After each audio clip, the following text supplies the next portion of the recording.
Tantor Audio, a division of Recorded Books, presents Cian by L.K. Shaw, narrated by Fleur Strange and Gary Furlong. Chapter 1. Nessa. Loneliness isn't about being alone. It's being in a room full of people where every one of them stare, where they judge, where they whisper to each other behind raised hands that don't block their hateful words. And Donal Sheehan takes every opportunity he can to be the centre of attention, making sure I'm right by his side. Not because he actually wants me there, but because then he can put on a front of doting dad to his fat, ugly and motherless daughter. So all those people can applaud his efforts at raising her after his first wife, my mother, and second wife both died. Except it's nothing but a show, a facade. If they only knew what went on behind closed doors, I'm not sure they'd care. "Would you like another cup of tea, Miss Sheehan?" the housekeeper asks from the doorway of the library. "Yes, please." Deirdre dips her head and leaves me to the book I've been trying to read for the same number of hours that Donal has been gone. He stopped being Da a long time ago. If I do address him, it's always Sir. Even that is more than he deserves. I push my glasses farther up my nose and finger the end of my braid draped over my shoulder. Nervous gestures I can't help. Not when I don't have a clue when he'll be back. It's just one more thing I hate him for. Books let me escape. It doesn't matter that it's only for a few short hours. Not long enough to forget, but long enough that I can blissfully ignore reality. My reality. At least for a little while. Except I can't even do that. Not tonight. Because I have to be ready for his return. A low fire burns, providing an extra bit of light in the dim room. An ember pops, causing a small spark to fly and me to jump. I sit back in my reading chair and stare into the flames. If I were anyone else, maybe I'd lose myself in a daydream. But I stopped daydreaming years ago. It's pointless. The rattle of metal startles me and I whip my head in the direction of the door. The heart that dropped into my stomach returns to its place, beating a bit faster than it had a moment before. Deirdre steps into the room carrying a serving tray. She sets it on the side table next to me, picks up the tea kettle, and fills my nearly empty cup. "Thank you, Deirdre." "Yes, miss." She places it back on the tray and exits the library, no doubt to also prepare for the return of her employer. From down the hallway, my mother's grandfather clock bongs, calling out the hour. 1, 2, 3, 4. It's the middle of the night, and I should be sleeping. Only sleep won't come. It never does when Donal goes out, because going out means drinking, gambling, losing more money. Worse than that, it means adding bruises to the collection he's already given me. One would think I'd be used to it after all these years. I take a sip of my hot tea, blowing on it to cool it down enough not to burn my mouth, and stare into the fire again.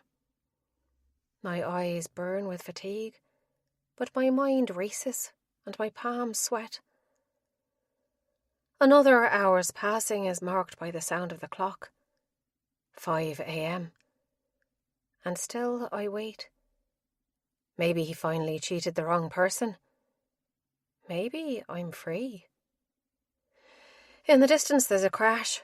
My eyes slowly close and I curse the stupid part of me that dared to hope. "Where's that ungrateful daughter of mine?" Donal bellows, his words slurred from drink. "Nessa, I know you're still awake.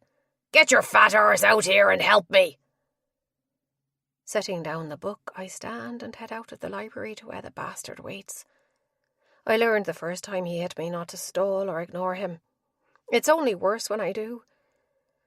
I step into the entryway where he struggles taking off his jacket. His porcine face with its flappy jowls is red. A mix of alcohol, rage and exertion, I'm sure. His shirt is missing a couple buttons, and the pasty white flesh of his round belly peeks through the gap. "Don't just stand there!" Donal snaps. I take a few quick steps forward, grab the neck of the jacket and tug it down his flailing arms, which is only making it more difficult. "If you'd keep still, I could get it." I've just managed to get both of his arms out of the sleeves, so I'm left with the coat dangling from my hands, which means I can't block the blow. The back of his hand collides with the side of my face. Stinging pain follows. My head snaps to the right and my glasses fly off my face. There's a ringing in my ear which muffles whatever Donal is saying. I cover my hot cheek with my palm and turn toward him. He glares at me with hatred burning in his eyes. "Hang that up and come to my office." He curls his lip and walks down the hallway. Deirdre comes rushing round the corner and scoops my glasses up off the floor. "Let me help you, dear." I shake my head and take them from her, putting them back on. "No, I'll do it." If nothing else, it gives me an extra minute to compose myself. Once the jacket is put away, I head towards more punishment for imaginary infractions. The minute I step through the door, a painful and vicious grip wraps around my upper arm. Nails dig into the underside of it, and I can't bite back that whimper of pain. The fingers only clamp down harder as Donal drags me across the room. "Make me a drink." He nearly pushes me toward the bar, his steps unsteady, despite the fierce hold he maintains. At last he releases me. My entire arm flares with pain, and already I can feel the finger-shaped bruises forming on my skin. I pour the exact amount of whiskey he prefers into the glass and with shaky hands pass it to him. He tosses it back in a single swallow. Then he paces. I remain standing there, doing my best to make myself invisible. He mumbles and runs his hands through his hair, leaving it to stick up all over. Donal's bleary gaze lands on me and he sneers. "You might finally be good for something." Uncertainty fills me. What does he mean? He glances at his watch and then out the window. Faint light shines in as dawn approaches. His eyes return to me and scan me from head to toe. There's no disguising the disgust in them. I'm wearing a shapeless flannel nightgown that hits mid-shin and pulls around the waist and hips. My feet are covered by tall wool socks that disappear beneath the hem of my sleepwear. I'm dressed for comfort, not fashion. It's not as though anyone is going to see me anyway. "Any minute, Cian Donnelly will be here." Donal hates the Donnellys, and vice versa. Why is one of them coming here? Especially at this hour? I don't ask any questions. A slap or punch is always the answer I'm given when I do. "You're going to go upstairs and change into something less pathetic before he arrives. Something that doesn't make you look like a cow, if such a thing exists." After 26 years, I should be immune to his insults. Yet they still have the power to dig in where it hurts the most.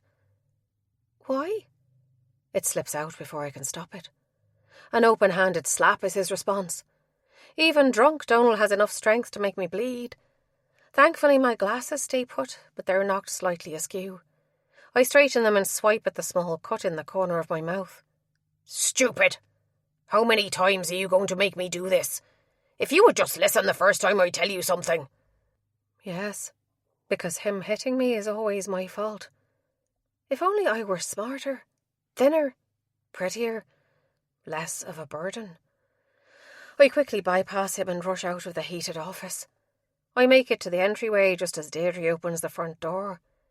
In steps the man I first dreamed about when I was 12 years old, back when I still believed in dreams. Cian Donnelly. I come to an abrupt halt and swallow. On his heels is one of his brothers, although I'm not familiar enough with either of them to be sure which. Cian's sapphire eyes travel down the length of me, stopping at my feet. I curl my toes inside my socks. He raises his gaze back up to meet mine, pausing at my mouth for a fraction of a second. So fast, I'm sure I imagined it. His expression is blank. Then his gaze shifts over my shoulder, past me, and that changes in an instant. His lips curl in disdain. I'm surprised you didn't find some hole to crawl in and hide like the rodent you are, Cian. I pivot a half-turn and take a step back. My gaze bounces between the two men. The air is thick with hate and tension that makes me nervous. What's going on? You're not welcome here. Take her and go, Donald bites out. Consider my debt paid. Take who? What debt? I blink and my mind races. Is he here for me?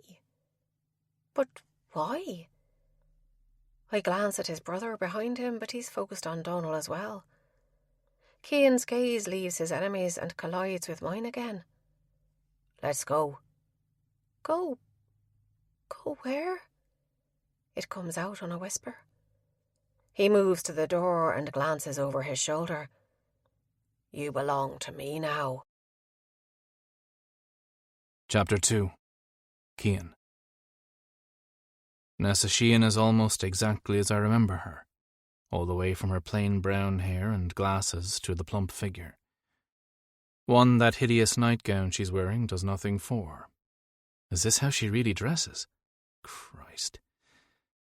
From her expression, it's obvious Cian is too much of a coward to tell his daughter what he's done.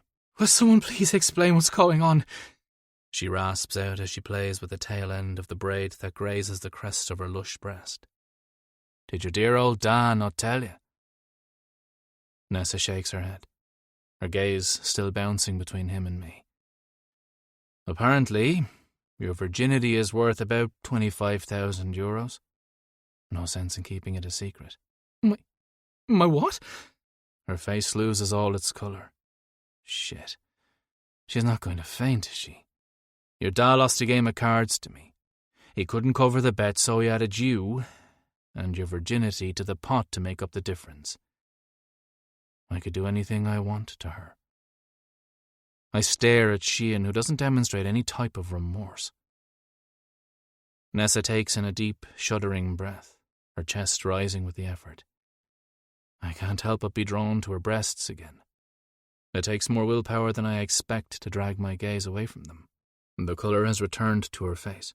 In fact, it's turned pink and getting darker with each passing second. Behind her glasses, those deep blue eyes shimmer as she stares at her father. Do you really hate me that much? She whispers. To his credit, Cian actually flushes, but he won't meet her gaze and he doesn't answer her. Fucking coward. If we're done here, I'm impatient to get back to the manor. Being in this house is only pissing me off. Nessa sputters out a laugh tinged in bitterness. Yeah, we're done. Thank fuck. Let's go then. Finn clears his throat. I glance at him with a raised brow. His gaze travels quickly up and down Nessa, and he tips his head sideways just slightly. I sigh. Go change your clothes and grab some of your things. She hesitates but finally stiffens her shoulders and stands tall. I won't be long. Then she strides out of the entryway like a queen, with her head held high. I follow her with my eyes until she disappears around a corner. Laughter sounds behind me. I turn to Cian. My jaw clenches. I want to punch the smarmy grin off his face. She's not much to look at, is she? With that face and fat arse. You got the short end of the deal. I bite back any words I might say, refusing to take the bait. Instead, I move to stand next to Finn. I'm not good at waiting, unless it involves a game of chance. Especially when it means I have to remain in the presence of a man I want to kill, but can't. Not yet, anyway. Deirdre! Cian calls out. The housekeeper who'd let us in, and then quickly disappeared, steps into the entryway. Yes, Mr. Cian. I'm going to bed. Wake me at lunch. He waves a hand in our general direction. Make sure they're gone the second Nessa gets back. Without another word, he turns his back on us and heads in the opposite direction his daughter had gone. The man is either confident or stupid. The housekeeper sends a wary glance our way, and then conspicuously makes herself absent again, although I'm sure she hasn't gone far. Jesus, he's a right bastard. Finn's tone is dry. She's better off without him. I face my brother. He's always had a soft spot for people in trouble. For some reason he has this need to rescue them. Cian has just gotten a bit too cocky with this ceasefire. He seems to think he can do whatever he wants without consequence. I think it's time we had a family meeting to reevaluate this little truce. Well, I don't disagree. There might be other things you should be worrying about. I regard my brother closely. Like what? Finn's eyes widen slightly. Oh, I dunno. Like maybe the woman that just left here? I'm not worried about Nessa Cian. Nothing in my plans have changed. He crosses his arms and stares. I glare right back. Footsteps grow louder until the subject of our brief discussion appears with a large suitcase. Thank God she's not wearing that ugly flannel gown still. Instead, she has on a pair of dark jeans that accentuate her thick thighs and wide hips, but nips in slightly at the waist. The green shirt that's tucked in gapes between several buttons, providing, to my surprise, a small glimpse of red satin and lace beneath. I'm suddenly reminded of Christmas. Soon enough I'll unwrap Nessa. My cock hardens at the thought of discovering what's hidden under those clothes. Finn steps forward to take the suitcase from her, but she clutches the handle tightly and moves a fraction to the side to partially block it from him. I'll get it, she says with a bite. He holds up his hands and retreats a couple paces. I'm not sure what Nessa's trying to prove, so I close the distance between us until there's barely an inch between our bodies. A soft fruit fragrance surrounds her. She exhales a sharp breath and stares somewhere in the middle of my chest. I don't move or speak. Just continue looking down at her until finally she tips her head back to meet my eyes. Behind the glasses, hers appear big and round. Her tongue darts out to wet her lips. Fuck. I grow even harder. Without a word, I reach out and gently pry her clenched fingers off the handle. She trembles beneath my touch. Once she's let loose of it, her arm drops to her side, and I pull the piece of luggage around to the both of us. Finn takes it from me, and the door opens. Light spills in, bringing the cold air with it. Get a coat. You're going to need it. I follow my brother, leaving Nessa standing there alone. I take a deep breath once I'm outside, dragging in the odours of the city. Anything to get rid of her scent. On my way to the vehicle, I meet Finn, who's heading back toward the house. He stops me with a palm across my chest. I glance down at it and then at him.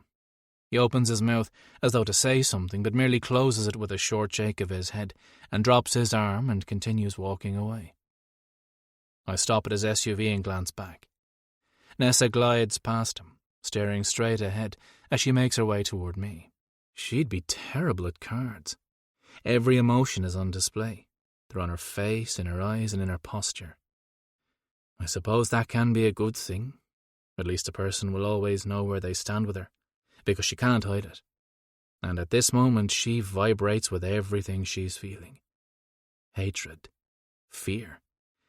There's even a hint of relief under the surface. Nessa stumbles slightly and my brother reaches out to steady her, but she jerks her arm away from him with a hiss and rights herself, pushing her glasses higher up her nose. I can't help the half-smile that curls my lips.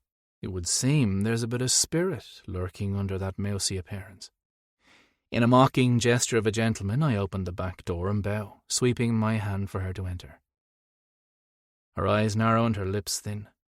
At her side, tiny fists clench tightly. I imagine she'd give anything to punch me. With a small huff, she climbs in and then stares straight ahead, her fingers laced together on her lap and her entire body stiff. I have no intention of crawling over you, so I recommend moving to the other side. Nessa snaps her head in my direction. Why do you need to sit back here when there's a perfectly good seat right up in front? Because you're not up there. And if I have to choose between sitting next to my brother or beside a beautiful woman, I'll choose the woman over him every single time. Twin flames of red rise in her cheeks. Fine. She practically flings herself to the passenger side. Behind the movement is rage. I study her another minute. No, not rage. I'm mistaken about the reason behind the change of colour in her face. She's embarrassed. But why? I'll have to puzzle out her reaction another time. I'm fucking exhausted. Finn's already behind the wheel, so I settle in behind him and close the door. I glance at Nessa out of the corner of my eye. She is twisted partially away from me and faces the window. We haven't even made it out of the drive and she reaches up and swipes beneath her glasses. I turn away to offer her a small bit of privacy. I'm not sure what she's mourning, though. She should be happy to be away from that bastard da of hers. Chapter 3. Nessa. We pull up to a massive wrought iron gate. Cian's brother pauses only briefly at the entrance before it jerks slightly and opens. He drives through the opening and down a narrow lane lined with massive trees that tower over the lawn.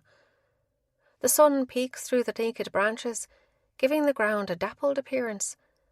Like a strobe light, it flashes over my face as we continue forward until the sprawling manor comes into view. Large windows cover the front of the home, bookending double doors, right in the centre. The trees surround the manor on either side, no doubt providing it with shade during the warm months when the leaves are in full bloom. It's probably a stunning view.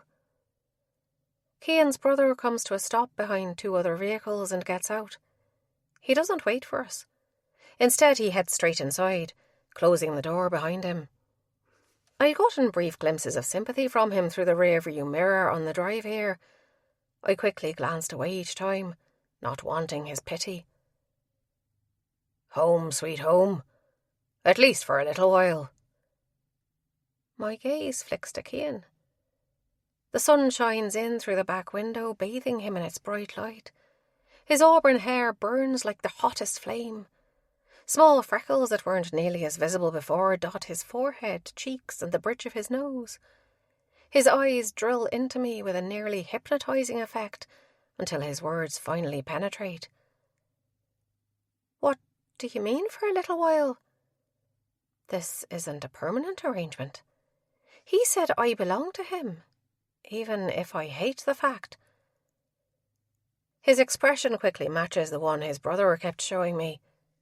Pity. I swallow. Have I gotten it wrong? It means that once I finish with you, you'll be returning to your beloved Da, whenever that might be. Cian says it so casually, as though I am of no consequence. Nausea churns in my belly. Oh God, please don't throw up. My fingers clench so tightly my nails dig painfully into the backs of each hand. I see. His eyes drop to my lap, and I quickly loosen the grip I have and reach for the door handle. Anything to get away. I struggle to draw in a breath as I jump out and the cold hits me. That's what you get for refusing to wear a coat just because Cian suggested it. I sharply inhale and my lungs burn from the freezing air. I welcome the pain of it. A door closes behind me and footsteps crunch, drawing closer. I close my eyes for a second, take another deep breath, ignoring the sting of cold, and pivot toward the approaching man. Well, grab my bag then, I instruct Cian before he can say anything. I stride past him, keeping my gaze averted, and around the back of the SUV before proceeding toward the front door of the manor. I've hidden my fear and insecurities with fake confidence for long enough that it comes easily. Still doesn't mean it's real. But at least I can maintain the front for a little while. I make it to the long porch and up the few steps to wait. I'm not bold enough to just walk in alone. We're not going inside. He approaches with my suitcase. I fold my arms and try to control my shiver. Not from his baritone either. It's only because I'm cold. Yeah, right. Where are we going then? Follow me. This time it's Cian leaving me standing there as he heads along a narrow path lined with large octagonal-shaped stones that lead toward the side of the house. Having no other choice, I trail behind him as he walks around to the backside of the manor, where the sprawling landscape travels farther out until it blends into the rolling fields. A well-kept guest house sits about halfway down a shallow slope where it levels out. Cian is almost at its front door. Treading carefully down the grass, I reach him. He turns the handle, pushes it open, then takes a small step back, and similar to when I got in the vehicle, he gestures for me to enter. With only a quick glance in his direction, I move inside. A pleasant floral fragrance as well as warmth greets me. "I'll put this in the bedroom." I move out of Cian's way as he strides past with my suitcase. Taking a moment, I glance around the living area. A pale blue sectional is situated against the wall to the right of the entrance. There is a small side table at the nearest end and a narrow coffee table in front. Opposite it is a large flat-screen TV on top of a long rectangular entertainment table. Stunning artwork decorate the walls. A kitchen lines the back of the open concept space, separated from the living space by a 4-seat square table. It's not fancy, but I suppose there are worse places I could have been sent to lose my virginity. He comes out of the doorway just past the sofa, and I nervously shift a few steps back. As though my reality is hitting me, I struggle to meet his gaze. I have no idea what happens next. Is he going to just fuck me? There's nothing I hate more than uncertainty. I've had far too much of it in my life.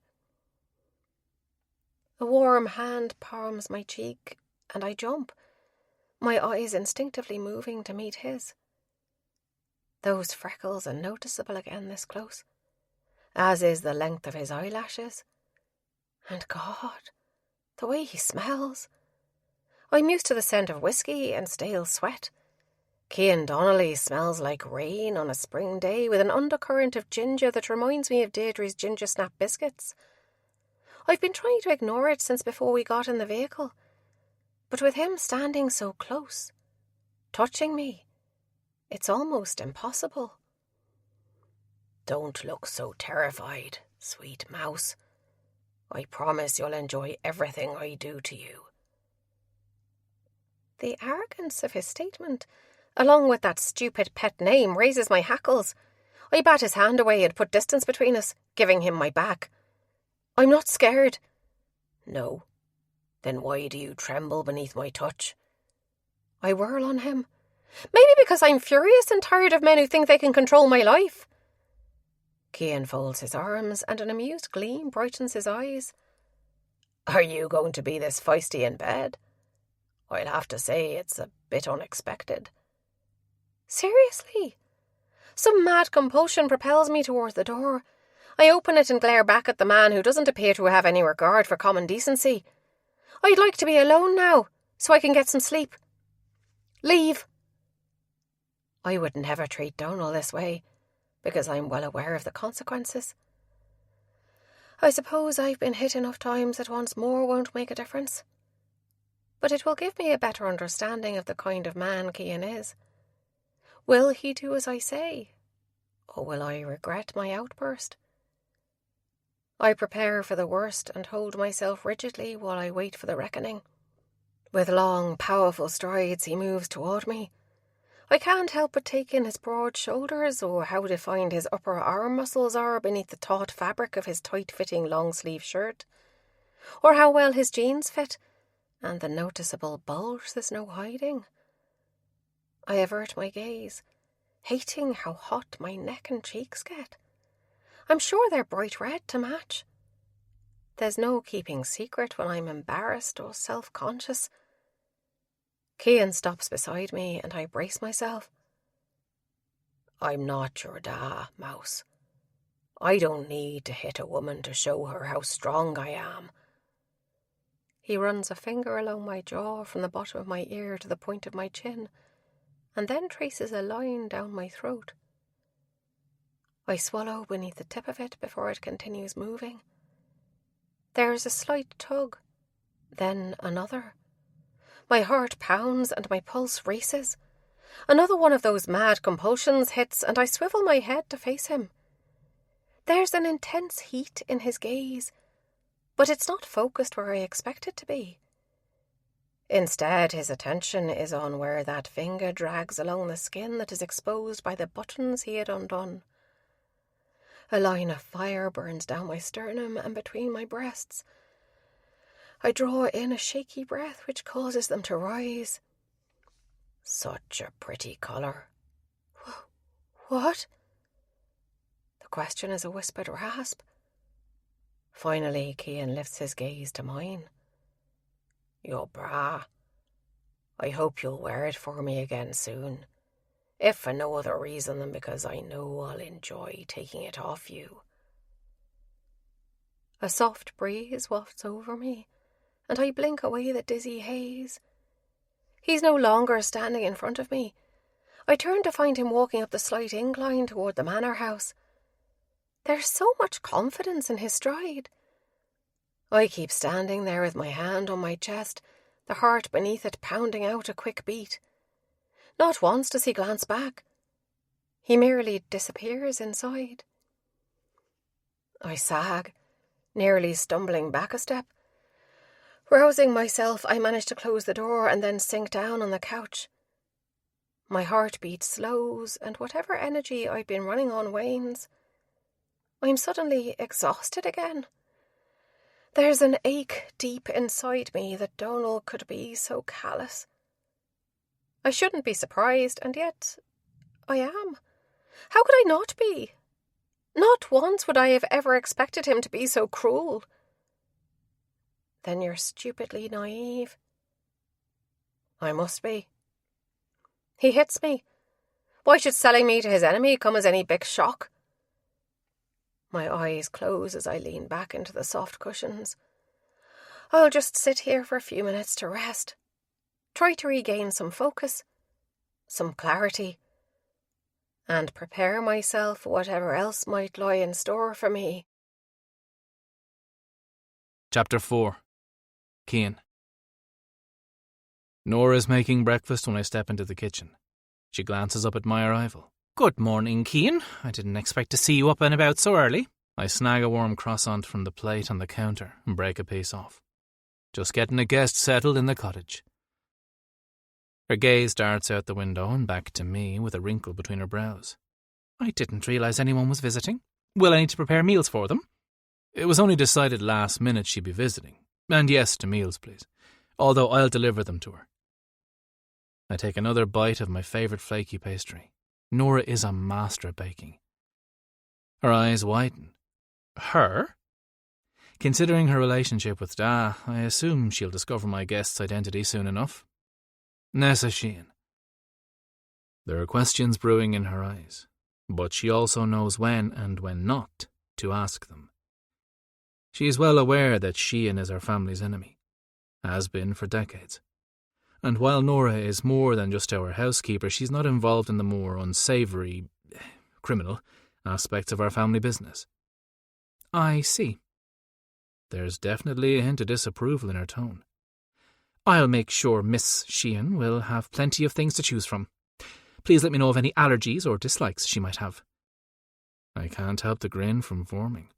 Nora mother hens everyone, even my brothers and me, despite the fact we're all adults who have been taking care of ourselves for well over a decade. Of course. I assume Nessa will be resting for a few hours, but I'm sure she'll be hungry by the time lunch rolls around. She dips her head. I'll have something prepared. Thank you, Nora. I finish my croissant as I leave and head toward the wing of the house where my brothers and I reside. Except I don't make it past the entryway. You're back. Da stands at the entrance of the hallway that leads to his office. We have a few things to discuss. He turns and walks away. Sleep is going to have to wait, it would seem. With a sigh, I follow. As soon as I step through the door, he closes it behind me and moves to his desk. Have a seat. I drop into the leather chair and lean back to get comfortable. Finn tells me you had an interesting night and morning. Leave it to Dad to get right to the point and leave it to my brother to be the one who let him in on things. As I'm sure you're already well aware, Donal Cian showed up at An Macha Caillte last night, which should not have happened. A fact I will remind my little brother of as soon as I see him again. Dar reclines in his chair and places his forearms on the armrests.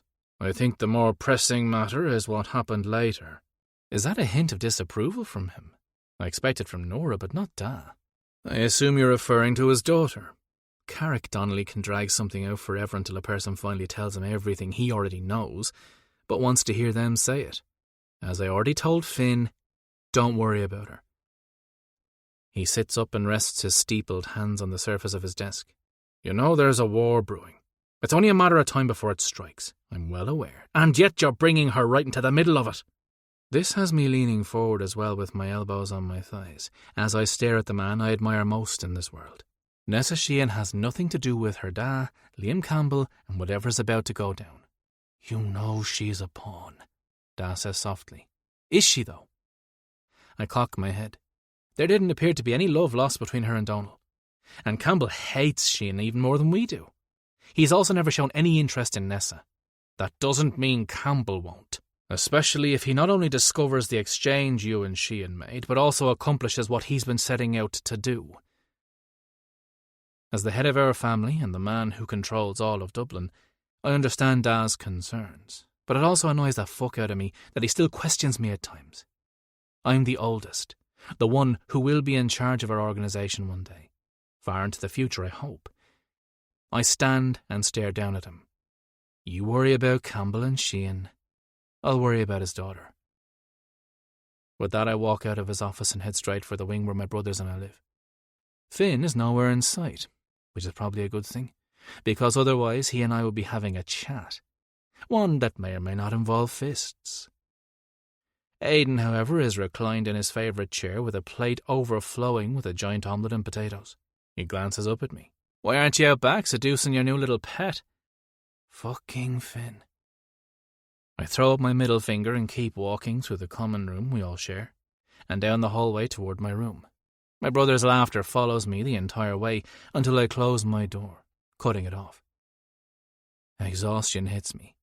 I take a quick shower and then crawl naked into bed to stare up at the ceiling. A vision of Nessa comes to mind. I want to take her hair out of that braid and run my fingers through it so it spreads out over the pillow she's lying on. I can picture the flush she'd exhibited earlier spreading down her chest. She'd surprised me with that bright red bra. What other surprises are in store for me? I'm looking forward to finding out. Virgins have never interested me, yet there is something about Nessa Cian that intrigues me, even beyond the fact of who her da is. It will make our time together tolerable at least, because no matter how intriguing she might be, nothing in my plan has changed since Cian offered her to me. Fuck her. Make her beg for my cock. Then send her home with a cunt full of my cum that her father will smell the second she walks through the door. Remind him who holds the power in this city. A loud buzzing penetrates my awareness, and I reach out for my phone. I shut off the alarm and roll onto my back, lying there for a minute before crawling out of bed. Memories of the past 12 hours greet me. Today begins the seduction of the sweet mouse out in the cottage. This is also the last morning I plan on waking up alone, at least until I'm done with Nessa.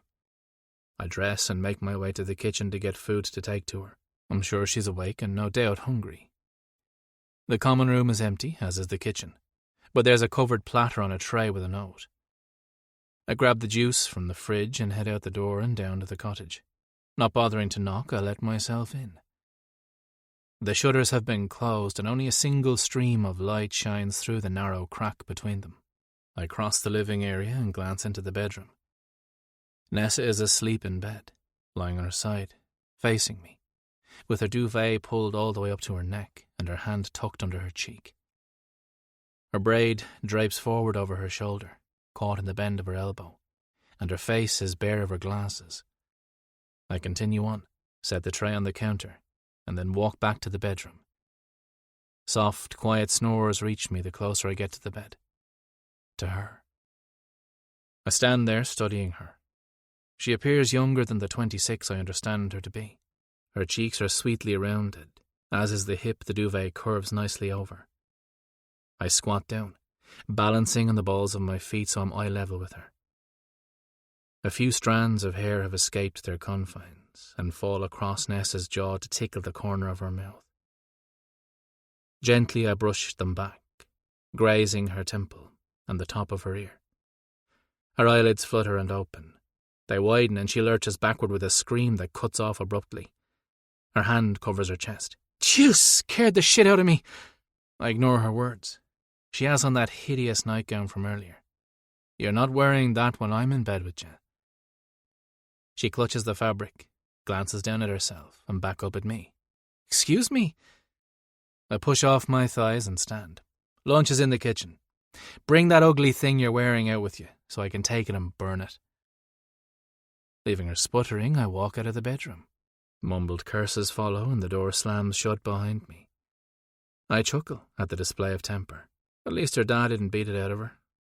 While I wait for Nessa, I grab a couple plates and glasses from the cabinet as well as silverware from the drawer, and set everything, including the platter, on the small dinette table. Dad had a few upgrades added to the cottage after our enforcer Rourke had stayed here while he was assigned to be the bodyguard for my cousin Caitlin. Almost no one was surprised when the two of them fell for each other and became engaged, much to the annoyance of Uncle Cormac, only because his youngest daughter will perpetually be 12 in his eyes. It probably doesn't help that Rourke is only 16 years older. Behind me, Nessa comes out of her room. I glance over my shoulder. She changed her clothes, but her hands are empty. This little rebellion of hers is amusing. I turn around and lean against the counter with my arms folded over my chest. "I think you forgot something." She comes to an abrupt halt and glares at me. "No, I didn't." I straighten up and close the distance until only inches separate us. She tips her head back, and though her expression grows more mulish, there's a tremble she can't hide. "Is this something you really want to fight me on, Nessa?" Her eyes flare with awareness. It's the first time I've said her name. Her jaw clenches and her nostrils flare. With a small huff, she pivots and disappears into the bedroom, only to come back out holding a wad of flannel. "Are you happy now?"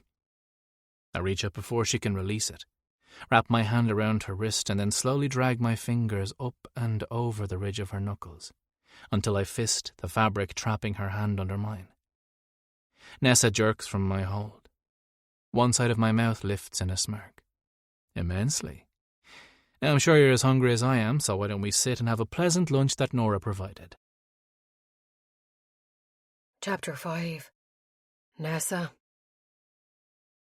I'm seething. What an insufferable ass.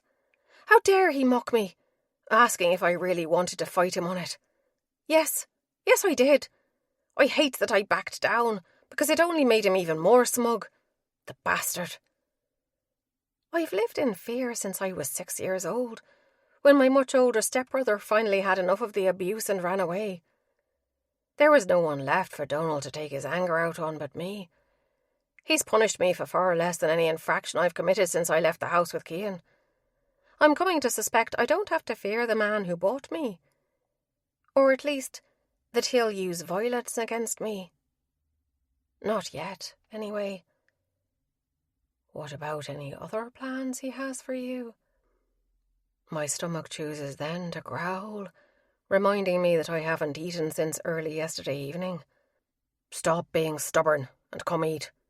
Nora will be disappointed if I go back into the house with food left. A swirling sensation rattles in my chest at another mention of this Nora person. Who is she? His wife? It's not unusual for married men to have a mistress. Surely Cian wouldn't have brought me here right under his wife's nose, let alone have her cooking for me. Would he? What's going on in that head of yours, Mouse? My head snaps up and I narrow my eyes. As you are well aware, my name is Nessa. Kindly use it. That infuriating grin of his returns. Great. Why did I let him get to me and have to open my stupid mouth? Annoyed, I shoulder past him and plop down in one of the chairs at the table. Seconds later, Cian joins me, sitting to my right, which is far too close. I didn't check to see what Nora made, but I'm sure it will be satisfying. He lifts the lid off the large round platter and sets it to the side.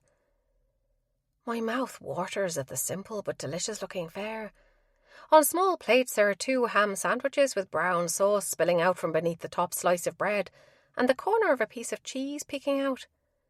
There's also a single large serving bowl that, after the lid is removed, is full of some kind of soup.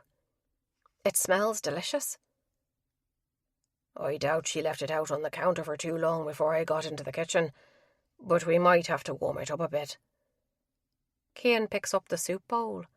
Start eating while I reheat this. If not for the fact that I'm starving, I would do it myself. I don't want anything from him, but my stomach tells me to argue another day. So I pick up my fork and knife and cut off a piece of the sandwich. Flavours burst across my tongue and I moan. I open my eyes and unexpectedly meet Cian's. There's an intensity in the way he stares at me. Slowly, I swallow and lick away the bit of gravy at the corner of my mouth. His gaze drops to it and his nostrils flare. A new-found awareness ripples through me. No man has ever looked at me the way he is. Flustered and a bit self-conscious, I quickly focus back on my plate. At one of the many parties Donal liked to throw, I managed to escape and head for the ladies' room for a brief respite. On my way there, I passed the cracked open door of the den and someone inside said my name. Curious, I paused outside the room, making sure to stay out of sight, to eavesdrop. I learned my lesson about listening in on conversations after that. The cruel and hateful things they said about me still make acid churn in my stomach. There are times when I'm lying in bed at night that I can hear their awful laughter inside my head. I shudder. The microwave pings and I shake off the ugly thoughts. Cian wraps a towel around the hot soup and sets it back on the table.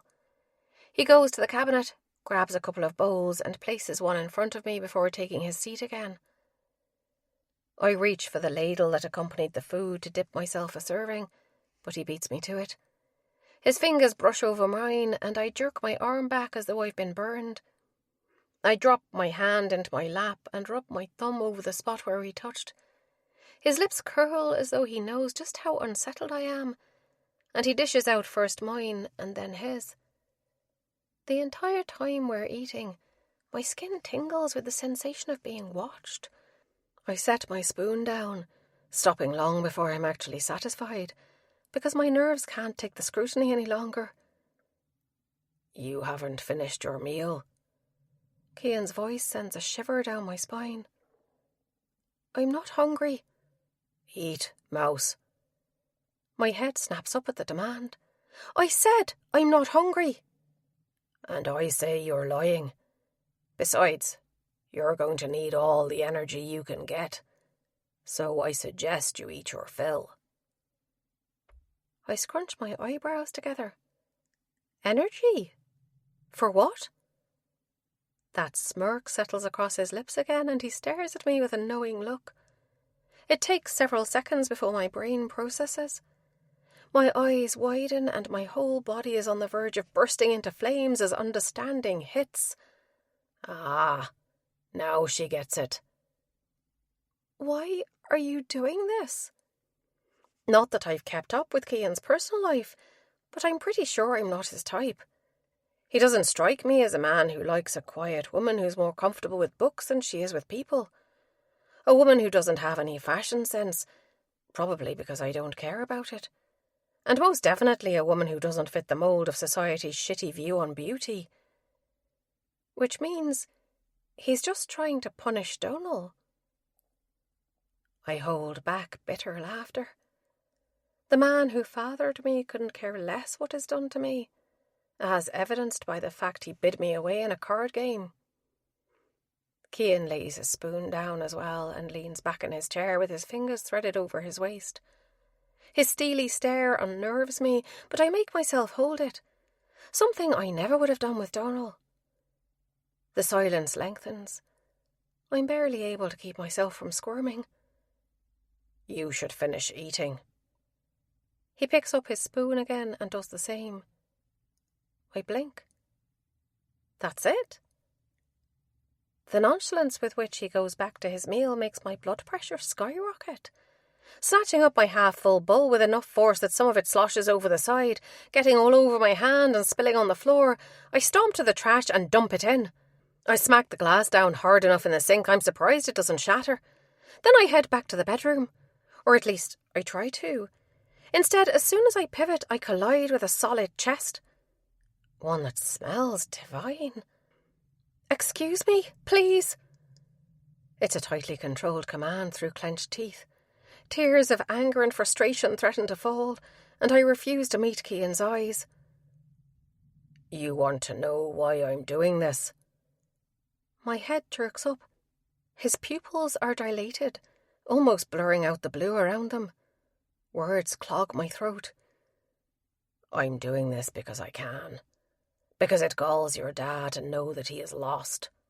To me. Anyway, you should be thanking me for bringing you here." I gape at him. "Thanking you?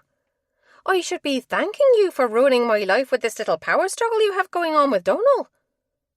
"Yes," Cian bites out. "At least I won't hit you." Something inside me snaps. I slam my hands against his chest and push as hard as I can. He stumbles back in surprise, but I keep shoving him, again and again, my rage spilling out until we're in the middle of the living area. "I am not," shove, "some pawn," shove. "I'm a human being," shove, "with feelings." I push again, but this time Cian braces and holds his ground. He's like an immovable wall that my puny strength can't budge. He captures my face between his palms, knocking my glasses askew, and his lips crash against mine, moving over them roughly. My mouth opens in shock, and he takes advantage of the opportunity. His tongue sweeps in as though he's claiming his territory. I've been kissed before. Once. But not like this. This isn't a kiss. It's a ravaging storm. Battering waves of pleasure crash into me, through me. It's fire and ice burning me with both heat and cold that coalesce and settle straight in my core. I'm bombarded with sensations. My brain keeps trying to send me a message that my body is ignoring. It only wants Cian to keep kissing me like he'll die if he stops. But stop he does. Just as quickly as he started, leaving me breathless. My chest heaves with the need to bring in the air he took from me. A tiny flicker of pride swells. He's breathing just as hard. There are 2 small areas of bunched fabric over his chest. My fingers tingle with the memory of fisting it between them, holding tightly onto him.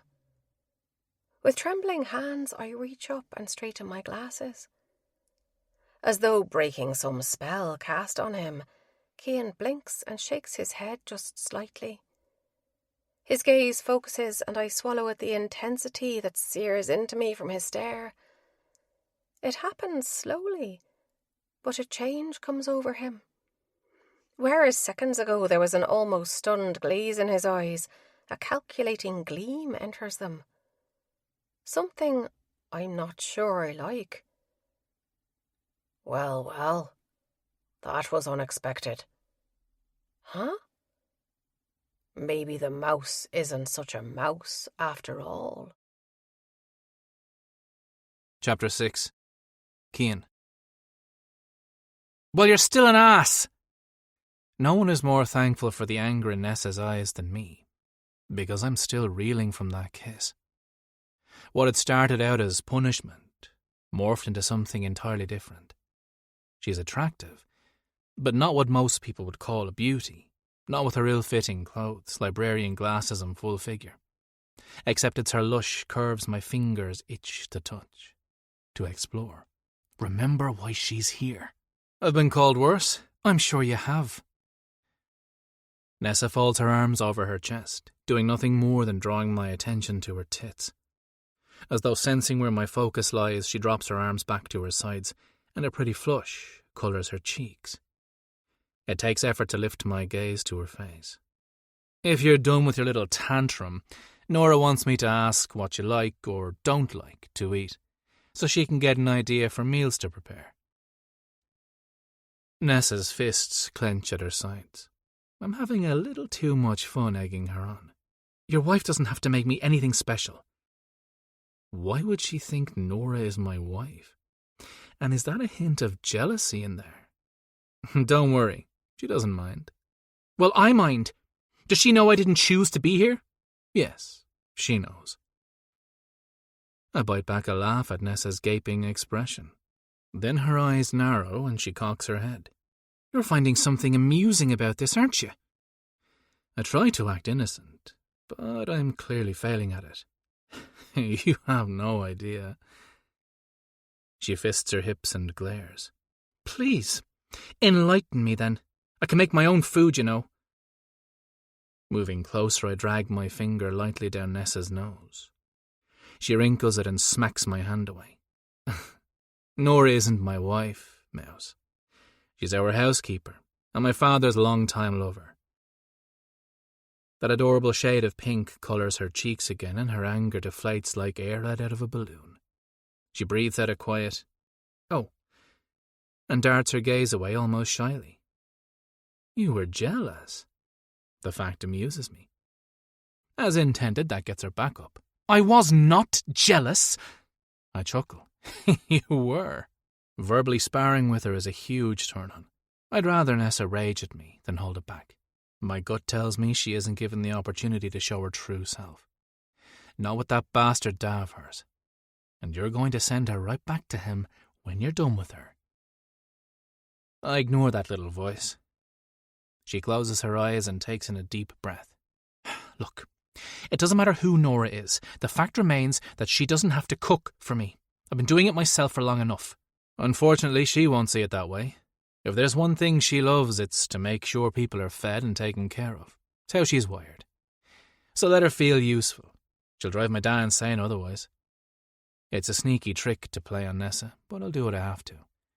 Although I'm not sure why I'm pushing them at her. Fine. Now why don't you come back and finish eating? She shakes her head. No, thank you. I'm really not hungry anymore. I study her and decide to let it go. This time. I'm sure there will be bigger battles than this one I'll need to fight with her. I nod and head back to the kitchen to clean up. Behind me a door closes. I glance over my shoulder to find exactly what I expected. Nessa shut herself in her room. I hope she doesn't think a piece of hollow wood is going to stop me from coming in. But I'll give her some privacy and time to cool off. I need to take this stuff back to the house anyway. Putting the remaining soup in the fridge, Nora made enough to feed us for a couple of days. I stack the platter back on the tray along with the jug of juice and head up the incline. She's once again in the kitchen when I enter. I set it on the counter. Everything was delicious, as always. She shoots me a glare that says she knows I'm trying to stay on her good side. Nora has been a part of our lives for over a decade. She's also been more of a mother to my brothers and me than our real one ever was. Because she can never stay mad at us for long, I brush a kiss across her cheek and give her my best smile. She just shakes her head. Did Miss Cian enjoy the meal? Of course she did. How could she not, when it's no doubt the best one she's ever had? Nora laughs. You're really laying it on thick, aren't you? I palm my chest and try to appear innocent. You know I'd never lie about something like that. She waves me away, taking the dirty dishes off the tray, and loads them in the dishwasher. Da made sure she had a state-of-the-art kitchen when she proposed becoming her housekeeper. She refused to merely be his lover. Said it made her feel sordid. I still haven't figured out why they've never gotten married. It's not as though Dan ever asked. Their love for each other is obvious. Is there anything she prefers not to have? Sorry, I forgot to ask. I'll do it when I head back down there. Finn walks into the kitchen, takes a single glance in my direction and turns right back around. Oh no. He and I need to have a discussion. There's no avoiding me like he's done since we left Cian's to get Nessa. First by making himself absent at the casino, and second when he spent the whole drive on some bullshit phone call. Thanks again, Nora, I call over my shoulder as I stride out of the room to follow my brother trying to make his escape. When he enters our common room, I'm right behind him. Why are you bothering me? He heads straight to the bar. Don't you have a woman to seduce? I ignore his reference to Nessa. She wouldn't even be a part of this if Finn hadn't banned her dad from the casino in the first place. What the fuck were you thinking, letting Cian into Anamaka Culture? He winces as he pours a hefty portion of whiskey into his glass. That was an accident. How exactly? I rest my forearms on top of the bar and wait for whatever story he's going to make up. Ennis had to step away from the door during a small altercation happening just outside, which meant that briefly no one manned the entrance. I checked the security feed. It was just bad luck Cian showed up right about that time. I raised an eyebrow. Bad luck? Or did he plan it, knowing we couldn't kick him out once he got inside without looking weak? Finn cocks his head. I'm not sure Cian's smart enough to have thought of that, but maybe I'm not giving him enough credit. I hope you at least docked Ennis's pay for leaving his post. We have enough security that someone else could have taken care of it. While the three of us own equal shares of the casino, my youngest brother is essentially the one who runs it. He has the head for numbers and takes care of all the books. I spoke to him, and it won't happen again. It better not. So, Finn draws out, why are you up here, instead of down in the cottage with your new possession? Despite the fact that is essentially what Nessa is, for some reason I bristle at him calling her that. Like I told Da, you let me worry about her. He takes another drink and makes a non-committal sound. I'm not sure I care for the way he's studying me. There are things I need to do, so with only a final glare I go to my room. From my closet, I grab a bag and fill it with clothes and toiletries. I'm not going to traipse back and forth from the cottage to the house every time I have to take a shower. With enough things to last me for at least a few days, I walk back down the hill and let myself in again. At least Nessa left her room. The shutters have all been opened and light spills in through them. A few dust motes float within the beams of pale sunshine. The sound of water reaches me. I carry my bag into the bedroom and set it on the floor just inside the door. Faint off-key humming comes from the ensuite bathroom. I cross the room and push open the door. Condensation covers the mirror and hangs thickly in the air. From above the frosted glass of the half wall, steam rises, and behind it is the outline of a naked Nessa. I can just make out her curves. And when she raises her arms to her head, the shadow of her breasts rise. I lean my shoulder against the doorframe, cross one ankle over the other, and wait. Less than 2 minutes later, she shuts off the water and reaches for the towel that hangs on a bar built into the back wall of the shower. She continues humming the unfamiliar song, while she dries off and wraps the bath sheet around her. Nessa steps around a thick, opaque barrier, spots me, and grabs tightly onto the cloth wrapped around her. Her shriek is loud enough to make my ears ring. She dives back behind the frosted glass, still clutching the towel. Oh my God, get out! I was rather enjoying the view. Nessa peeks around the corner, her long wet hair hanging over her shoulder. I don't care what you were enjoying. You can't just walk in here while I'm showering. Actually, I can. I do own the place, after all. She growls and dips back behind the wall. I remain right where I am, waiting. She has to go out eventually. As though guessing my intent, she blows out a heavy breath and steps around. Her neck and face are bright pink, and she won't meet my eyes. I drink in the sight of her. Droplets of water hang from the tips of the hair that cascades down her chest before dropping off and gliding down porcelain flesh. The edge of the towel skims her knees. Nessa curls toes that are painted a bright red that reminds me of the bra she wore. Each little discovery shows me a new side of her. I raise my gaze back to her face. She's finally glaring at me. I much prefer the heat and fire she spits than the timidity. Are you done staring? I need to get dressed. One corner of my mouth tips up. Go ahead. Don't let me stop you.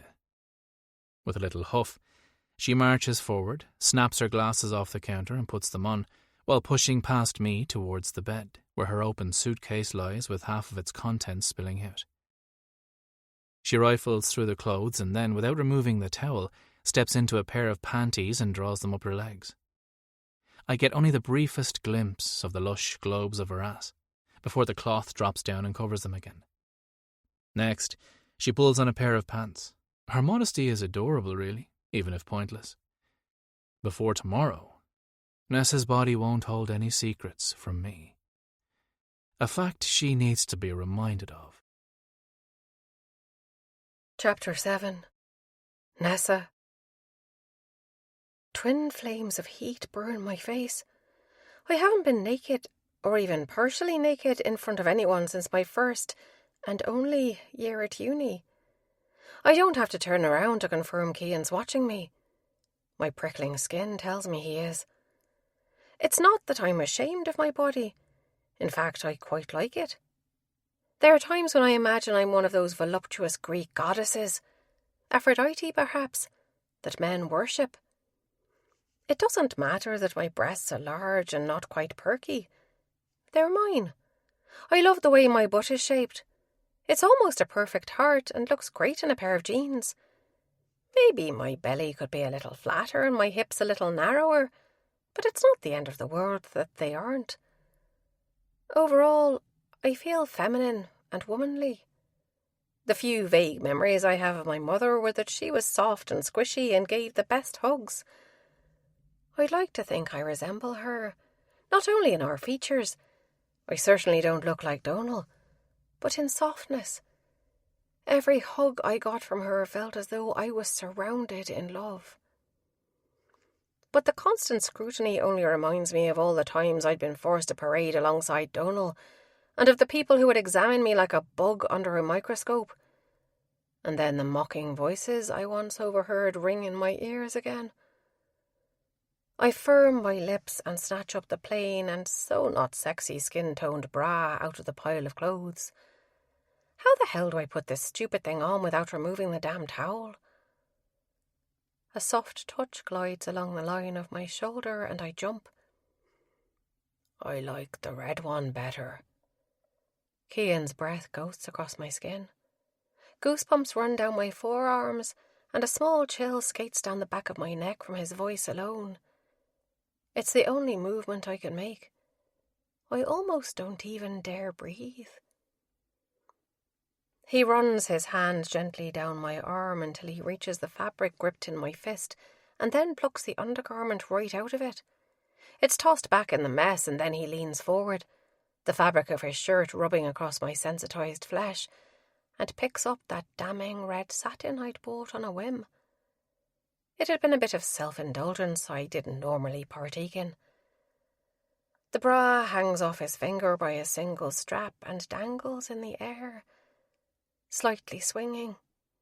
I snatch it from him and hug it to my chest like a shield. Behind me, Cian chuckles. Such a shy mouse.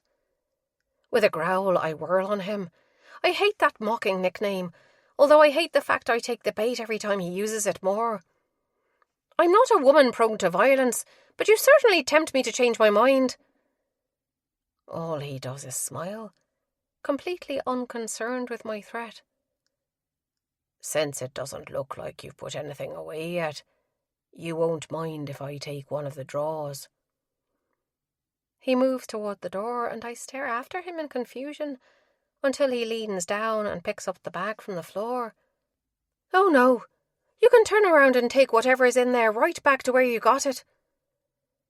Completely ignoring me, Cian strides past, plops the duffel on the opposite side of the bed as my suitcase, and unzips it. I must be living in some bizarre universe, because I just keep standing there as he empties his clothes, and then takes a small amount of toiletries, including a bottle of shampoo, body wash, toothbrush and razor, into the bathroom. Then he sets a bottle of cologne on top of the dresser and dumps a handful of silver square packets in the nightstand drawer, before tossing the empty bag just inside the walk-in closet. He pauses beside the bed and his gaze tracks down my body and back up. Why aren't you dressed yet? Hysterical laughter explodes out of me. That's it. I've gone barmy, completely off my rocker. Cian stares at me as though he agrees. I can't stop laughing, wheezing even as tears spill down my cheeks. I'm finally out from beneath Donal's thumb, even if it is only temporarily. And yet another man completely disregards me and any of my wishes. Maybe he senses how close to the edge of a breakdown I am, because he walks to the door. My eyes follow the path he takes. Finish putting your clothes on and I'll show you around the estate. he says over his shoulder, and then closes it behind him. I stare another minute, waiting to discover if this is a trick and Cian's going to walk back in to try and catch me naked. Then I shake off the thought. I can't picture him sneaking a peek. If he wanted to watch me get dressed, he wouldn't have left. I push my glasses up and swipe the wetness from my face, pulling in a shaky breath. In my other hand, I'm still clutching the red satin. With a groan of disgust, I throw it down, and in an act of rebellious control, I pick up the beige one again and quickly put it on. A simple pink shirt with a frilled hem goes on over it. Once I've hung up the towel, I blow dry my hair, quickly braid it, and swipe my lips with a clear gloss. I glance around, but there isn't much else I can do to put Cian off. I'm sure if he has to wait too much longer, he'll come barreling back in here. I slip on my flats, run my hands down my waist to smooth out any wrinkles, and take a deep breath. My hand trembles as I turn the knob and open the door. He's made himself at home on the couch with an ankle crossed over his knee and his phone in his hands. He finishes typing out whatever message he'd been in the middle of and stands. His gaze rakes over me. Nothing about his expression gives any of his thoughts away. Why do you even care what he thinks? You're going to need a coat. It's not much warmer than it was this morning. Too late for that. This will just have to do since I don't have one. Whose fault is that? We'll stop at the manor. I'm sure Nora can find you something. Despite the fact she isn't Cian's wife, but rather his father's mistress, the way he says her name still makes me prickly. Which is stupid. Maybe it's because there's so much affection behind it. I'll be fine. In 2 steps he's right in front of me. I have to tip my head back to keep my eyes on his. Are you going to fight me on every little thing? There's a hint of exasperation in his tone. I rock my head slightly. Probably. To my surprise, Cian's lips curl and he huffs out a breath. I look forward to our skirmishes and seeing who comes out the winner then. I've never had a competitive nature, but a part of me relishes the idea of sparring with him. I smile back. As do I. His mouth straightens and his gaze drops to mine. Heat burns in his blue eyes, turning them a shade darker. Beneath my bra, my nipples tighten. My tongue darts out to wet my lips, and his nostrils flare as though drawing in my scent. The part of me I've buried so far down that craves affection stirs to life. I snuff it out, though. Cian has already said I'm nothing but a pawn in his stupid game with Donal. Wishing and hoping for a different outcome is only opening myself up to a broken heart. I'll play along, for the moment, but make sure I keep a tight rein on my emotions. I step around him and make my way to the front door. Let's get this tour started, why don't we? Yes, let's. He moves toward me, and just as my hand closes around the doorknob, Cian's fingers wrap around it. My skin tingles with awareness, but I manage to not yank out from beneath his hold. I don't want him to see how much he affects me. I'm not sure why I try, though, because the flash of amusement across his face indicates he's well aware. Allow me, he says, as though he's some gentleman, when there isn't anything farther from the truth. The cool air hits me the second he opens the door. I clam my jaw shut tight to keep down the sound of discomfort, and clench my fists to keep from wrapping my arms around myself to try and hold in some of the warmth. You might give my cousin Caitlin a run for her money in the stubbornness department. Cian chuckles and closes the door. He walks away with long strides, and I have to skip a few steps to catch up. I vaguely recall whispered murmurs at one of Donal's last house parties about the American cousin who came to visit and fell in love with the Donnelly patriarch's enforcer. She's from Brooklyn. He nods. Uncle Cormac moved there nearly 40 years ago to expand our family's business dealings. They aligned themselves with the Italian syndicate about 11 or 12 years ago, when his oldest daughter, Brenna, married the head of their organisation. I've always found America fascinating. Maybe because I've never been outside of Dublin. Do you ever visit them? Not often. I think the last time we were there was 3 or 4 years ago for a wedding. Caitlin's brother Nathan lives here in Dublin with his wife and 2 kids. Or maybe they have 3 kids now. I don't pay much attention. Don't you like children? Why did I ask that? It's none of my business. I don't have any strong feelings one way or the other about them. I always thought I wanted children, but the older I've gotten, the more undecided I become. The wind kicks up, and I can't control my shivering. We reach the large patio at the back of the manor. Come on, let's go. I blink at the command, and when my eyes focus, Cian is standing at the door of the manor with it halfway open. It's obvious he's going to get his way, and since I'm freezing, I'll let him. This time. Chapter 8. Cian. Nessa and I step into the warmth of the dining room.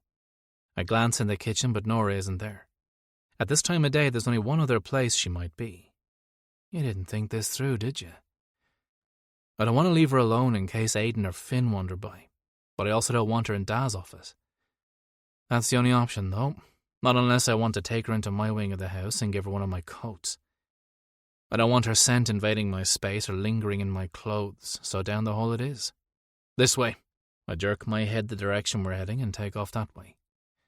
Voices from inside get louder the closer we get.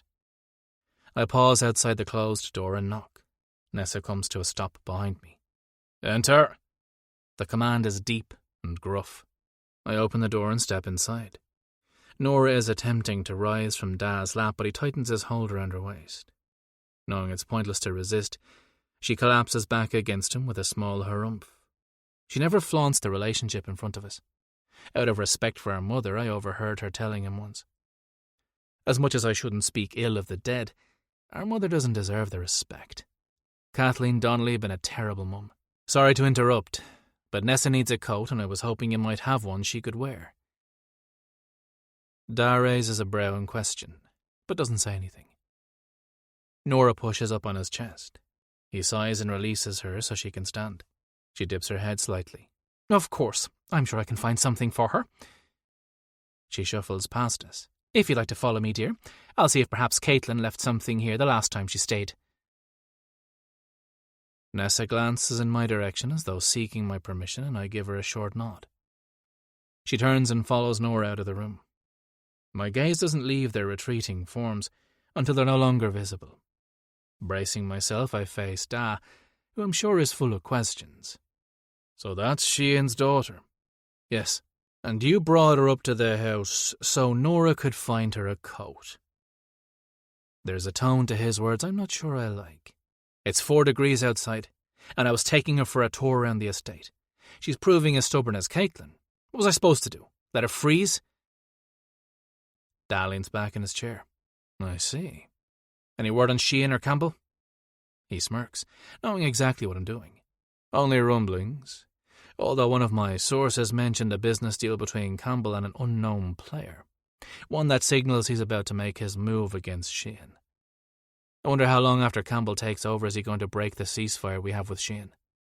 Donald isn't going to go down without a fight either. He does still hold a small amount of clout in this city with a few remaining allies. Da's mouth tightens. I fully anticipate Cian will attempt to align himself with our organisation to try and stop Campbell. Donald has always been a Weasley thing. I suspect Da's right. A creaking floor signals someone's approach. I glance toward the door as Nora steps in. Right behind her is Nessa, wearing a dark blue coat she's trying to button over her breasts without success. She growls under her breath and gives up. At least she has a wool scarf draped over her neck, so it's something. I cast a quick glance Da's way and then Nora's. Thank you. She smiles in the all-knowing way she has. I cross the room and place my hand on Nessa's low back to guide her out the door. We can't get out from beneath the scrutiny fast enough. We make it back to the dining room door that leads out back. Nora is very kind, she says. Yes, she is. How long has she worked for your family?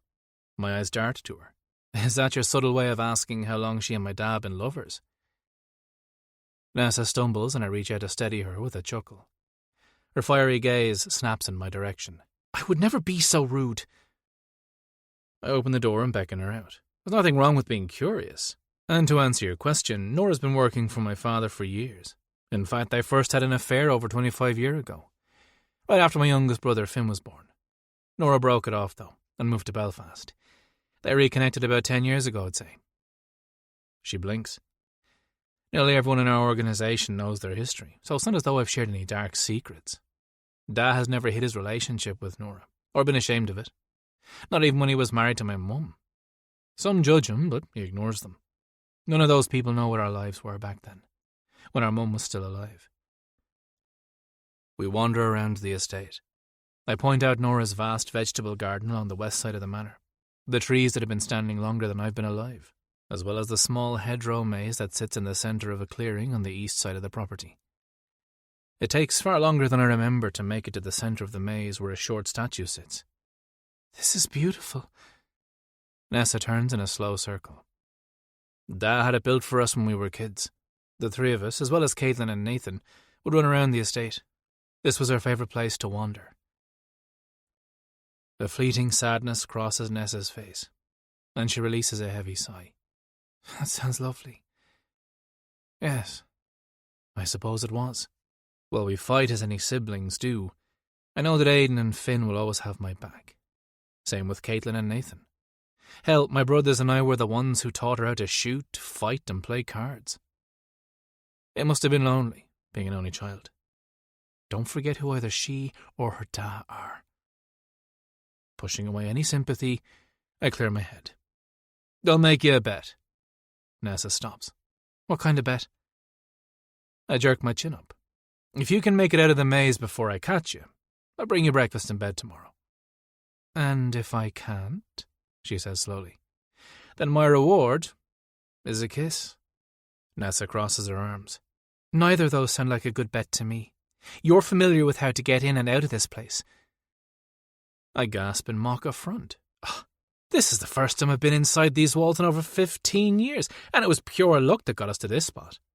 Besides, what woman doesn't want a sexy man bringing her breakfast in bed, or a kiss that will have her forgetting her name? She snorts. You've an awfully inflated opinion of yourself, and you're avoiding answers. I move closer and walk around her, leaning in to whisper in her ear. Are you scared you'll lose? She turns her head just slightly and our breath mingles. Our eyes meet. She drops her gaze to my mouth and lingers there for a second before lifting it back up to mine. No, I'm not scared. In a flash, she pushes me, causing me to stumble and nearly fall on my arse, before taking off into the hedgerow. I laugh. Sly little mouse. It has been years since I've been inside the maze, but I've never forgotten the way out. Nessa's footsteps are loud, as is her breathing. There's a flash of blue and pink through the greenery. My prey thinks she can escape me. Down one row, then a right turn, followed by two lefts, has me at an intersection where I stand and wait. Seconds later, she bursts around the corner and comes to a skidding halt with a soft cry. Spinning on her heels, she darts away in the direction she came from. I casually make my way in the other direction. This is the only way out of here. She's going to have to make it past me if she wants to win. I whistle a tune and shove my hands in my pocket, slowly striding down the narrow pass without a care in the world. Another intersection is in front of me, and just as I turn right, a soft body collides with mine. My hands grip Nessa's hips to steady her, and big blue eyes filled with disbelief peer up at me. Gotcha. Chapter 9. Nessa. Breathless, I can only stare up at Cian. It might have been sneaky on my part to shove him back there, but it had been out of desperation. I don't want to feel his lips on mine again, at least not as part of a game. If he's going to kiss me, I want him to do it because he wants to. I want him to mean it. Which will never happen. Fine, you won. You can let go of me now. I try taking a step back, Anything to get away from the heat of his body seeping into mine and warming me from the inside out. Maybe I like holding you. His grip tightens and then shifts, so the tips of his fingers splay across the outside of my butt cheeks, just above the crease of my thighs. I'm painfully aware of my chest squished against his. The slightest movement generates friction and makes them ache for more. I have to force myself to hold still and avoid the temptation of rubbing myself all over him. Cursing my body for betraying me, I once again try to put some distance between us. But Cian is like a solid statue, completely immovable. Let's just get this over with then. I quickly lift up on my toes, press my mouth to his, and drop my heels back to the ground. There, freely given, debt paid. Cian scoffs.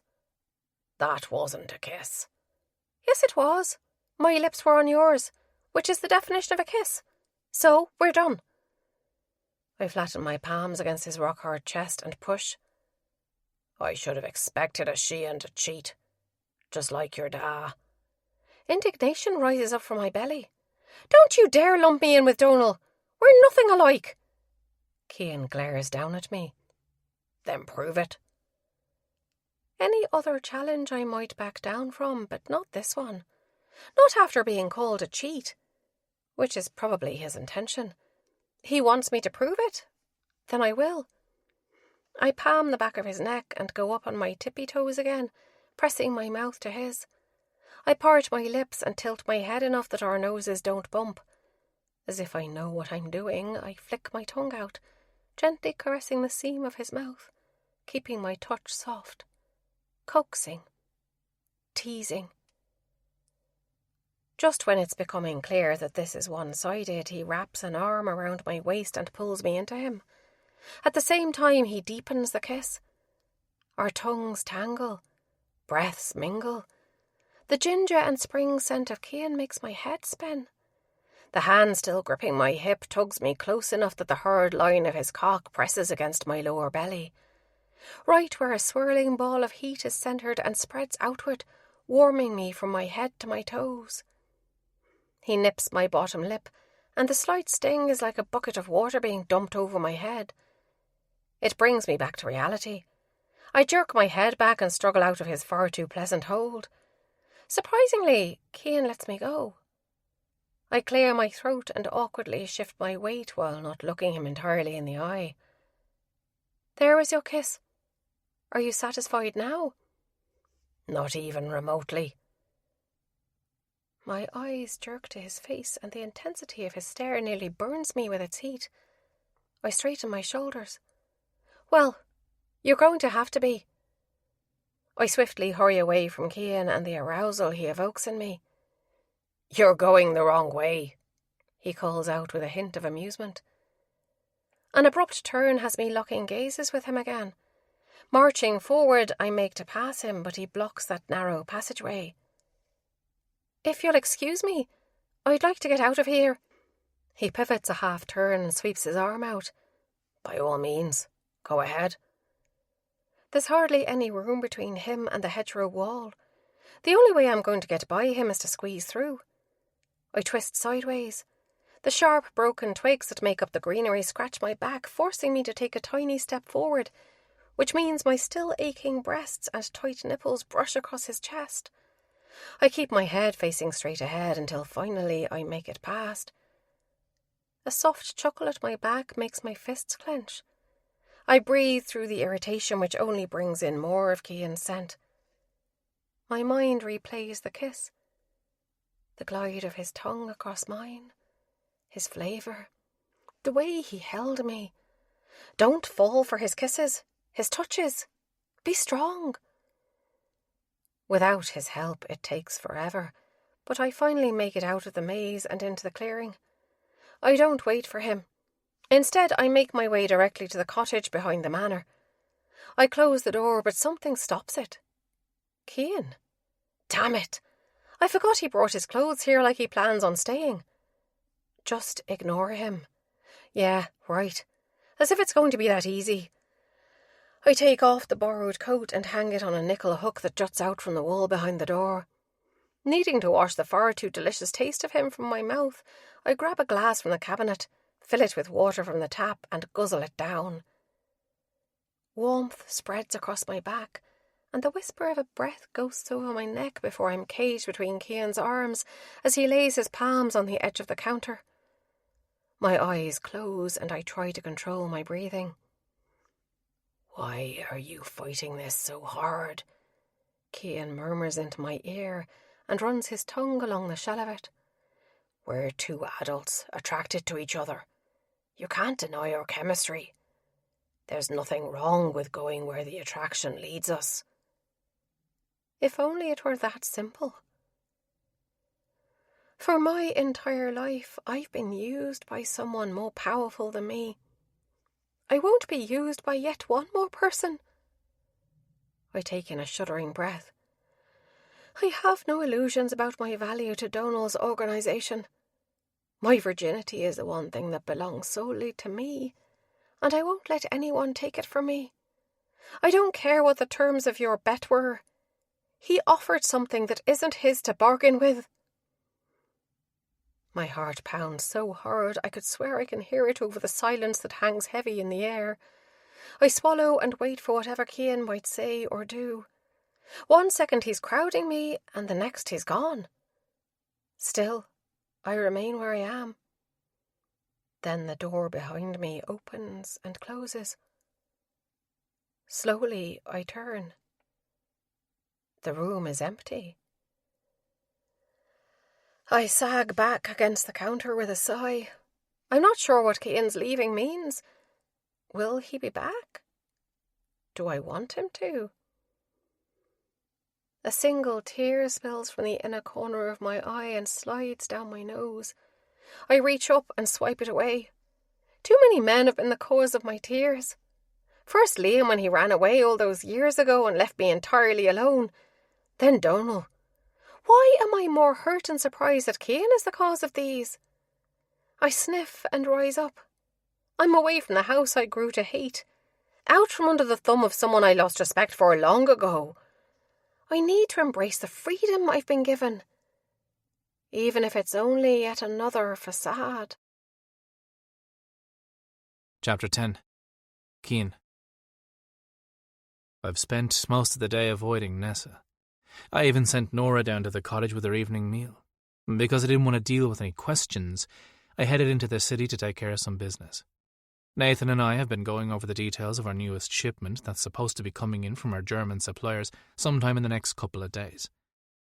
Despite the fact he took over as our head of acquisitions more than 3 years ago, and is perfectly capable of handling everything, I use it as an excuse to stay busy. So I didn't keep hearing Nessa's words inside my head. Is there a reason you're still hanging around? Nathan closes his desk drawer and locks it. Not that I don't want you here, but I'm pretty sure this is the longest amount of time you spent in my office in at least a year. I take another sip of whiskey from the bottle of the Devil's Keep he keeps stocked in the bar, which is precisely why I should be here. It's important I know every aspect of our business dealings. My cousin cocks his head. Planning on replacing me already? What? No. I don't have the patience or the temperament to deal with the kind of bullshit he does. Not that I'm a hothead, but Nathan has a way of putting people at ease when he talks to them.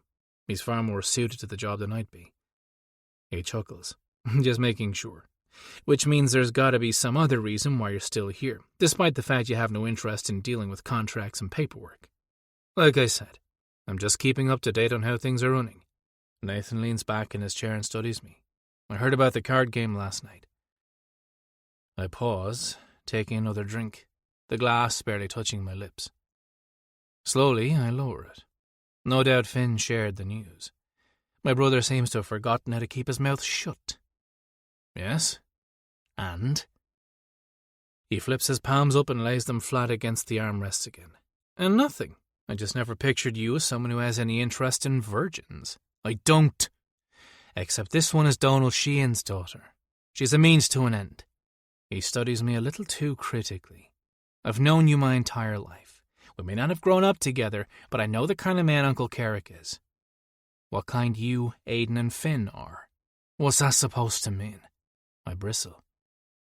My cousin rises from his chair and circles the desk. He props himself up on the edge of it and crosses his ankles. This life is brutal and violent. There's no escaping it. We aren't without our enemies. We've killed our fair share of them. But the one thing we've never done, not since Grandad's death anyway, is hurt innocent people, especially women. He strides past, claps me on the shoulder and disappears out of the office. Nathan has no idea what he's talking about. I'm not hurting Nessa. I could have already forced her if that had been my goal. Donal is who I'm hurting, showing him he can't fuck with us, reminding him who holds the power in this city. The only plan I have for the little mouse back at the estate is pleasure, for both of us. I throw back the last swallow of whiskey. I'm sure Nessa has had time to cool down. The entire drive home, I plot my next move in the seduction of my little mouse. By the time I'm through, there won't be any taking of her virginity. She'll gladly give it to me. It's dark by the time I park in front of the manor. The gravel on the drive crunches beneath the soles of my shoes. Soft lights glow from several windows at the front, including Nora's room. I walk along the stone pathway that circles to the side before it gives way to grass. The night critters fill the air with chirps and whirs, and a cool breeze blows, causing the tree branches to sway and dance. Overhead, the section of the moon not hidden beneath cloud coverage shines brightly, providing a bit of illumination as I head down the sloped lawn to the cottage.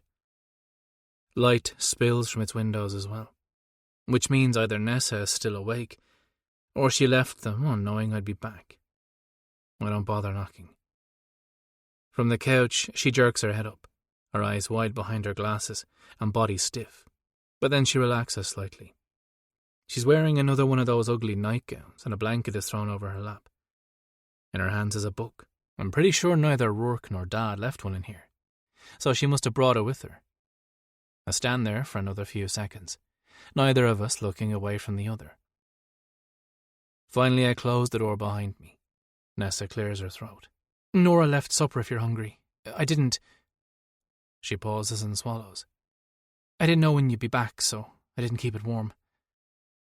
She's either a people pleaser or she's forgotten about earlier. My guess is the former. I stride through the living area into the kitchen and grab the pitcher of filtered water from the fridge. That's fine. I ate earlier at the office. Once I've filled my glass, I move back to the living room and sit on the sofa next to her. Not close enough to intrude on her personal space, but close enough that she can't just ignore me. I swivel half a turn toward her and cross my ankle over my knee, taking a drink. Nessa shifts an inch. It's a subtle movement, as though she's actually giving me more of her attention, but it draws her body back and farther away from me. I tip my chin toward her lap. What are you reading? There's another shift, this one uncomfortable. Nothing you'd be interested in. You might be surprised. I arch a brow. Nessa closes the book and folds her hands over it. Fine. It's about a young woman whose long-term boyfriend breaks up with her, instead of proposing marriage like she'd been expecting. She's feeling lost, so she and a friend travel the world. Throughout their travels, they meet and help people from all these different countries and cultures. She begins to discover things about herself she never knew or expected. Then something happens and she has to choose between her old life and her new one. Which one does she choose? Nessa gives a small shrug. I don't know yet. I haven't made it that far. I study her. Her hair has been braided again, and the tail drapes over her shoulder. She doesn't appear to be wearing any makeup, not that I really noticed any before. I lift my gaze to meet hers. What would you choose, if it were you? Behind the glasses, those big eyes of hers blink. I don't know. I suppose it depends. On what? I'm genuinely curious. I guess on whether or not I'd be returning to my old life because it's familiar. And although shitty, there's comfort in the safety and security of the known. Sometimes the uncertainty of your future is far more terrifying than the familiarity of your past. Carefully I palm the side of her neck, gently running my thumb along her cheek. She doesn't pull away. That's what makes new things all the more exciting. The way your pulse races and your heart pounds. There's a bit of exhilaration in not knowing what the outcome might be. How do you know that this new life won't be better? Isn't it worth a bit of risk to find out? The reward could be so worth it. Nessa blows out a harsh breath. says the person who hasn't lived their whole life faced with uncertainty, only to discover it's far worse on the other side of it. I don't confess to knowing what your life with Cian was like, but nothing says you have to go back to stay there. You're a grown woman. Get out there and live. She draws her head back, turning it to force my arm to drop, and then returns her sharp glare to me. How do you propose that? I've no money of my own, no skills to speak of. I've basically been kept locked away under the guise of a loving da who can't live without his precious daughter. I don't have any real friends, although not for lack of trying. All I can hope for is that either one of these days Donal's luck will run out and I'll finally be free, or I find a man I want to marry and who wants to marry me. Although considering the company Donal keeps, the chances of that happening are pretty low. Nessa stands up. If you'll excuse me, I've suddenly developed a headache and I'm going to bed. She moves toward the bedroom, walking around to the outside of the coffee table to keep far enough away that I can't reach for her without getting up. The door closes with a soft snick. I glance over my shoulder toward it and smile to myself. Every little wall she puts up only makes me that more determined to tear it down. I set the glass on the floor near my feet and pull my phone from my pocket. After typing out a quick text message, I pick it back up, take it to the kitchen and sit on the sofa again. I'll give Nessa a bit of time to get settled before I head in there. Allow her the illusion of control. Chapter 11. Nessa. I've been lying awake for hours. How could I not, after discovering Cian in bed with me some time before dawn? Although, shouldn't I have expected it after he placed his clothes in the drawer and personal items in the bathroom? My bladder had pulled me out of a deep sleep, and still groggy, I slipped from beneath the blankets and went to the bathroom. When I walked back into the bedroom, I'd stopped short at the large human-shaped form lying there. I'd stood for the longest time debating. Do I just go back to bed and pretend he's not there, or go out to the living room and sleep on the couch? Neither prospect sounded appealing. Stiffening my shoulders, I went back to my side of the bed and laid under the covers, staying as close to the edge of it as I could without falling out and onto the floor. I'd kept my eyes closed and prayed for sleep to come, but it didn't. I lie frozen, waiting for every shift of his body. I'd still been awake when he got up, showered, dressed. My eyes had remained firmly shut, and left. That had been at least an hour ago. I roll onto my back and stare at the ceiling. My arms lie folded over my chest with the fingers threaded. I loosen them and smooth down the fabric of the duvet nervously, even though I'm alone. I've never slept in the same bed as anyone before. For Cian to be the first has me feeling all sorts of ways. The conversation from last night comes back to me, as well as the one before he'd left earlier yesterday. I wish I knew what to make of him. I mean, he shows up at my house at dawn, claiming I belong to him. Then we spend the rest of the day in this weird dance that alternates between making me furious and falling under some spell he's putting on me. I'm not fooled by his kisses and the way he touches me, as though I'm someone he cares about. Every interaction we've had has been calculated to get a reaction from me. I'm not stupid. I've learned how to judge people's sincerity, dealing with Donal and all his hangers-on. And yet, despite knowing I'm being played, I can't control my own emotions. Everyone in the world I live in is playing a game, one that earns them power, money, and control. It's one I want no part of, and yet I've been forced to become a player. Perhaps Cian is right. Maybe I need to start playing by my own rules for my own benefit, take back the control Donal has exerted over me, that I've let him exert. Except where do I start? I'm stuck out here, in the countryside with no one to call. Even though I got the sense that Cian's brother didn't approve of him bringing me here, I doubt he's going to go against his brother by taking me home. Not that I want to go back there anyway. For the briefest second, I consider trying to figure out how to reach Liam, although I've only seen him twice in the last 20 years. Once was over 10 years ago, and the other nearly 10 years before that, on the day he'd had enough and ran away. While he was never cruel to me, he hates Donal. I don't suspect he has any more charitable thoughts toward me, even if for a few short years, until his mother died, he was my stepbrother. We're practically strangers. Lying here feeling sorry for myself isn't getting me anywhere. I throw back the duvet, grab clean clothes and hop in the shower. The blast of water revives me. Once I'm dressed and my hair is dried and braided, I grab the coat Nora loaned me yesterday and head up to the manor house. It's a bit of a bold move, but I'm not going to let fear stop me. I'm not going to sit inside that cottage alone and wait for things to happen, or remain hidden like some dirty secret.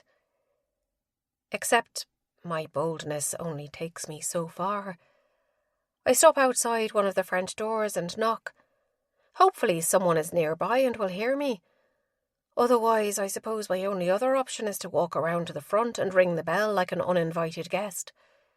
Thankfully, Nora appears through the glass and opens up the right side. Miss Cian, is everything all right? Oh, yes. I just thought I would see if there was anything I could do to help you. It's a bit boring out there all by myself. She steps back, opening the door wider. Please, come in. The house smells divine. A mix of fruit and something sweet. I'm just baking some treats for Carrick's grandsons. Nathan and Lucia are stopping by tomorrow with the boys. There's affection in her tone when she speaks of them. You're welcome to come and keep me company. I follow Nora out of the dining room and into the kitchen, where the scent of chocolate and shortbread fills the air. She gestures to one of the stools pushed under the counter. Take a seat if you'd like. Have you eaten breakfast yet, dear? I'm not really hungry, but thank you. You're welcome to a biscuit or two once they've cooled. In the distance, a door opens and closes. Yoo-hoo, I'm here. Where is everyone? A feminine voice calls out and footsteps grow closer.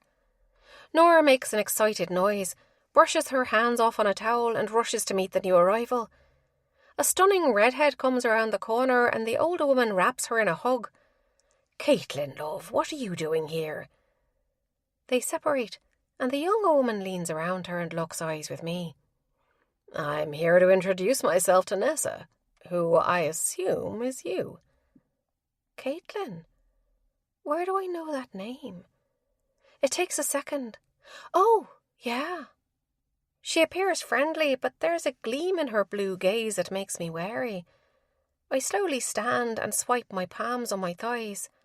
Oh, hi, yes, I'm Nessa. You must be Cian's cousin. Her smile widens. Whatever he's told you about me is probably true. Nora threads her arm through Caitlin's and drags her father into the room. Come and have a seat. Tell me all about your trip to Brooklyn. Actually, would you mind if Nessa and I chatted for a bit first? The older woman's gaze bounces between us and then settles back on Cian's cousin. As though some silent exchange occurs between them, Nora nods. Of course. You two ladies go and get acquainted. Thanks, Nora. Caitlin kisses her cheek and then steals a biscuit from a cooling rack on the counter and breaks half of it off in her mouth with a moan of delight. You've outdone yourself, as always. The housekeeper shoos her off, but a pink flush rises in her cheeks. Caitlin turns to me. The sun is finally out and burning some of the chill out of the air. Up for a walk? There's a weight in my gut that says I'm being ambushed, but I'm not sure I have a choice. Sure. Great. We'll go out the front. She snags one more biscuit and then marches out of the kitchen. At a much slower pace, I follow her. It's my first glimpse of the inside of Cian's home. To say I'm a bit surprised is an understatement. It's warm and inviting in here with family pictures hanging on the walls. There are fresh flower arrangements on mantels and side tables. The colour scheme is a mix of blues, greens, oranges and reds. Yes, there are signs of wealth, but they're not quite so ostentatious as Donal tries to make our home. I hear you're going to be staying for a while, Caitlin says over her shoulder as she reaches the double doors in the entryway. I almost laugh. So I've been told? Or at least until Cian gets tired of you. Isn't that what he said? At least the guest house is cosy. Did Cian tell you that I lived out there for a little bit? Okay, so maybe not actually lived there, but it was still a nice place to stay. We walk down the narrow lane that makes up the drive. Even though the sun peeks through the branches, it's still shady enough to be a bit cool. I tug the coat a little tighter around me, even if I can't close it all the way. Caitlin glances over at me and her eyes widen, as though just realising what I'm wearing. That's where I left that thing. I wondered. It's a good colour on you. Her comment hadn't been laced with any snarky undertones, but I'm a bit uncomfortable with the fact it had been loaned to me without her knowledge. Thanks, I smile weakly. Tell me about yourself. I'm still getting to know other women around my age since I spend most of my time with either my fiancé or my sister-in-law. It's a lot harder making new friends as an adult, which is kind of weird. I stop short. The uneasy sensation grows in my belly. I'm sorry. I'm not trying to be rude, but why are you doing this? Caitlin pauses and faces me with a questioning look. I brace myself for her reaction. Doing what? I wave my hand, gesturing between the two of us. This, being here, introducing yourself to me. The little crease between her eyebrows deepens. Cian sent me a text message last night. He told me you were visiting for a while and thought it might be nice if you and I got to know each other. I'll admit it seemed a bit out of left field, but like I said, I'm always up for making friends my age. That's it? She's here because Cian asked her to come. Why? Did he tell you why I'm visiting? She cocks her head. Now that you mention it, no. I can't help it. This time I do laugh, mostly because it's so sad and pathetic. My dad lost my virginity to Cian in a game of cards 2 nights ago. Apparently I belong to him now, or so he says. Good God, why did I just blurt it all out like that? If I expect Caitlin to be scandalised, I'd be dead wrong. Instead, her face twists in anger. What the actual fuck? Chapter 12. Cian. Maybe asking Caitlin to come introduce herself to Nessa hadn't been the smartest decision I'd ever made. I'm taking the chance that Nessa won't tell her why she's really staying at the cottage. Not that I'm scared of my cousin, but I don't want to listen to her bitch me out. Caitlin has strong opinions on how women should be treated, and has no hesitation about sharing them whether a person wants to hear them or not. It's a calculated risk. If nothing else, she'll be even more inclined to take Nessa under her wing. Then again, I could also go home and my little mouse will be missing. A thwacking pain pierces the middle of my forehead. I reach up to rub where Aidan flicked me with his finger, and glare at him as he leans back in his seat next to me. The fuck was that for? Because your mind is elsewhere and you need to pay attention. I glance around Finn's office. It's just Aidan, him and me. You guys are going over the books and numbers. Pretty sure you don't need me for that. Aidan shoots me an annoyed glare. We were done discussing casino business at least 5 minutes ago. Finn said your name 3 times and you haven't heard him once. Is it your little virgin that's got you distracted? Although I suppose she's not one anymore. He and Finn share an amused glance. I'm suddenly reticent about sharing anything regarding Nessa with them. Don't worry about her. Finn's expression flattens. You keep telling us that, and I can't help but wonder why. I glare at him. Because it's none of your business. I beg to differ. Aidan rumbles. You've got the daughter of our family's enemy stashed out in the guest house, while her dad's teetering on the edge of ruin. In the meantime, that psychopath stepbrother of hers, Campbell, is doing everything in his power to destroy not only Cian, but us, all so he can control Dublin. The fact that your plaything could come in handy in winning an upcoming war is exactly our business. An unwelcome haze of anger distorts my vision. We're not using Nessa as some type of bargaining chip. Why not? She's a Cian. Aidan leans forward in his chair. Neither Donal nor Campbell would hesitate to use anyone against us. We have the upper hand here. We're not using her. I push myself out of the chair to loom over my brother. End of story. I'm done here. I jerk open the door to leave. Make sure you're not thinking with your cock, Cian. Aidan calls out and I slam the door behind me. Caitlin's car is gone by the time I park in front of the house. Is my mouse still here, or has she tried to escape me? I head into the house first to grab something to eat. I missed breakfast, and spent the last few hours at the casino. I step into the kitchen to take a few things out of the fridge. I turn and come to an abrupt halt. Da stands in the open entryway, his features tight. What's happened? I set everything down and braced myself against the edge of the counter. Liam Campbell initiated his takeover less than an hour ago. Strolled right into Cian's home, presented him with the deed, and announced he was in charge of the organisation now. Fuck. We knew it was coming, but I didn't expect it so soon.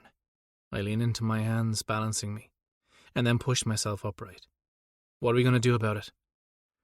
We wait a few hours and then call for a sit-down with him, try to gauge where he's at and get a lead on what his plans are. He's smart and dangerous, far more dangerous than Cian. Campbell's predecessor let drink control him. He talked a bigger game than he could back up, if for no other reason than to continue living under his own delusion that his organisation was just as powerful as ours. Dar rubs the back of his neck. It was my mistake in letting him continue. We all know I could have taken out the entire thing and everyone in it. But so long as he didn't interfere in our business dealings, I let things lie. How could you have known that Campbell would gain the support of Cian's men? At least this went quickly. He's only been making noticeable allies for, a few years? He's an outsider, not even blood. It doesn't matter that Campbell is Cian's stepson. Loyalty shouldn't be bought. Da shakes his head. Yet in this case it has been. Young Liam has gained himself some powerful backers. He's played the long game well. And now he's finally won. We need to let Aidan and Finn know. I called them. They're on their way home. I also put the word out to the heads of the family that we will be having a meeting in 2 days to discuss this latest development. Campbell wants it all. Money, definitely. But more importantly, he wants to rule Dublin. He's not going to abide by the truce. He's going to come for us, and he's going to come hard. Da's gaze intensifies. We'll need to be ready for a war. Christ. I run my hand through my hair. For more than half my life we have had a ceasefire between our two organisations. We'd all gotten tired of our men, our families dying. Campbell's takeover changes everything. My gaze shifts to the cottage halfway down the hill. No doubt he's also discovered that Nessa is mine. He's never shown any interest in her. Hell, his entire focus has always appeared to be bringing Cian down. Except, what if it changes? My mind goes back to Aidan's suggestion. Use Nessa as some type of bargaining chip. The part of me wants to instantly dismiss it, but I hesitate. It might come down to that. Be careful, son. I blink away my thoughts and nod. Da walks out of the room, no doubt to go to his office for a drink and a smoke. He only brings out his tobacco pipe when he's got a lot on his mind. Nora isn't a fan, and playfully scolds him, but that's the extent of it. She knows not to try and make him stop. I quickly put together a sandwich and eat it on the way down to the cottage. It's more important than ever to make sure Nessa is still here. I should have gone down to check as soon as I got here. I walk in, and actually exhale the breath I've been holding. She's sitting on the couch with the same book from last night in her hands. Her head lifts without the surprise it had at my entrance the previous evening. I honestly wasn't sure if you'd still be here. The confession is pulled from me before I can stop it. Nessa lightly shrugs. I wasn't either. But the sad fact is, at the moment, I've nowhere else to go, even though Caitlin offered me the spare room at her and her fiancé's place. Closing the door behind me, I stride forward and sit at the other end of the couch, leaning forward with my forearms resting on my knees. You didn't take her up on it? And be the third wheel? She laughs, but there's a tinge of self-deprecation to it. No thanks. I tilt my head to peer over my shoulder. I'm not sure I would have blamed you if you had. There's a slight pink hue to Nessa's cheeks. Otherwise, she remains still. Her breasts rise and fall with each breath she takes. I turn to face forward again. Campbell forcibly took over your dad's organisation earlier today. She sucks in a sharp breath. Liam? A bright flare of anger erupts at his name coming from her lips. Walked right into the house with his men. Was anyone hurt? Her voice trembles. I sit upright. Not that I'm aware. Nessa visibly relaxes, but her white-knuckled grip on her book doesn't ease. She swallows. He actually did it? You knew that was his plan? It came out sharply. She shakes her head. Not really. Donald has grown paranoid over the last 2 or 3 years, always mumbling something about revenge. He started drinking more around the same time, so I didn't put much stock into it. There were a few late-night meetings where I caught bits and pieces of conversation on occasion. Liam's name was mentioned a couple times. I thought Donald was overreacting. Now I see that he wasn't. I relax slightly. How much contact have you had with Campbell? Nessa jerks her head in my direction. What's that supposed to mean? I shift and twist so we're more face to face. It's just a question, Nessa. That wasn't just anything. There was a tone in your voice, like you're accusing me of something. I'm not accusing you of anything. Am I? For your information, she huffs, I haven't talked to or seen Liam in 10 years. My jaw clenches at the name again. You two weren't close then, I take it. I make sure to keep my tone measured and neutral. Nessa doesn't answer at first. She studies me while I try to maintain a blank mask. Finally, she sinks back into the cushion behind her and loosens her grip on the book. Never. Not even after he and his mum moved in when she and Donald married. I was still quite young, but I remember being so excited to have a big brother. Except Liam was always a bit distant. Thinking back, it almost feels like he was intentionally trying not to get attached. Considering how Donald treated him, I guess I'm not surprised. Did your dad hit him too? Or just you? I can't help asking. Maybe I just want confirmation that he laid hands on her. He didn't always hit me. That doesn't really answer my question. When did he start? Nessa averts her eyes. After Liam left. I clench my jaw. Campbell is 10 years older than her. If he left as a teen, she'd only been a little girl. How old were you? Does it matter? Does it? For some reason, yes, it does. Maybe not. But tell me anyway, I coax, softer than I thought possible. I was 6 when he escaped. Chapter 13. Nessa. I'm not even sure why I'm telling Cian all this. Maybe so he can have an idea what my life was like. What Liam's was like.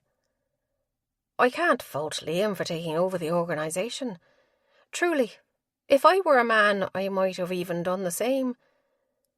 But despite the fact I haven't talked to Liam in a decade, it doesn't mean I haven't heard things. Whispers of how cold and uncaring he's become. How brutal. My heart aches a bit for him. I'd sensed his loneliness all those years ago. It matched my own. What do you mean? Escaped? I glance at Cian. If you lived with a man who mentally, physically and emotionally abused you for 4 years, would you not consider getting away and escape? His face twists with anger. Not if it meant leaving a little girl behind. It's nice that he has the luxury of believing that. Especially since he has a family who loves him. Living in our world is hard. If Liam could have a moment of happiness being out from under Donald's thumb, then I envy him. He's had 20 years of freedom. I can't even imagine what that's like, and I doubt anything I say is going to change Cian's mind. I'm not sure what it means with Liam in charge, although I'm going to bet we'll all find out soon enough. Tired of the conversation, I change topics. So, Caitlin wasn't at all what I expected. He snorts softly. I'm sure. I should probably warn you. I think you're on the list of people she's quite unhappy with. That brings a laugh. I assumed so, if she offered to let you stay with her and Rourke. I take it the reason behind your visit came up. It might have been mentioned. I place my book on the end table and swivel, bringing my leg up onto the couch and tuck it beneath me. Aside from that, we had a lovely visit. Thank you for having her stop by. You're welcome. Caitlin needs to be kept busy or she causes trouble. I figured having her stop by for a few hours was one way to do that. I'm sure Rourke will thank me later. That makes me chuckle. From everything she told me about her fiancé, I got the impression he liked the kind of trouble she caused. Even that reminder has my cheeks heating. Are you blushing? I startle and grow flustered. What? No. Why would I be? Cian smirks. You are. What were you thinking just now? Nothing. I shake my head and jump up from the couch. He snags my hand and tucks me straight down onto his lap. Hey, let me up. I wiggle and squirm, trying to get up, but he tightens his hold. Then I freeze, because his hardness grows beneath me. Thought that might settle you down. Cian smirks. It galls me to admit I like being this close to him, to be able to admire the freckles sprinkled across his face. I'm not sure he'd appreciate the fact, though. For some reason, they make him more human, more fallible. They remind me of the Cian I met before his face lost its boyishness and he matured into the man he is today. Still, I remain rigid in his grasp. I'm not a child, you know. I'm too old and too big to sit on anyone's lap. He shifts beneath me and I settle deeper against him. The tingle I get each time he's touched or kissed me starts up again. I have to make myself not rub my thighs together to ease the ache that throbs between them. A woman is always welcome on a man's lap, no matter how old or grown she's gotten. That annoying flush rises in my chest and neck again. I'm glad my shirt covers most of it. We'll have to agree to disagree, I guess. I guess so. Now, are you going to answer me? Cian asks with a raised brow. What was the question? My brain's gone stupid from the near proximity of him. A fact that annoys me greatly. I've never gone stupid over a man before. Why does he have to be the first? Oh, yeah, the question. There's nothing to answer because I wasn't blushing. You were. We were talking about Caitlin and Rourke and suddenly your cheeks turned red. He tips his head. What did she say to you?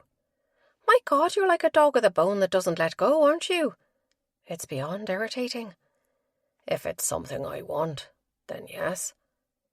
He says it without an ounce of shame, too. Quick, think of something. Fine.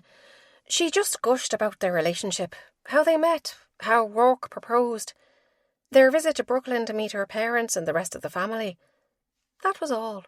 It was sweet. Cian narrows his gaze. That is not blush-worthy conversation. Maybe not to you, it's not. Wow, that's really sad.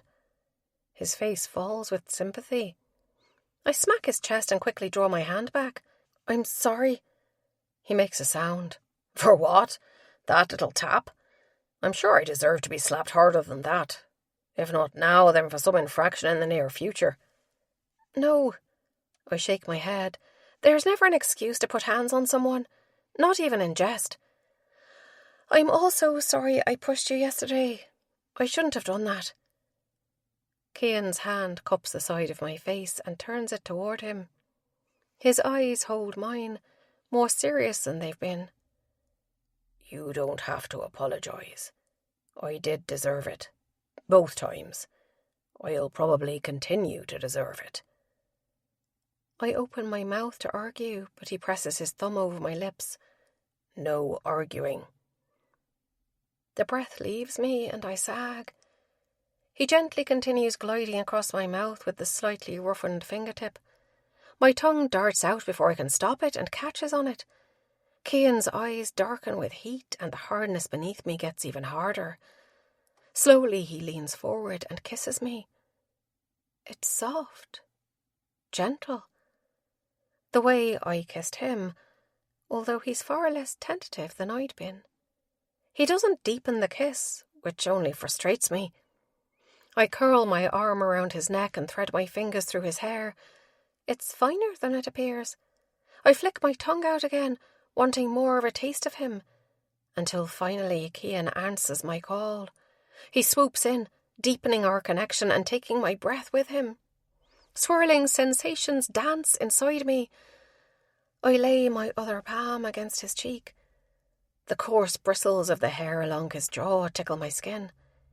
He's hot beneath my touch, warming my hand all the way up to my elbow. Cian's ginger scent surrounds us and makes my mouth water. I'll never eat a ginger snap again without thinking of him. When he kisses me like this, it's easy to forget why I'm here. While I'm in his arms, I could almost fool myself into thinking I'm safe from the outside world, that he'll protect me from anyone who wishes me harm. Except I'm not, and he won't. Because he's the one who poses the biggest threat. If only the two parts inside me could both see that, instead of just my brain. Stop thinking, Nessa. Just feel and enjoy what Cian's doing, even though it's a lie. The kiss goes on until far too soon he draws back. A smile curls his lips. I guess that's one way to stop you from arguing. I match my smile to his. I guess so. His phone rings.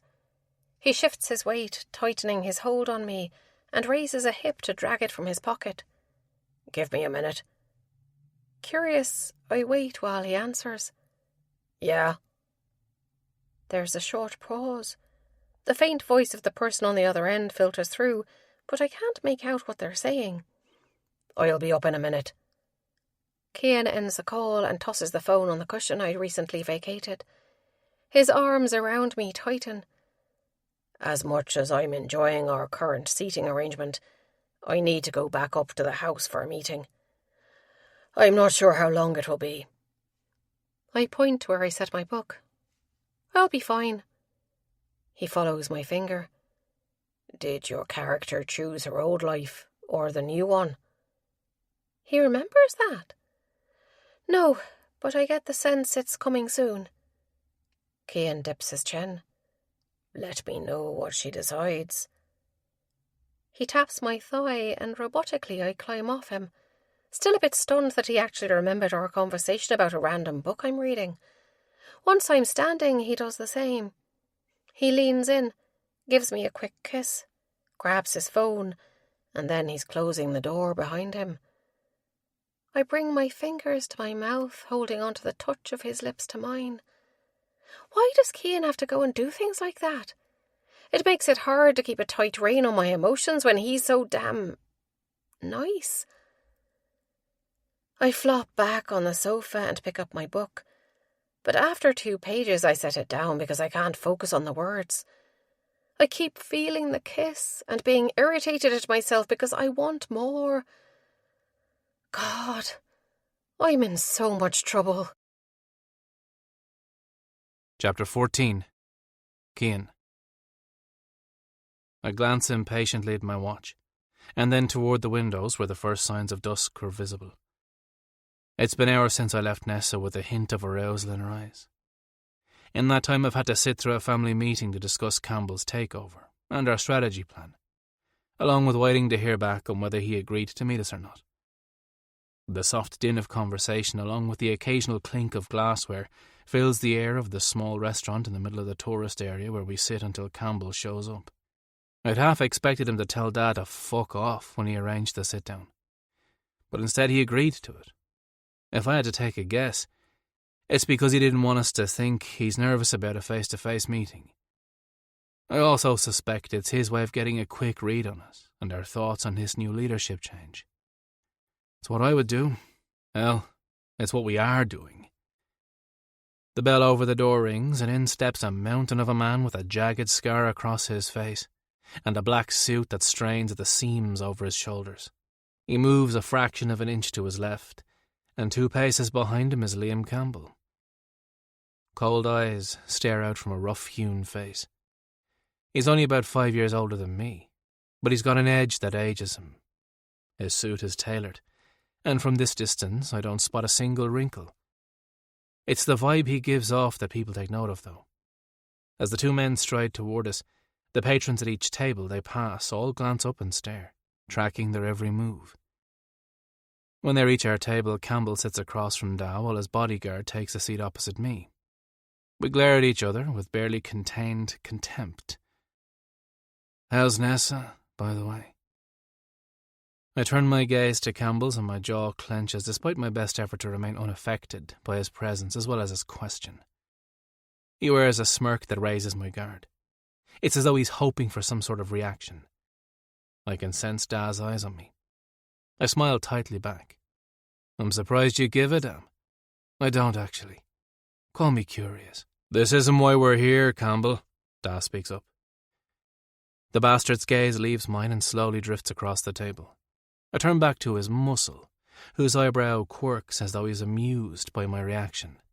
"Ah, yes. A man who wants to skip any pleasantries and get straight down to business." Campbell's words drip with sarcasm. Da leans forward and rests his forearms on the table. "I understand you've taken over your Da's organisation." "Donal Cian is not my Da."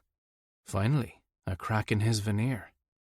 Apparently mentioning a familial bond with Cian triggers Campbell's rage. Interesting. Although considering what Nessa told me about his relationship with the older man, it doesn't surprise me. Da smirks, clearly interpreting Campbell's reaction the same way I did. "My mistake. Your step, Da, then. That's awfully ambitious of you. I hope that means we can continue to remain on friendly terms." "I assume by friendly you mean you expect me to be as weak as Cian?" Campbell casually leans back against his chair. He's certainly nothing like a stepdad. Da opens his mouth but closes it as someone passes our table. Once they're out of earshot, his attention returns to Campbell. "I'm not sure you have any idea the kind of power I hold in this city. Just because you managed to acquire enough to take over Cian's organisation doesn't mean shit. Like you said, he's weak. Had I wanted him to be your Da, would long be dead by now. I merely chose to let him run his business as he saw fit, so long as he didn't interfere with mine." Campbell's expression shifts, and it's clear he doesn't take kindly to the veiled threat. "Maybe that's where you went wrong. You were too soft-hearted. Make no mistake, I'm nothing like Donal Cian. I cower from and answer to no one." Da continues staring quietly, his gaze assessing. He slowly sits back, and a half-smile appears. "I can see that. You certainly have a lot of ambition. I admire that in a man." Even I almost wince at the condescending tone. Campbell's mouth flattens into a thin line, and his right arm twitches as though he wants nothing more than to reach for whatever weapon I'm sure is on his person. Another button pushed. Da chuckles lightly and my lips twitch. The man across from me goes rigid. "Did you call this meeting for any other reason than to try and intimidate me?" "I've no need to resort to intimidation.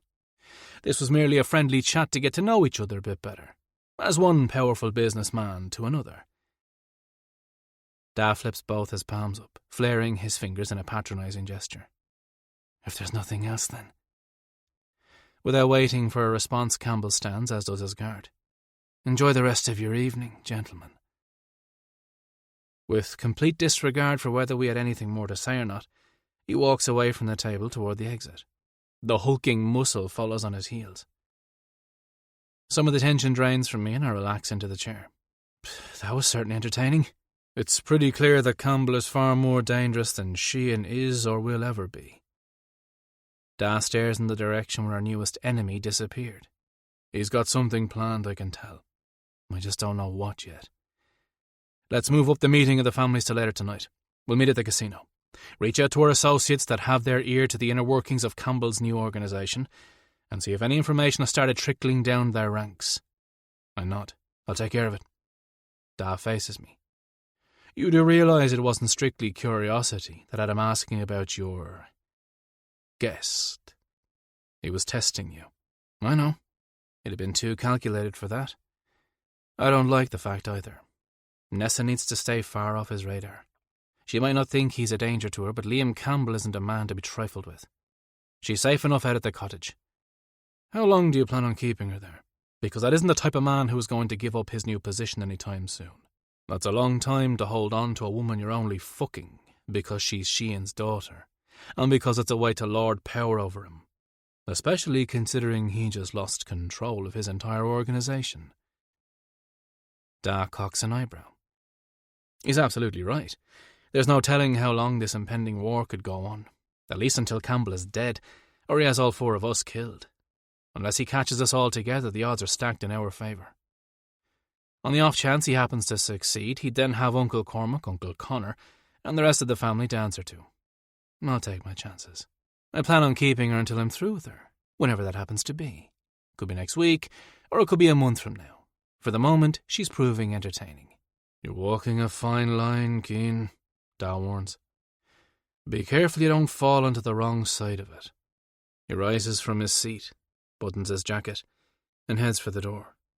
Rourke gets up from the table by the far wall where he'd stationed himself to keep watch over things in case they went south. He and Da step outside, and their departing figures disappear from sight. I remain seated for another minute, replaying his words.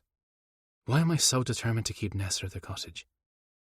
Because I haven't had a taste of her yet. And I want to. Not just because she's Cian's daughter either, although that certainly plays a large role. It's also because she fascinates me. I've witnessed enough facets of her to keep me intrigued, something not many women can do. I'm itching to discover all the lines and curves Nessa keeps hidden beneath that atrocious wardrobe of hers. I can't get the image of that red satin and lace out of my head. It's a total contradiction to those frumpy flannel nightdresses. I want to dress her in a sheer flowing gown that hugs her waist and flares out over her hips. One that offers the barest tease of her nipples. One so thin I'm able to make out a hint of her sex. Does Nessa keep herself bare? Or maybe the smallest bit of hair? I want to draw out every bit of wetness she produces, and then drink it down. Fuck, I've got it bad. I adjust my aching cock behind my zipper, and then I make my way out the door into my car. Before the night is over, I plan on going through her entire wardrobe, removing anything plaid or flannel, and setting it on fire. Then it's time to get my first, but certainly not my last, taste of Nessa Cian's body. Chapter 15. Nessa. Cian's been gone for hours, and all I've managed to do is eat a late lunch, try to read 3 different books without any luck, and wander around the property. At least the weather has been decent. I explored the maze again and memorised the way out. I'm not going to get caught in any more bets with him that I might actually lose. I've been back to sitting on the sofa after giving up trying to watch TV. Nothing even remotely interesting had been playing. If I were at home, at least I'd have Deirdre for company. It's far too awkward going up to the main house and talking to Nora, especially after Caitlin's visit this morning. Lord knows I don't want to bump into Cian's brothers, or his father. The intense way he'd studied me for the brief time I'd been in his company still lingers. I tried hard not to stare, but it had been impossible to ignore the striking resemblance between father and son. Even seated, Carrick Donnelly left an impression. It's understandable how he's the most powerful man in Dublin. And then there's Liam. An uneasy sensation inside me says something bad is coming. I hate it because I don't want anyone getting hurt. This is why I always say women should be in charge. The doorknob rattles and I snatch my book up so I can at least pretend I'm actually reading. Cian steps in carrying a takeaway bag and bottle of wine in one hand and a single short-stemmed white lily in the other. I quickly jump to my feet. Can I carry something? I've got it, but you can have this. He presents the flower out in a dramatic fashion. My hand trembles slightly as I take it from him. No one has ever given me flowers before, not even for my birthday. Thank you. It's beautiful. Don't tell the neighbours at the end of the lane that I nicked it from one of the bushes along their fence line. Cian winks and goes into the kitchen. Still carrying the gorgeous bloom, I follow him and stand at the imaginary threshold separating the two rooms. He sets everything on the counter and takes the square paperboard containers out of the bag. He glances over his shoulder and tips his chin up. I don't know much about gardening, but you might want to put that in some water. Jolted out of the shocked trance that has me frozen in place, I rush around the kitchen to search for anything that would work as a vase. To my surprise, there's actually one in the cabinet to the left of the sink. I fill it with water and drop the stem in. Unable to resist, I finger the satiny soft petals, taking care not to pluck too hard. My lips curl into a silly grin. Do you want to eat out of the container, or would you prefer plates? I jerk guiltily and spin toward Cian. His back is to me, and he's getting a couple of wine glasses from a cabinet. It's nothing fancy, just pasta from this little Italian restaurant nestled on a side street near St. Patrick's my cousin Nathan, Caitlin's brother, introduced me to. I ordered 3 different entrees, so hopefully you'll find something you like. Containers are fine. No sense in dirtying dishes when the food is pretty much already in a bowl. Cian chuckles and pops the cork on the bottle, making me jump. Feel free to check which is which. There's mushroom risotto, pasta carbonara, and chicken alfredo. They all sound delicious. Do you have a preference? I've never been good at making decisions. He pivots with a glass of red wine in each hand. Truth be told, I'll eat just about anything. Whatever you don't want, I'll be good with. I play a mental decision-making game, bouncing between all 3 choices until I land on the one in the middle. This one, I guess. Good choice. He raises both arms slightly and brings them down. Let's eat. Once I pick up the container and grab 2 forks from a drawer, I sit in the seat where Cian places my glass. He grabs his meal choice and takes the seat next to me. It's almost beginning to feel like a date. Remember, this is only a game. Thank you again for the beautiful flower and for bringing food. You're welcome. He takes a sip of wine. I hope you weren't too bored while I was gone. I shake my head, lying. Not at all. I told you I had my book to keep me entertained. Cian's lips quirk. It must have been hard to read with the book upside down. The bite I just took goes down the wrong pipe, making me cough and choke. My eyes water and I grab my glass. After a couple swallows, I manage to get myself under control. Excuse me? When I walked in, you were holding the book wrong side up. I imagine it makes it challenging to actually get any reading done. He leans back in his chair, almost daring me to deny it. My cheeks heat, and I fold my arms trying to look stern, but probably failing miserably. You know, it's rude of you to point that out. Cian bursts out laughing. I've never claimed to be otherwise. So since you weren't reading, what were you doing? I'm about to burst into flames. He's always managing to unarm me. Maybe it's my turn. Fine. If you must know, I was impatiently waiting for you to get back, so maybe you would kiss me again. All hints of amusement are erased from Cian's face. I hold eye contact with him, and the flare of heat along with his dilated pupils make me want to squirm in my seat. I'm not sure being bold suits me. He leans over into my personal space, palms the back of my neck, and brings me closer to him until only a whisper separates us. His wine-scented breath ghosts across my skin. There is no maybe about it. He murmurs against my lips before claiming them in a passion-filled kiss. Cian tastes earthy with a hint of fruit. Blackberries, perhaps. I'm swept away by sensations. Electricity sparks everywhere he touches me. It's heady and overwhelming, yet, at the same time, not enough. My tongue meets his as he swoops in and they tangle together, Beneath my hand, the one that, to my surprise, grips him, his muscled forearm ripples, the single vein that runs down it bulging. Who knew men's forearms was so sexy? Or maybe only Cian's are. Far too soon he draws back and rests his forehead against mine. His breathing is harsh in the stillness surrounding us. My heart gallops a mile a minute. You tempt my control. I hope you know that, Mouse. His low, gruff tone rumbles through me. A shiver dances down my spine. I suppose it's only fair, since you tempt mine. Cian chuckles lightly. Yes, I suppose it is. As though moving through mud, he slowly releases me and sits back in his chair. I move away as well and pick up my wine glass before drinking down half of it. Where's a fan when a girl needs it? Every part of my body tingles and aches, begging for more. That single kiss wasn't nearly enough. Just because I don't have any practical sexual experience doesn't mean I haven't dreamed about it, yearned for it. I've given myself orgasms before, but there's always been something missing. For the rest of the meal, we chat about banal topics.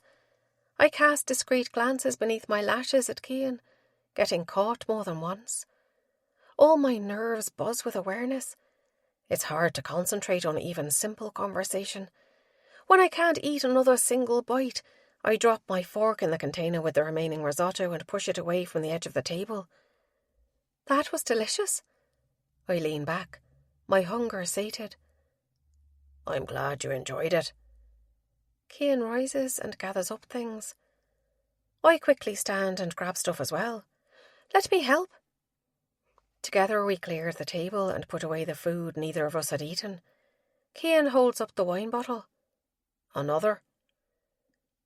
Already my cheeks are hot and probably bright pink. It always happens the rare times I drink. But my single glass has relaxed me enough to not worry so much about whatever Cian has planned next. I offer him my glass. Yes, please. Once both our glasses are full, sudden shyness hits. Now what? As though hearing my unasked question, he places that solid, warm and almost comforting hand across my lower back and leads me out to the living area and the sofa. He turns off one of the lights, leaving only a soft glow from the kitchen. I fiddle with the stem of my wine glass, tapping my nails in a rapid staccato beat. The flutter in my belly picks up its pace, while Cian turns on the TV and scrolls to one of those channels that displays a crackling fireplace and plays romantic instrumental music. He sits far too close to me, his thigh pressing against mine with his arm slung along the back cushion behind me. Do I make you nervous? What? No, of course not. I laugh, but it comes out as more panicked giggle, so I take a deep inhale. What I mean is that I'm not so much nervous as I am uncertain, and I've already told you my feelings on that. A soft caress glides along my neck. Yes, I recall. But you might also remember my response to those feelings. That the excitement of discovering new things outweighs the fear of the unknown. I take a sip of my wine, trying to control the trembling in my hand. Wasn't it only a few minutes ago that I wasn't worried about what would happen next? Where did that feeling go? The reality is, I am nervous. Because once I give in to Cian's seduction, there's no going back. Chapter 16. Cian. I shouldn't have offered Nessa another glass of wine. Her cheeks are flushed, and despite her obvious nervousness, she's a bit too relaxed for my taste. I want her coherent and in full control of her faculties. I'm not above seduction as a means to an end, but even I draw the line at force. There are too many women in my life who would cut off my balls, Caitlin being at the front of the line. Rourke would probably hold me down if he thought it would make her happy. Besides, I'm nothing like Granda. Nessa's skin is soft beneath my fingertip. Along the side of her neck, her heartbeat is faintly visible. A brush against the stem of her glasses. I'd only gotten a brief glimpse of her without them when I caught her showering yesterday. They don't hide the blue eyes that are almost too big for her face, or the thickness of her lashes. I'm actually glad she doesn't wear any cosmetics. Her natural appearance is far too pleasing without it. Tell me what you enjoy doing. Besides reading, of course. I'm not one for small talk, but if it eases the nervousness she denies feeling, then I'll do it. I don't really do anything else. Nessa raises a shoulder almost in a self-conscious way. Although I suppose I enjoy musicals, even though I've only ever watched them on TV and not in a theatre. So it's probably not quite the same. That can't be it. Nothing else interests you. I can't tell if the redness of her cheeks is still from the wine, or if there's another reason. There are a lot of things that interest me. I've just never had a chance to try any of them. Donald thought they were all a waste of my time and his money. Fucking Cian. I unclench my fist. Why do you call him by his first name, and not Da? Because he doesn't deserve the title, she bites out. Finally, some fire from her. A Da is someone who loves you, cares for you, protects you. Donald is none of those things. What can I say to that? Finn was right. Cian is a right bastard. If you could try anything, what would it be? Nessa sits quietly and continues playing the stem of her still full glass. I don't press her. Instead, I wait and give her time to think. My patience is rewarded. I think I would love travelling. She huffs out a small laugh. Do you know I've never even left Dublin? Not even for the one semester of uni I was able to attend before I was made to come home. Wielding a lot of money will get people to do anything you want them to, including kicking your daughter out of school. Christ. Every new thing I learn has me wanting to kill Cian that much more. Soon. Once he's dead, Nessa can go back to her life and live it any way she wants. I'll make sure of it. If you could pick one place to go first, where would it be? Promise you won't laugh, she says cautiously. You have my word. I've always wanted to visit America. Not quite what I'd expected, but I see the appeal. I've only been to Brooklyn and Manhattan, and it was like another world. I shouldn't care, but I want that for Nessa too. As soon as Cian is out of her life, I hope she does all the things she's dreamed of doing. I don't doubt one of these days you'll get there. She throws me a disbelieving glance. That will never happen. Not as long as Donald's alive. Then I guess I'll have to fix that. Nessa goes still. Is she even breathing? She swallows. Her knuckles go white around her wine glass. Does it make me a terrible person if I say that I hope you do? I take it from her hand before she breaks it, and set both hers and mine on the coffee table. Then I face her again and cradle her jaw on my palm. A sheen in her eyes reflects the light coming from the other room. No. It doesn't make you a terrible person. If there's anyone in this world who has a place reserved in hell, especially for him, it's Cian. I plan on helping him get there. Nessa jerks her head shakily, takes a deep breath, and slowly releases it. God, I've thought about his death so many times, and the guilt always crept in. What kind of daughter wishes her father dead? The kind who's beaten down for far too long and only wants to be happy. I'm not sure I even know how to be happy. Maybe once I did, but it's been so long, I've forgotten what it even feels like. She reaches up and lays her hand over mine. Will you show me? Even if it's not real. Maybe for a little while I can pretend. Christ, she's killing me. I must hesitate too long because Nessa leans forward and brushes her lips across mine. Once. Twice. Unable to resist the desperation behind it, I deepen the kiss. She opens for me, and I sweep my tongue inside, lapping up the taste of her. There's no shyness in how she meets me stroke for stroke and sinks against my chest, pressing herself into me. I should put a halt to this, at least until the wine wears off. A better man would. But then again, I've never claimed to be one. This is where we've been heading from the start. Nessa knows it as well as I do. I slowly pull away and come to my feet. Nessa raises her eyes to mine. a plea shining behind her glasses. I reach my hand out and she places hers within my palm, letting me help her stand. Without loosening my hold, I lead her into the bedroom and switch on the lamp near the door. A light brightens the room enough to cast soft shadows along the floor and in each corner. We step short of the bed, and I pull her to me. Carefully I lift her glasses off her nose and place them on the nightstand. Then, at last, I take the band off the end of her braid and toss it away before unravelling the plaited hair. I comb my fingers through Nessa's thick, silken strands until it falls in soft waves over her shoulders. Without her glasses on, her big blue eyes are truly visible. Between her wine-reddened cheeks, long flowing hair and bright, wide stare, Christ, she is absolutely beautiful. Even more so, because she doesn't realise it. I've been wanting to see you with your hair down since you first got here. I keep imagining it splayed out on the pillow. I meet her gaze and brush it off her forehead with a fingertip. It's gorgeous. I'm not sure why you don't wear it down. She dips her head. I guess because it's easier not to. And since I rarely left the house, I never really saw any point in doing anything more than that with it. With a finger under her chin, I tip it up. While you're here, I want you to wear it down for me. Please. Nessa blinks a few times and then gives a slight nod.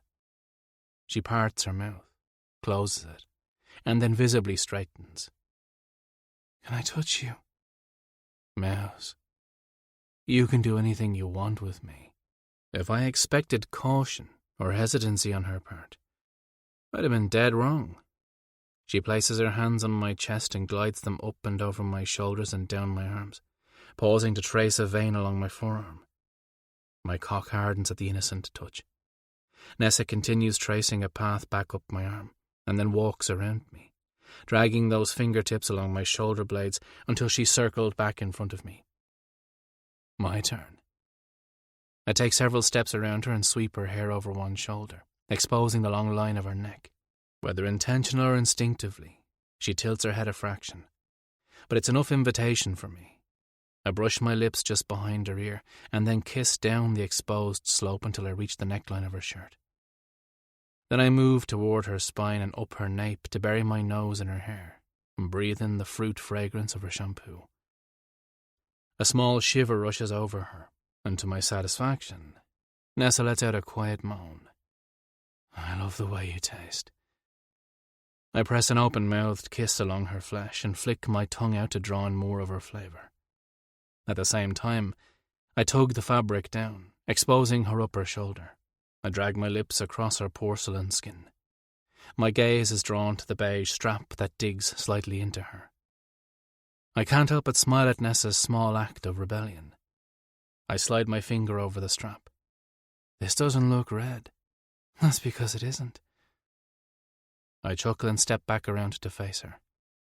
A pretty pink flush climbs up her cheek and neck. What a pity. I rather liked that one. It suits you far better than this bland thing. She glares. Well, I happen to like this one. No, you don't. Nessa crosses her arms and juts out a hip. Yes, I do. This is what you're choosing to fight me on, I chuckle. Especially when we both know you're lying. You still want to admit that the real reason you're wearing that boring old thing is for spite. Fine, she huffs. Yes, I'm only wearing it because you so badly want me to wear the red one. See? That wasn't so hard to admit, was it? She unfolds her arms and places her hands on my chest. Are we going to argue about my bra all night? Because I'm pretty sure there are better things we could be doing. God, I love her spirit and sass. No matter that she's lived under Cian's thumb for so long, he wasn't able to snuff out her fire. You mean things like this? Without giving her a chance to respond, I wrap my hand around her waist and claim her lips in a savage kiss.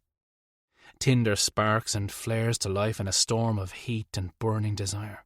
Kissing Nessa is like that burst of flavour that hits just right when you bite into a juicy piece of fruit. It only makes me hunger for more. Virgins have never appealed to me because of all the effort it takes, but the woman in my arms is worth all of it. Everything about her is soft and warm.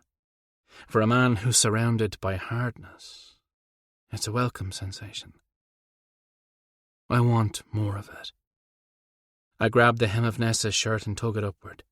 I break our kiss only long enough to drag it over her head and toss it to the floor, and then my lips are back on hers. Still holding tightly to her, I walk her backwards until we reach the bed. I'm not sure I've ever been on my knees for a woman before, but I slowly lower myself until I'm staring up at her.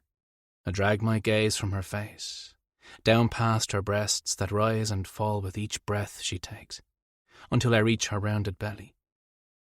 Jagged silver-white lines run vertically along the curve of it. I kiss the top of one and another. Then my hands go to the button of her jeans. I lift my eyes to meet Nessa's again, with a silent question in them. A voice inside my head keeps telling me to move faster, but I quiet it. I plan on savouring this woman. Tell me who you belong to. The command is harsh in the stillness around us. You. Chapter 17. Nessa. Is it possible for a person to combust into flames? If so, I'm seconds away from it. My whole body is burning up from head to toe. The way Cian stares up at me makes me feel like the most beautiful woman in the world. This must be how Aphrodite felt with men falling to their knees at her feet. It's an addictive sensation I could certainly get used to. As though my answer unlocked something, he undoes my jeans and slides them down and over my hips, continuing the whole length of my leg until he reaches my ankles. Using his shoulder for balance, I lift one foot and then the other. He tosses my pants to land somewhere near my discarded shirt. He leans into me again and breathes in. A soft caress glides over my lower pelvis directly above the place that is throbbing so hard. It wouldn't surprise me if Cian can feel it.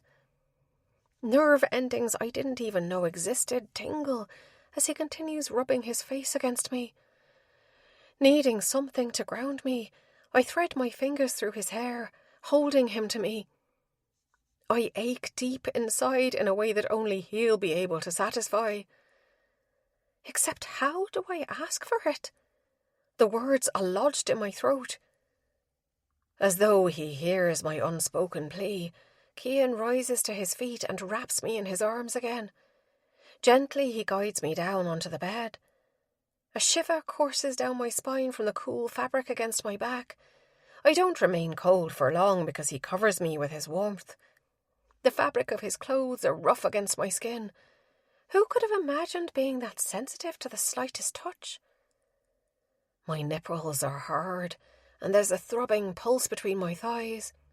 I almost regret not wearing the red satin. Then any thoughts of what I'm wearing dissolve like smoke when Cian pushes one side of my bra up, and his mouth closes over my breast and he sucks on the hardened tip. I shudder at the pleasure and arch up into him. His teeth graze my flesh, and then he switches to the other side, giving it equal attention. The air is cold from the wetness left behind, and my nipple is so hard it nearly hurts. Yet somehow that slight sting of pain only makes the pleasure he's giving me that much greater. As if not wanting to keep all his attention in one place, Cian kisses down my belly, dragging his tongue along and lapping at my flesh. He teases along the waistband of my panties and lifts his gaze to mine as he presses several kisses from one side of my body to the other. The fire in his eyes sears through me. Without looking away, he hooks his fingers onto the thin cotton and drags it down my hips, along the entire length of my legs, and drops the scrap of fabric over the side of the bed. How must I appear with my bra pushed up to my neck and nothing on my lower body, leaving my breasts and everything below them completely bare and exposed and open to his gaze? The faint, ugly whispers that still ring in my ears at times tell me to cover myself, to hide my body from view. But another voice right behind them starts as a low murmur and then grows louder that says all those people can go to hell. That sounds like me. You're beautiful. That definitely wasn't my voice. I blink and lock eyes with Cian, who stares down at me with something like awe in his expression. Maybe he's only saying that because I'm finally naked in his bed and he's getting what he set out to from the beginning. But I'm choosing to believe he's not. I went into tonight with my eyes wide open. Tomorrow I might have regrets, but tonight I won't let them interfere in my chance to grab a tiny bit of pleasure and enjoyment in life. If anyone deserves it, it's me. And you have far too many clothes on. Cian grins. We can't have that now, can we? He stands at the edge of the bed and drags his shirt up and over his head, making his hair stick up on end. A few auburn curls dust his chest and form a narrow arrow that bisects curved abs and disappears beneath the waistband of his low-hanging jeans. Various scars pepper his skin. 2 diagonal lines at either side of his hips point inward, as though directing wandering eyes to the sweet spot right in the centre, where the already impressive bulge has only gotten bigger. I swallow, a bit intimidated and only the slightest bit worried. How much will it hurt? God, am I really going to do this? Cian leans over me and palms my jaw. Hey, look at me. I lift my gaze from where it had gotten stuck below his belt to meet his. It's going to be okay. I promise, he vows. Letting out a shuddering exhale, I nod. He mimics the gesture. Then, as though wanting to lessen my anxiety, he quickly finishes disrobing, and before I can get more than a brief view, he's back in the bed and pulls the blankets to our waists. We should probably get rid of this, don't you think? Make ourselves a little more comfortable. He gently rolls me toward him and reaches behind me to unhook my bra. I help Cian tug down the straps and then it joins the rest of our clothes on the floor. Finally, we're both completely naked. It's weird, lying intimately like this with someone. I've imagined making love with a man before, but it had always been this fuzzy concept of how it went. I'd expected my first time to be filled with sweet words of love and gentle kisses, soft touches and loving gazes. Reality is so different. Instead, it's uncertainty, a bit of awkwardness, a lot of anxiety. A caress whispers across my cheek. I blink and focus on Cian's face above me. His eyes are intent and serious. I'm not sure you're supposed to be thinking this hard. I almost smile. I'm afraid it can't be helped. It's what I do, overthink. It's a blessing and a curse at times. There are worse things to be blessed and cursed with, I suppose. Like what? Cian brushes the tip of his finger down the side of my face. I don't know. Maybe like lying in bed with a stunningly beautiful woman with glorious breasts and lush curves you're aching to touch and explore, but you feel like an over-eager teenager who can't control his raging cock. It takes my brain a second to catch up, but then laughter explodes from me and Cian's lips curl into a huge grin. My laughter turns into a giggle and then a few chuckles. Yes, I can see how that might be a worse problem to have. What a horrible woman to do such a thing to you. His expression shifts and turns serious again. That's the thing. She's actually pretty incredible. All of my amusement fades away and I swallow. This is what you asked for, isn't it? To pretend you know how to be happy.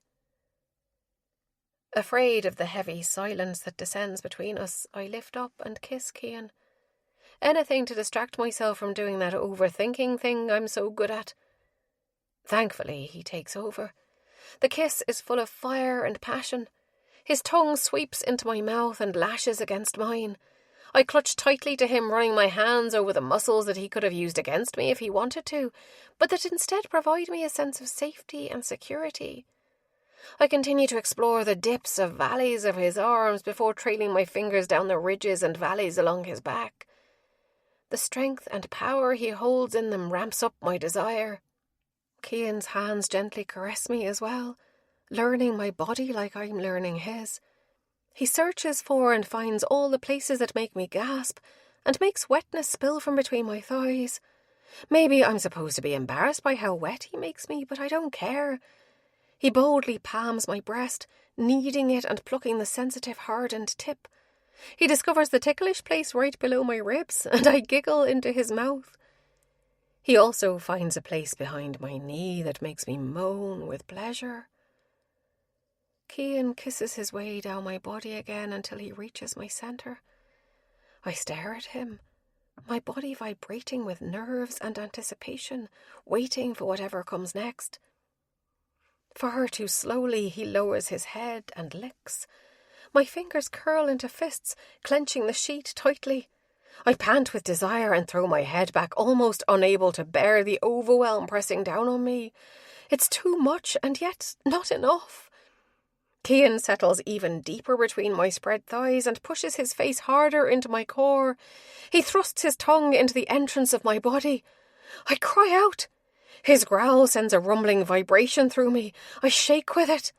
When he replaces his tongue with a finger, slowly thrusting it inside, I stiffen.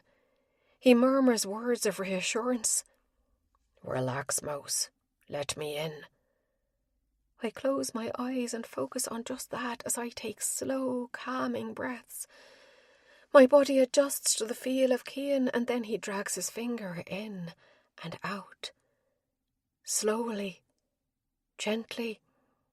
His mouth and tongue go back to doing what they were, tasting me, teasing me. There's a sting. Did he add another finger? He latches onto my throbbing clit, and whatever worries I have vanish. A sensation takes over. The pressure mounts, a tension builds and grows. It tightens until the only thing it can do is snap. Cian bites down on my clit, and it does. The pleasure goes off like a cannon. It travels up my body and releases on a scream. My whole body shudders and soars. Sound ceases to exist. There's an echo of silence, and then a whoosh, and it returns. There's our harsh breaths rushing through my ears, whispers of praise and encouragement. In the background there's the drag of wood against wood and then foil ripping. So many new and unexpected emotions well up inside me. My eyes fly open and meet Cian's. Our gazes stay locked together as he positions his hardness at my centre. There's pressure and stretching. I whimper when it shifts to pain. He stops all movement while my body adjusts. Then he kisses me softly, gently, the way I always imagined my first time would be. He whispers loving words against my lips, and for a moment I imagine they're real. Cian shifts again, and the stinging grows and swells. He reaches between us and rubs my clit, bringing back the toe-curling pleasure from before. Our kiss becomes more urgent. Just more. He pulls away slightly and I breathe him in. "I'm sorry," he mumbles against my lips, and then he thrusts upward and the sting becomes a sharp pinch. A pained cry spills from my lips and Cian swallows it down. He holds himself still and his jaw clenches with the effort it takes him. Sweat beads on his forehead. We lay connected to each other while my heart beats hard and loud. "Move." It's a tiny whisper that grows with need. I shift my hips and above me he groans. Cian rests his forehead against mine.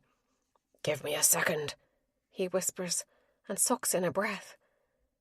A second passes, and another. Then he moves, rocking his pelvis, grinding against me and deepening the penetration. I push my hips upward, needing more of something I can't name. Whatever it is, I can almost reach out and touch it. He pulls out and thrusts back in, building speed and momentum until the only thing that can happen is a booming crash. Cian increases the friction against my clit, varying the way he rubs and circles it. A spark is lit and the ember pops, a brilliant light that explodes in a rainbow. Another orgasm rips through me. I scream and buck my hips. There's a deep pressure inside me as he roars out his own release. Scalding heat burns me, and then the warmth settles, soothing away some of the pain. Tears threaten to spill, not because I hurt, but because I feel too much. Being with Cian had been more than even my imagination could have made up. He lowers himself gently onto me. His weight is like a heated blanket. Neither of us move until our breathing returns to normal. He raises himself up and stares down at me.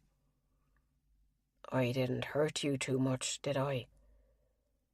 I shake my head and bite my lower lip, unable to come up with the words to describe what's going on inside my head, because this was more than only pretending to be happy.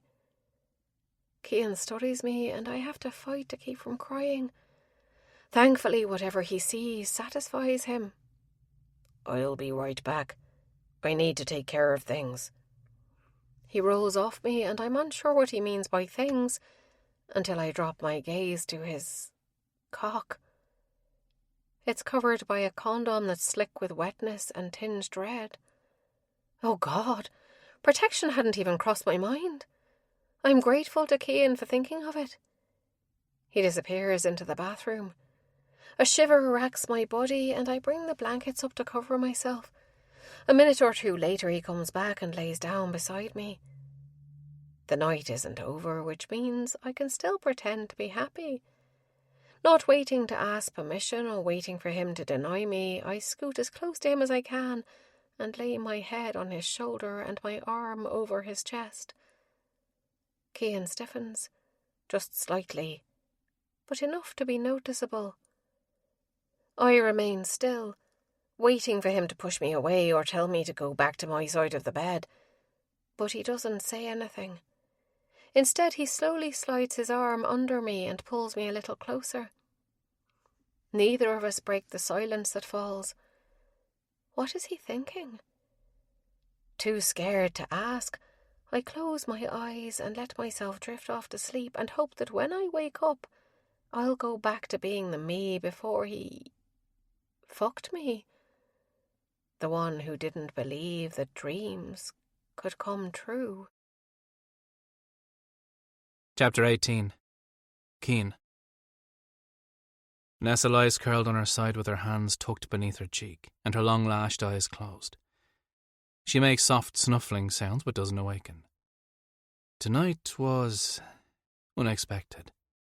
Wasn't it only yesterday that she'd been so determined to hold on to her virginity? What made her change her mind? The only thing that's changed since then is Campbell's takeover and Caitlin's visit. Despite her inexperience, she's been so responsive. She'd been a wholly active participant in her downfall. I'd drank down every cry that spilled from her lips. There hadn't been an inch of her body I'd left untouched. And still, my desire for her is all-consuming. I haven't been anywhere near satisfied. From somewhere on the floor, my phone buzzes. Careful not to disturb her, I slip out of the bed and rifle through the pile of discarded clothes until I find it. I grab it and head out to the other room, closing the door behind me. Donnelly, where the fuck are you? Aidan growls. Christ, I'll be there in 20. Hurry up! He ends the call. I step back into the bedroom. Nessa still sleeping. As quietly as I can, I quickly dress and brush a kiss across her forehead. She doesn't stir. The drive through the countryside is quiet, and I'm only one of a few cars out due to the late hour. The lights of Dublin are bright as I make my way through the city centre, and then into the more residential area, until I park in one of our designated spots on the street beside the casino. The neon sign displaying Anamacha Caillte glows like a beacon in the darkened street, lighting the way toward our den of iniquity. Millions of dollars are exchanged within these walls, most of it landing in our pockets. We run a clean and fair establishment, but at the end of the night, it's the house that always comes away with the majority. Ennis mans the front door. He dips his head at my approach and pulls the handle to open it. Mr. Donnelly? Not enough days have passed that I've forgotten his mistake. I hope you don't plan on letting any more of our enemies through. He shifts his weight back and forth and he lowers his gaze as his shoulders drop a fraction. No, sir. I apologise. I swear it won't happen again. It better not. I won't be as forgiving as my brother. I stride past him without another word. The gaming floor is packed, and at first glance, it appears as though there's not an empty seat at any of the tables in sight. The hum of conversation fills the air. Absent are the sounds of bells and cha-chings of slot machines. Caitlin has pushed more than once for us to add them, but I keep vetoing the idea, because to me they don't represent money or class. All I picture are grands sitting in front of the machines and feeding them their 1-cent coins. That's not what I envisioned for this place when she convinced us to buy the derelict property from its previous owner. I zigzag around tables as I head to the elevator and make my way to the top floor, where Finn's office, as well as the security centre, is located. Not bothering to knock, I walk in. Heads turn at my arrival. The room is filled with not only my brothers and Da, but from a quick count, the heads of the clans that comprise our entire syndicate. "Glad you could join us."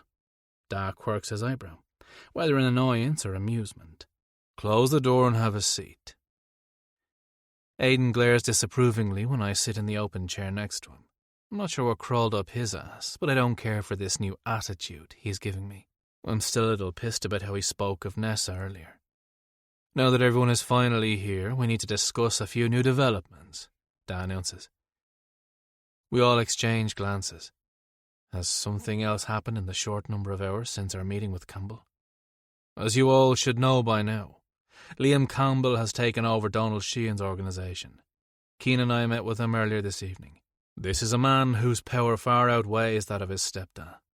He's smart and calculating, as evidenced by the connections he's made and loyalty he's gained in a relatively short time.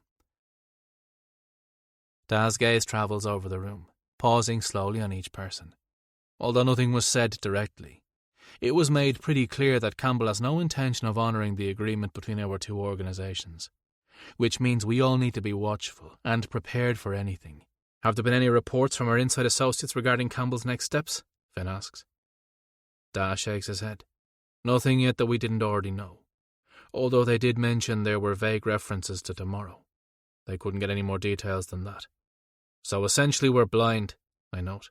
One new thing's come into play, although I'm not quite sure how to use the information. To my surprise, Da hesitates. It's only for a split second, quick enough that I might be the only one who caught it. But it definitely occurred.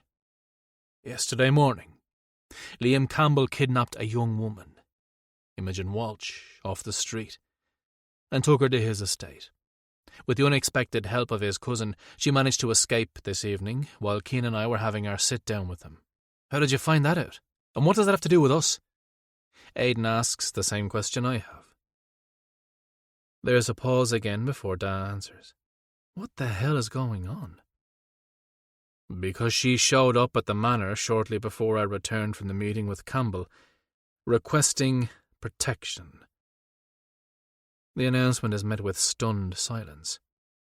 So Campbell is trafficking women now? I ask in disgust. Flesh traders are scum. Not to my knowledge, Da corrects.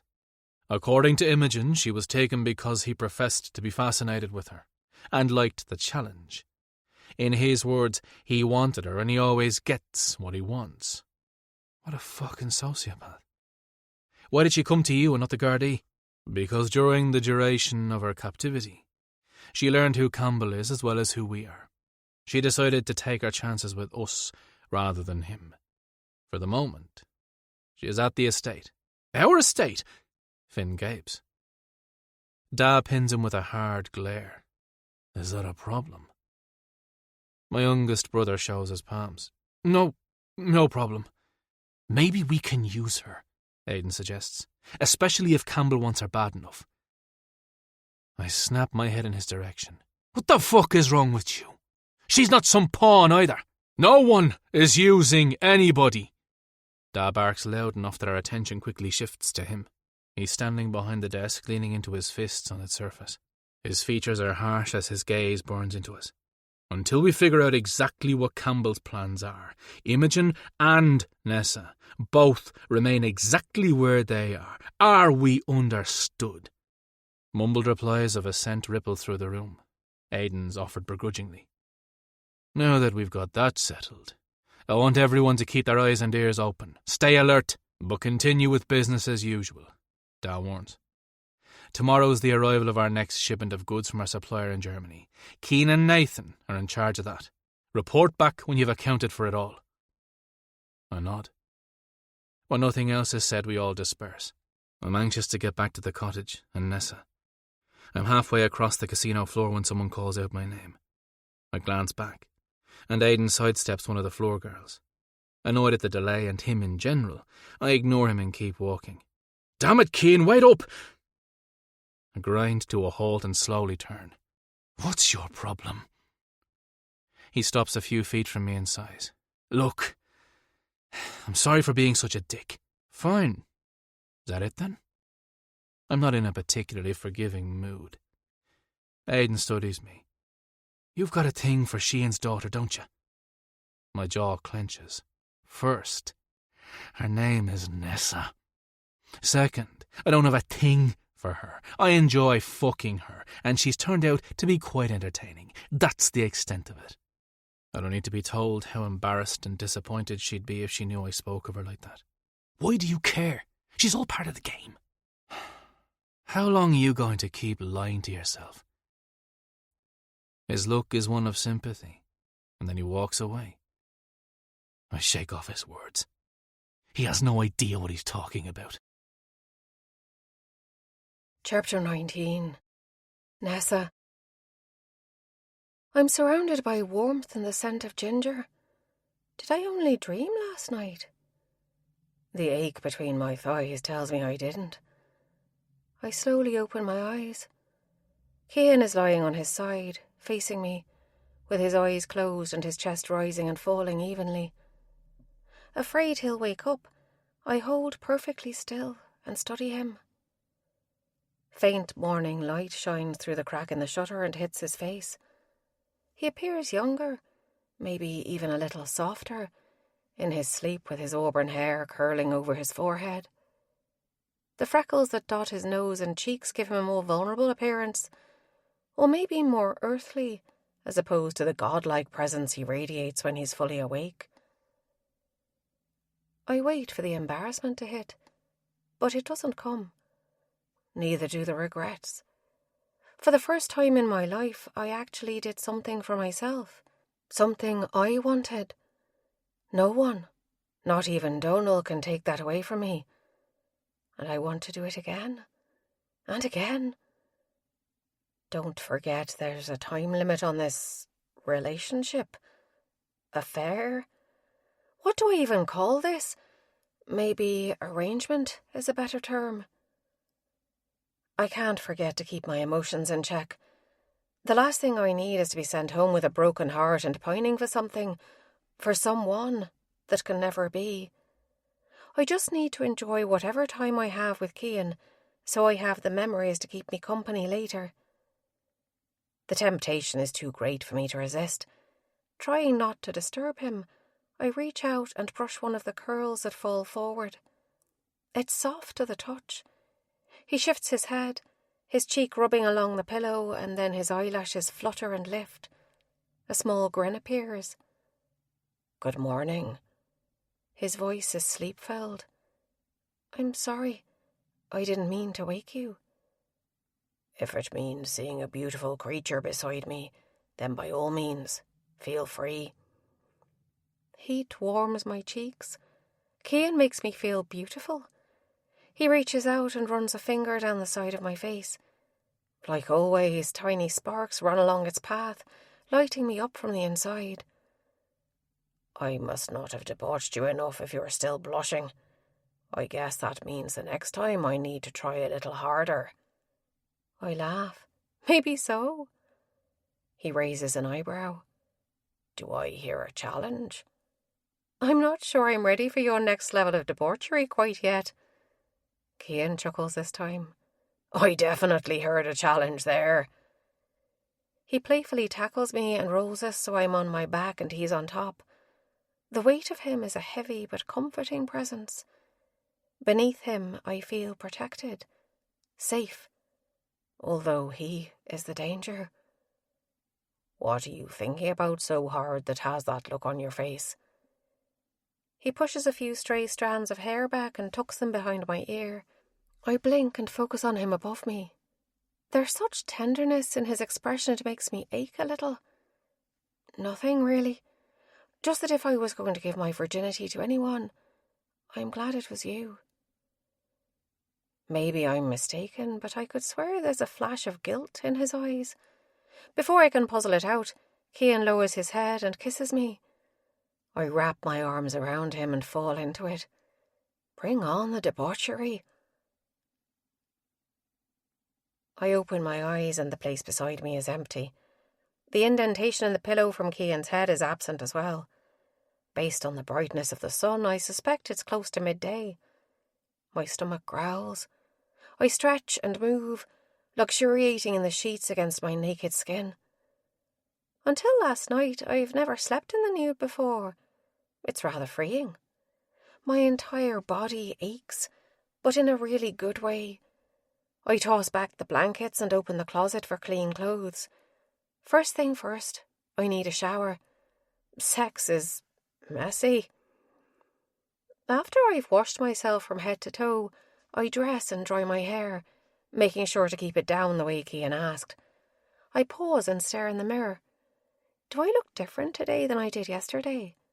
Not that I expect to walk out the door and people are going to know I'm no longer a virgin, but I study myself trying to decide if I notice anything. Maybe I'm standing taller, holding my head up a little higher. There's definitely a new awareness in my eyes, almost as though the secrets of the universe have opened up to me. I cup my breasts. It's not the same as when Cian had done it, and when he'd taken them in his mouth, I melt with the memory of it. I place my hands over my belly, spreading my fingers and running my palms out to either side of my waist. I'd had to blink back tears when he kissed the stretch marks. Everything about last night, and this morning, was perfect. But the reality of my situation is slowly sinking in.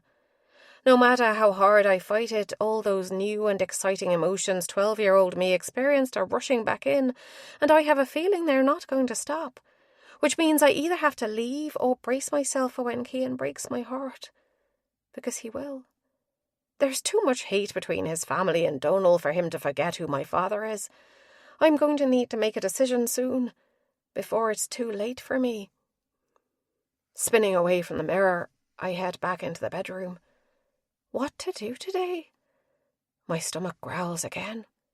Fine, food next. I heat up a bowl of soup that is still in the refrigerator from the other day and take it out to the living room to eat while I read. Once I'm settled, I open my book to the bookmarked page and a handwritten note is in its place. Cian's handwriting is as bold as the man himself. Thick, harsh lines make up each word he wrote. There's no romantic greeting. It's simply addressed to Mouse, and that he had an appointment and would be back later in the evening. There's no, "I'll be thinking of you," just his name. As far as love letters go, it's more than lacking. Except the part of me that has been starved for affection my whole life holds it against my chest, soaking up every bit of it. It's the first time a man has ever written to me. A knock at the door makes me jump. I stick the note back inside the front cover and go to the door. It's definitely not Cian, since he always walks right in. I crack it open with a bit of caution. Caitlin is on the other side. "Oh, good, you're dressed. I love your hair, by the way. It's so pretty." She pushes past me into the room and spins around. "Get your shoes on. We're going into the city." "We are?" I blink. "And thank you." "Yep. You've been stuck out here for 3 days with no one but Cian to keep you company. How boring. Unless, of course, you've met Imogen." "Imogen?" "I guess not, then. She's staying up at the manor visiting Uncle Carrick, and since you haven't, I'm here to pull you from your misery." She claps, and her smile is almost maniacal. There's only a brief hesitation, and then I nod. "All right, let's go." "Excellent." I hurry back into the bedroom, slip on my flats, grab my small purse, and then head out into the living room again. "I'm ready." She eyeballs me but doesn't say anything for so long I get twitchy. I glance down at myself. Did I miss a button or something? Nothing is noticeably askew. I raise my head. Is something wrong? There's something different about you today. You're not so timid and self-conscious. Thanks. That's a good thing, right? Caitlin waves her hands in front of her. Shit, I'm sorry. I didn't mean anything bad by it or to hurt your feelings. I tend to say the first thing that pops in my head without thinking and with zero filter. It's a curse at times. It's a very good thing. It means I don't have to kick Cian's ass now. I sputter. No, you don't need to kick his ass. We've come to a mutual agreement. Sort of. A mutual agreement, huh? Caitlin waggles her eyebrows up and down and my cheeks heat even as I laugh. Is this what it's like to have a girlfriend? Something like that? You can tell me about it on the way. She loops her arm through mine and drags me out the door, and I want all the juicy details. Surely she doesn't mean... We make it up the incline and into her car. It's a gorgeous blue sky day with the sun shining and warming the inside. Caitlin pulls out onto the road and glances over at me. Okay, spill it. My mind goes blank and I panic. What am I supposed to say? I'm not sure what you want to know. For starters, based on what I'm seeing, she gestures up and down with her finger in my direction, I assume your debt was paid to Cian last night? Oh God, can she really tell I'm not a virgin anymore? Stop freaking out, okay? I don't want those kind of details. Gag. Just confirmation. I'm not sure that's any better. Yes? Caitlin narrows her eyes. It was consensual, right? I frantically nod. Absolutely. Yes, totally consensual. Good, because I would have castrated him if it hadn't been. She almost growls. Cousin or not. The image makes me wince. Would she have really? I glance over at her. Yes, I do believe she would have. It's kind of sweet, actually. He brought me a flower, I admit. Only one? She shakes her head. Cheap ass. What kind? A white lily. It was perfect, actually, as was the dinner and wine that came with it. Caitlin whistles. At least he made some effort. I'm not a flowers kind of girl, but I suppose I can see the appeal. Until last night I had no idea what kind of girl I was, but it would appear flowers might be my thing. If it had been a real first date, I'd say it was nearly perfect. You still haven't elaborated on this mutual agreement thing, she points out. Because when I was last here, there was bitter resistance coming from you. What changed? I drop my head back against the seat, inhale deeply, and then turn it to stare at Caitlin. You can't tell, Cian. She darts a glance my direction and then focuses on the road again. My lips are sealed. It was my former stepbrother, Liam. Her eyes bulge and she coughs. As in Liam Campbell, the man who is about to start a war. I wince when she puts it that way. And he's obviously made a reputation for himself. I know it sounds awful and crazy and terrible. It got me thinking about him and Donal and my life. Or rather the one I didn't have but always wanted to. Caitlin glances my way again, but she doesn't say anything, so I continue to explain what even I still don't fully understand. I've had 20 years to envy Liam and the courage it took him to run away from the abuse he suffered at Donal's hand. And look at him now. According to Cian, he walked right into the house where that very abuse took place and gave Donal a pretty big fuck you. I almost wish I could have been there to see it. And while I'm sorry it pits him against your family, I admire him for it. It also made me think, why couldn't I be that courageous? I've let Donal control every aspect of my life. Where has it gotten me? Absolutely nowhere, except to leave me as nothing more than a woman whose only apparent value is her virginity. I'm worth far more than that. and I don't want to live that way anymore. Cian wanted to seduce me, so I let him. Because it was my choice to allow myself to have that one thing. It put me in control. What happens next? Caitlin asks. I keep making choices for myself. I'll enjoy my time with Cian, and then, when it's over, I'll go back to my life and live it without anyone ever telling me what I can or can't do again. If Cian does what he says he'll do, I'll never have to worry about Donald trying to control me again anyway. Chapter 20. Cian. Earth to Cian. I blink at the voice and shake myself. Sorry, I'm distracted. Nathan chuckles. Obviously. Need to talk about it? No, I'm good. My cousin twists his lips and nods slowly. If you say so. We've been sitting here waiting for the shipment from Germany to arrive, but it's late and I'm getting antsy. I just keep picturing Nessa, still asleep in bed when I left. I can't recall ever being this conflicted about something. She's nothing like I expected when I took Cian's bet. The only thought I had that night was showing him up, making him appear weak in front of everyone. Mission accomplished. Anyone standing within the vicinity of that table heard the desperation in his tone when he offered up Nessa's virginity. I revelled in it. Still do. But it's become complicated. After last night and this morning, it feels like it's more about her than her dad. She's smart, funny, brave, beautiful. I didn't fuck her because of Cian. It was because I wanted to. I could admit to myself that when she returns to her home, to her old life, I'll miss our conversations. I'll miss verbally sparring with her. Being out from under her dad's thumb has made her bloom like a flower. It looks good on her. But both of us are still who we are. She's still Cian's daughter, and I'm still one of his bitter enemies. Nathan smacks my arm. That's our cargo. Let's go. We exit the vehicle and head toward the dock where the large ship is being unloaded by several dock workers. Nathan approaches one of them. Paul, my friend, how's even the kids doing? He shakes hands with the man. They're doing good, Mr. Donnelly. Very good. Paul swipes his other palm down his thigh.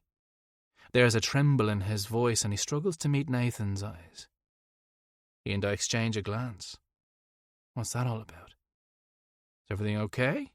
My cousin asks. You seem a little nervous. There's just a wee bit of a problem with the shipment you're expecting. I straighten. What kind of problem? Paul coughs. The shipment manifest is missing. The new owner won't allow any of the crates to be offloaded without the proper paperwork. So until it's located, they have to remain on the ship.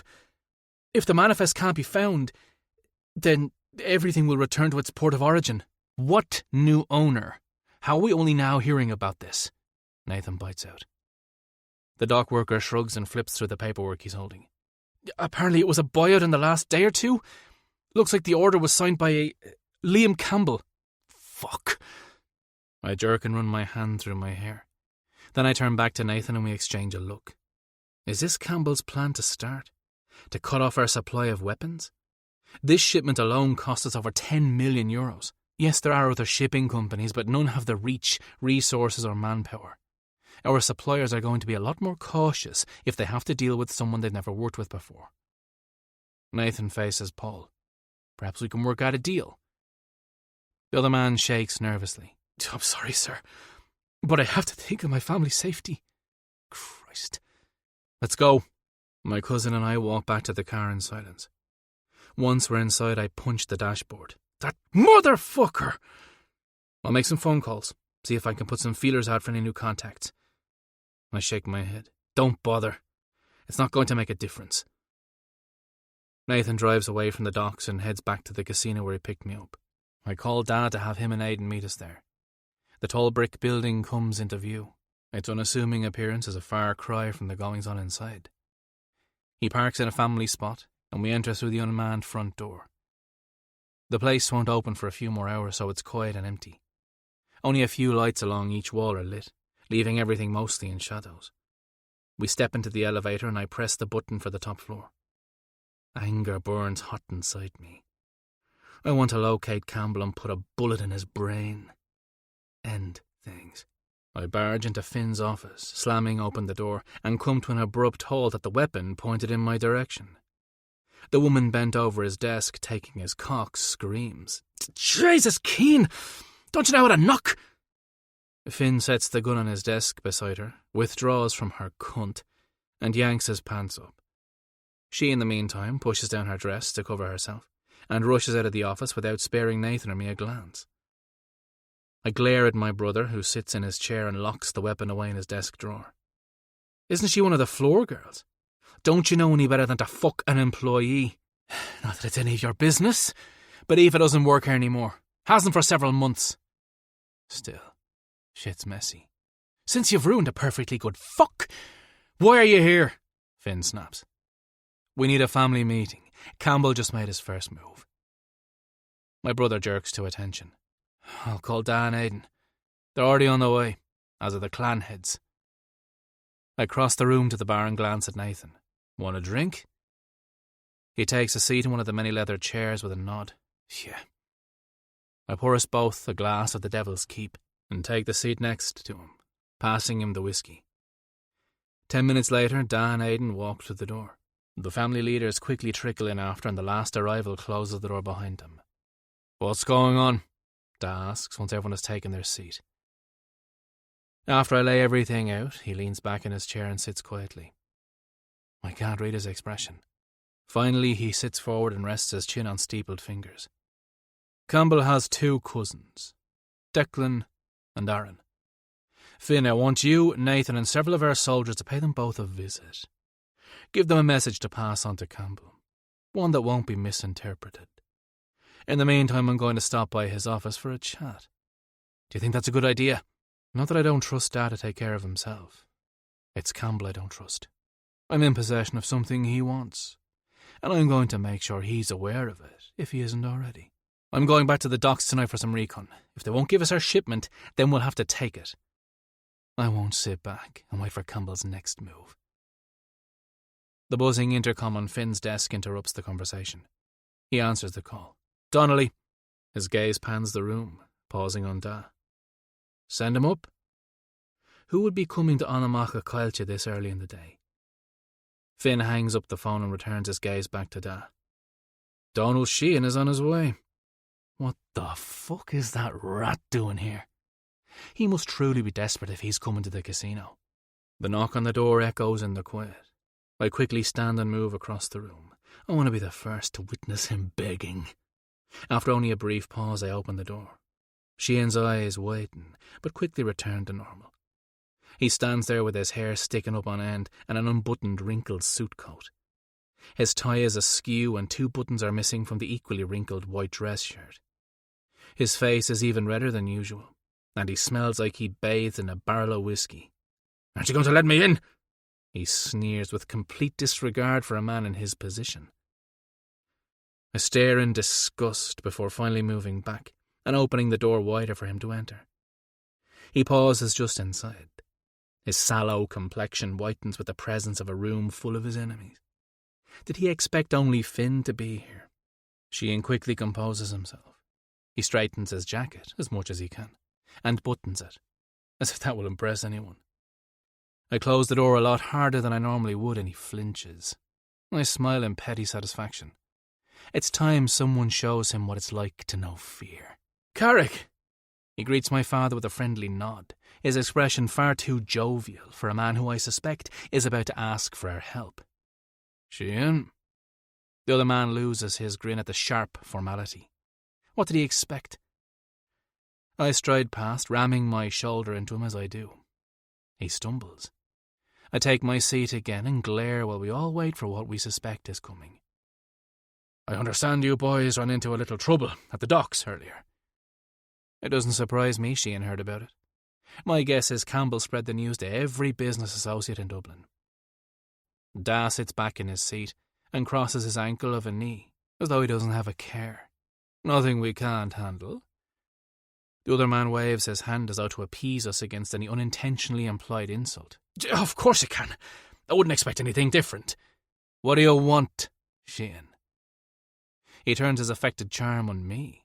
I thought I might offer my assistance, putting that whelp Campbell back in his place. We don't need your help. I make the decision before Da can. He may get angry with me in private, but he'll back me up in front of everyone. Cian tries to plead his case. Car, you heard my son. He cuts him off. We have no need for your assistance. Now, if you'll excuse us, we're in the middle of a family meeting. The other man's entire face burns bright red. He straightens his sleeves and tugs down the hem of his jacket, trying to maintain whatever dignity he might have left. Yes, of course. Dan nods at Bren, who's closest to the door. He stands and opens it for Cian's departure. Our enemy casts one final glance around the room and then scuttles out of the office. Bren, why don't you follow our guest and make sure he arrives safely at the front door? Yes, Mr. Donnelly.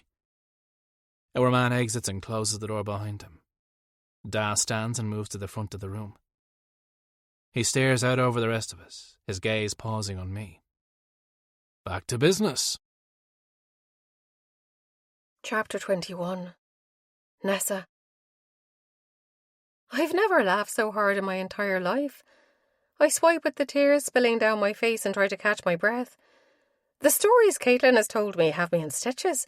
I'm almost glad she isn't my sister. She's ruthless. From the sounds of it, the only person immune to her antics is her brother-in-law's cousin, Piers. He sounds absolutely terrifying. It takes another minute, but I finally get myself under control. Thank you for inviting me to hang out with you today. I chuckle lightly again before taking another bite of the delicious salted chocolate torte we stopped in to try. We've been sitting at this lovely cafe for nearly an hour, enjoying some wine and dessert. It's one of the best afternoons I've ever had. You're welcome. We'll have to make a plan for Lucia to join us next time. Give her enough notice so she can have Nathan watch the boys. Oh, we need to go out dancing one night. Caitlin jumps up and down in her seat. Rourke and I have fond memories of one of those nights. Well, he might disagree slightly with that assessment, but I have fond memories. I've never been to a dance club before. It's a sad admission. She gapes and then composes herself. We definitely need to change that. I'll call Lucia and we'll make a plan for the Friday after next. How's that? While I'm out from under Donal's rule, I'm determined to experience every small thing most people take for granted. I'm in. Excellent. I press my lips together. This is probably a stupid question, but what should I wear? I didn't anticipate going to a club when I packed my things. The nicest outfit I brought with me is probably what I have on. Caitlin leans to the side and eyeballs me around the table. I've got on my favourite dark wash jeans that make my butt look incredible, and a deep purple silky shirt that shows off the tiniest hint of cleavage. She sits back up, and from her expression, this isn't going to do. While you look adorable for a day out with a girlfriend, that's me, by the way, you need something that is going to drive the men at the club wild. You have a bangin' figure you need to be showing off. Bangin'? That must be an American phrase, because I'm not sure any one of my acquaintances ever used the word before. I like it, especially if it's used to describe me. I've never really been that into fashion. I wear what I like, not necessarily what's the most flattering. Caitlin shoves the rest of her torte in her mouth and covers it with her hand, but goes right on speaking. Not to worry, my friend, because I can help you. She swallows. I love shopping, and you and I are going to pick out the sexiest outfit that will showcase you in the best way possible. My belly flutters with excitement. What the hell are you doing here? A lead weight drops in my gut, smashing every butterfly flittering around in there. I glance up. Donal is barrelling toward us, his drink reddened, face twisted in a mask of rage. Words get clogged in my throat. He grabs my upper arm and digs his nails in. I whimper in pain. Get your fucking hands off her! Caitlin snaps, already rising from her chair. Don't, please. I manage to rasp out. Donal will hurt her too. I struggle in his grip, but he's too strong. She ignores me completely and steps into his personal space, getting right up in his face. I said, "Take your hands off her." He sneers. "You don't know who you're dealing with. Nessa is my daughter to do with as I please." "I know exactly who you are.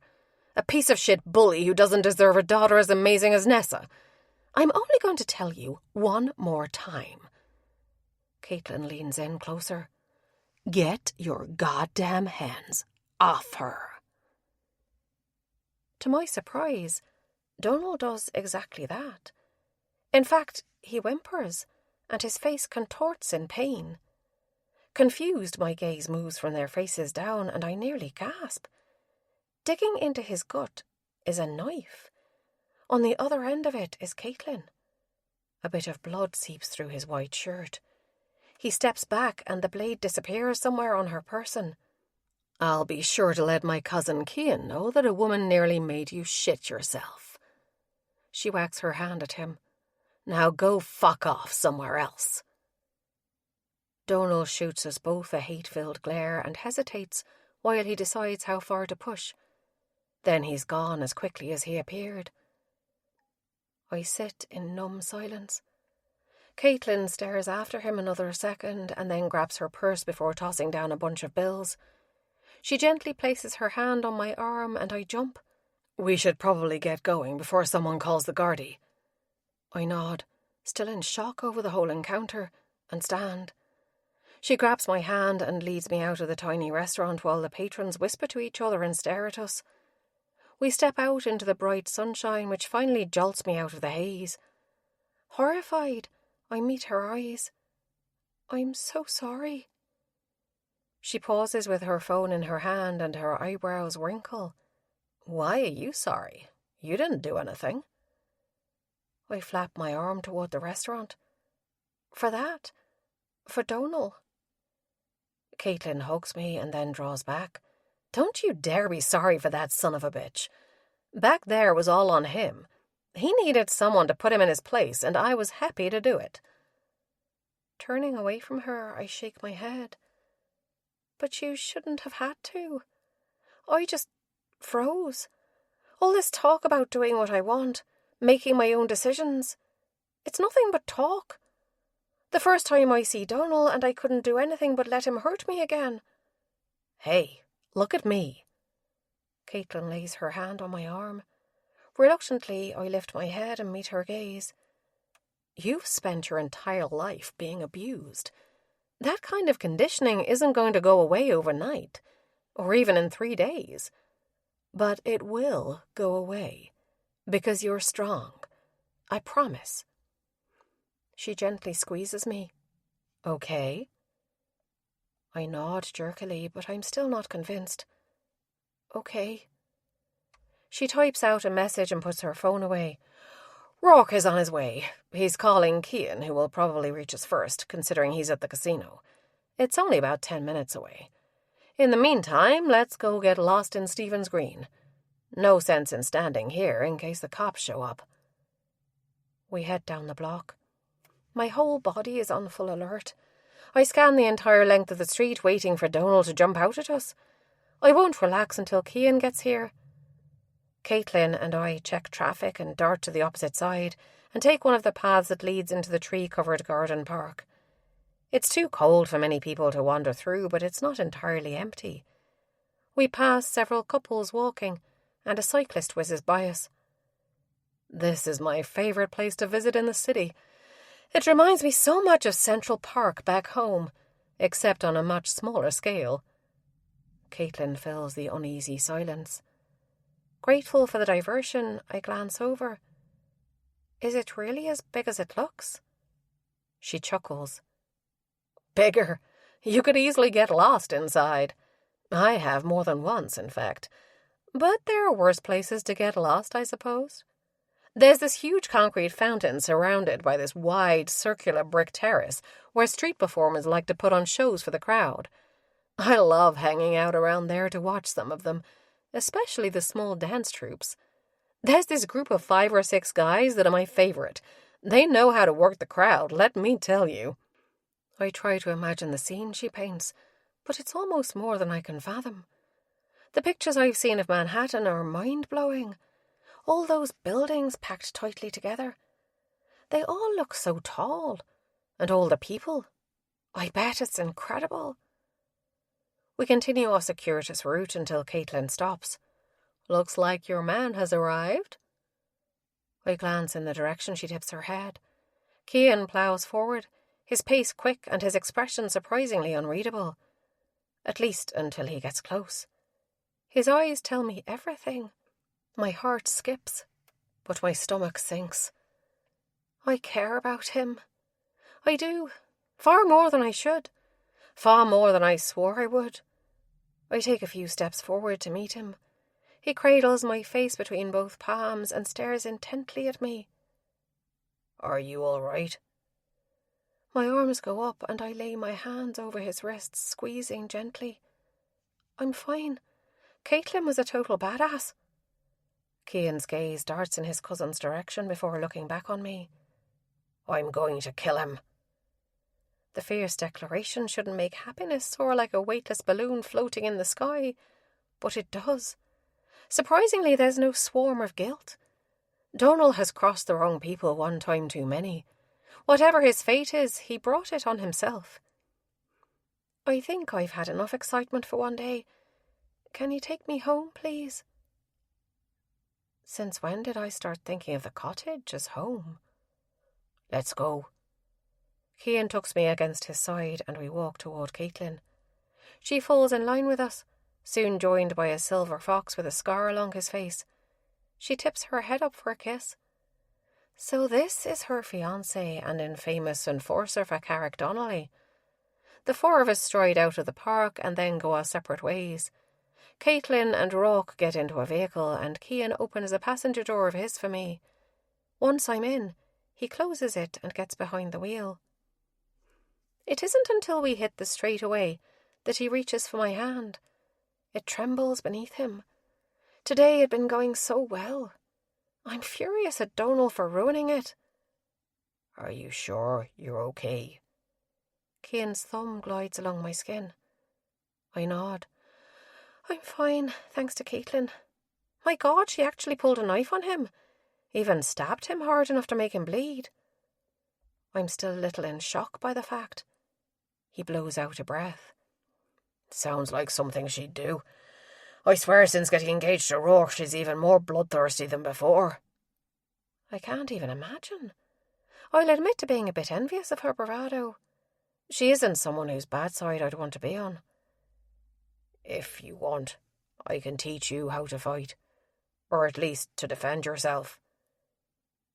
Is that something I want? I'm not scrappy and fearless like Caitlin. I'm not sure I could ever be like her. I'm just a woman who loves sitting in a library with her books. Can I let you know? Of course. The offer is open-ended. Thank you. We make it back to the estate and a sense of home washes over me. This is the first place I've truly felt like my life is going to be fine. It hadn't started out that way, but in the short time I've been here, it's as though I've changed. Or rather, I had changed. Donal managed to smother the new me down in a single encounter. Cian gets out of the car and comes to my side to help me out. He threads his fingers through mine as we make our way to the cottage. Once inside, he leads me to the sofa. Before I can sit, he's already there and pulling me onto his lap. I snuggle close, absorbing his warmth, and lay my head on his shoulder. I sense a difference in him even from only this morning, but I can't quite name it. Instead, I keep still, breathing in his scent and letting a sense of peace settle inside me. I'm going to enjoy it for as long as I can, so that when it's time to leave, I'll have the memory of my time with Cian. Of the time where, briefly, I almost started to believe in daydreams again. Chapter 22. Cian. Nessa curls up on my lap as if she belongs there. I'm still trying to control the rage that fires through my veins. I'd left in the middle of the meeting still in progress, Da calling my name as I ran down the stairs, too impatient to wait for the elevator. It had taken far too long to arrive at Stephen's Green. Rationally, I knew Nessa was safe. But the irrational part of me, the part I'm still fighting, wants to keep her locked in the cottage and never let her leave again. I shouldn't feel this way about her, as though I'll never get enough. Almost desperately, I try to remind myself that she's only here because it's another way to rub our power in Cian's face, to make sure he remembers in the future not to fuck with us. Except it's all so petty. Nessa's words from that first day come back to me. She's not a pawn to be used in some game between her da and me. Once Cian is dead, which will be soon, I'll let her go. In the meantime, I'll continue to enjoy her body. To enjoy her. I'm glad you and Caitlin are getting along. Nessa nods, rubbing her cheek along my shirt. Me too. I had fun today, well, until Donald ruined it. Soon you won't have to worry about him ever again. I promise. I keep waiting for the guilt, except it never comes. I'm not sure what that says about me. It doesn't say anything about you, other than that you've had enough. Bad things happen to everyone. Some just deserve it more than others. No one deserves it more than Cian. There's no room for guilt when it comes to justice. Karma. Vengeance. Whatever a person chooses to call it. I suppose you're right. Hey. Nessa raises her head. I know I'm right. She huffs and smiles a little, then lays her head back down on me. There's that ego again. You like my ego? Maybe. The quiet that settled between us is comfortable. It's a bit unsettling how comfortable. Needing to break it up a bit, I tap her thigh. Come on. Nessa sits up. Where are we going? I am going to run you a hot bath and then you are going to relax with your book. I'm still waiting for you to tell me what she chooses. I help her to stand and then I'm on my feet and leading her into the bathroom. Strip. Without waiting for her, I turn on the hot water and stop the tub. I vaguely recall there being some bath crystals or one of those small balls that dissolve in the water in one of the drawers. After a quick search, I find it and add it to the steaming water. I glance over my shoulder, suspecting Nessa will be standing there fully clothed. But once again, she's done the unexpected. Her clothes lay in a pile on the floor, and she's in the process of braiding her hair. For a second, I take her in. From the slope of her breasts to her rounded belly, to the dimples along the back and side of her thighs. My gaze is drawn to those adorable red-painted toes. Everything about her is soft and sweet. I lift my eyes and find her watching me with a flush over her cheeks. You're staring. Nessa plays with the end of her braid, in a way I'm coming to recognize as her being nervous. Am I? She narrows her eyes. You know you are. My apologies. I cover my heart and her lips twitch, probably because I'm not at all sorry. Nessa points behind me. I think that's probably full enough. Bubbles rise over the rim of the tub. I shut off the water, check the temperature and face her again. Climb in, and I'll bring you your book.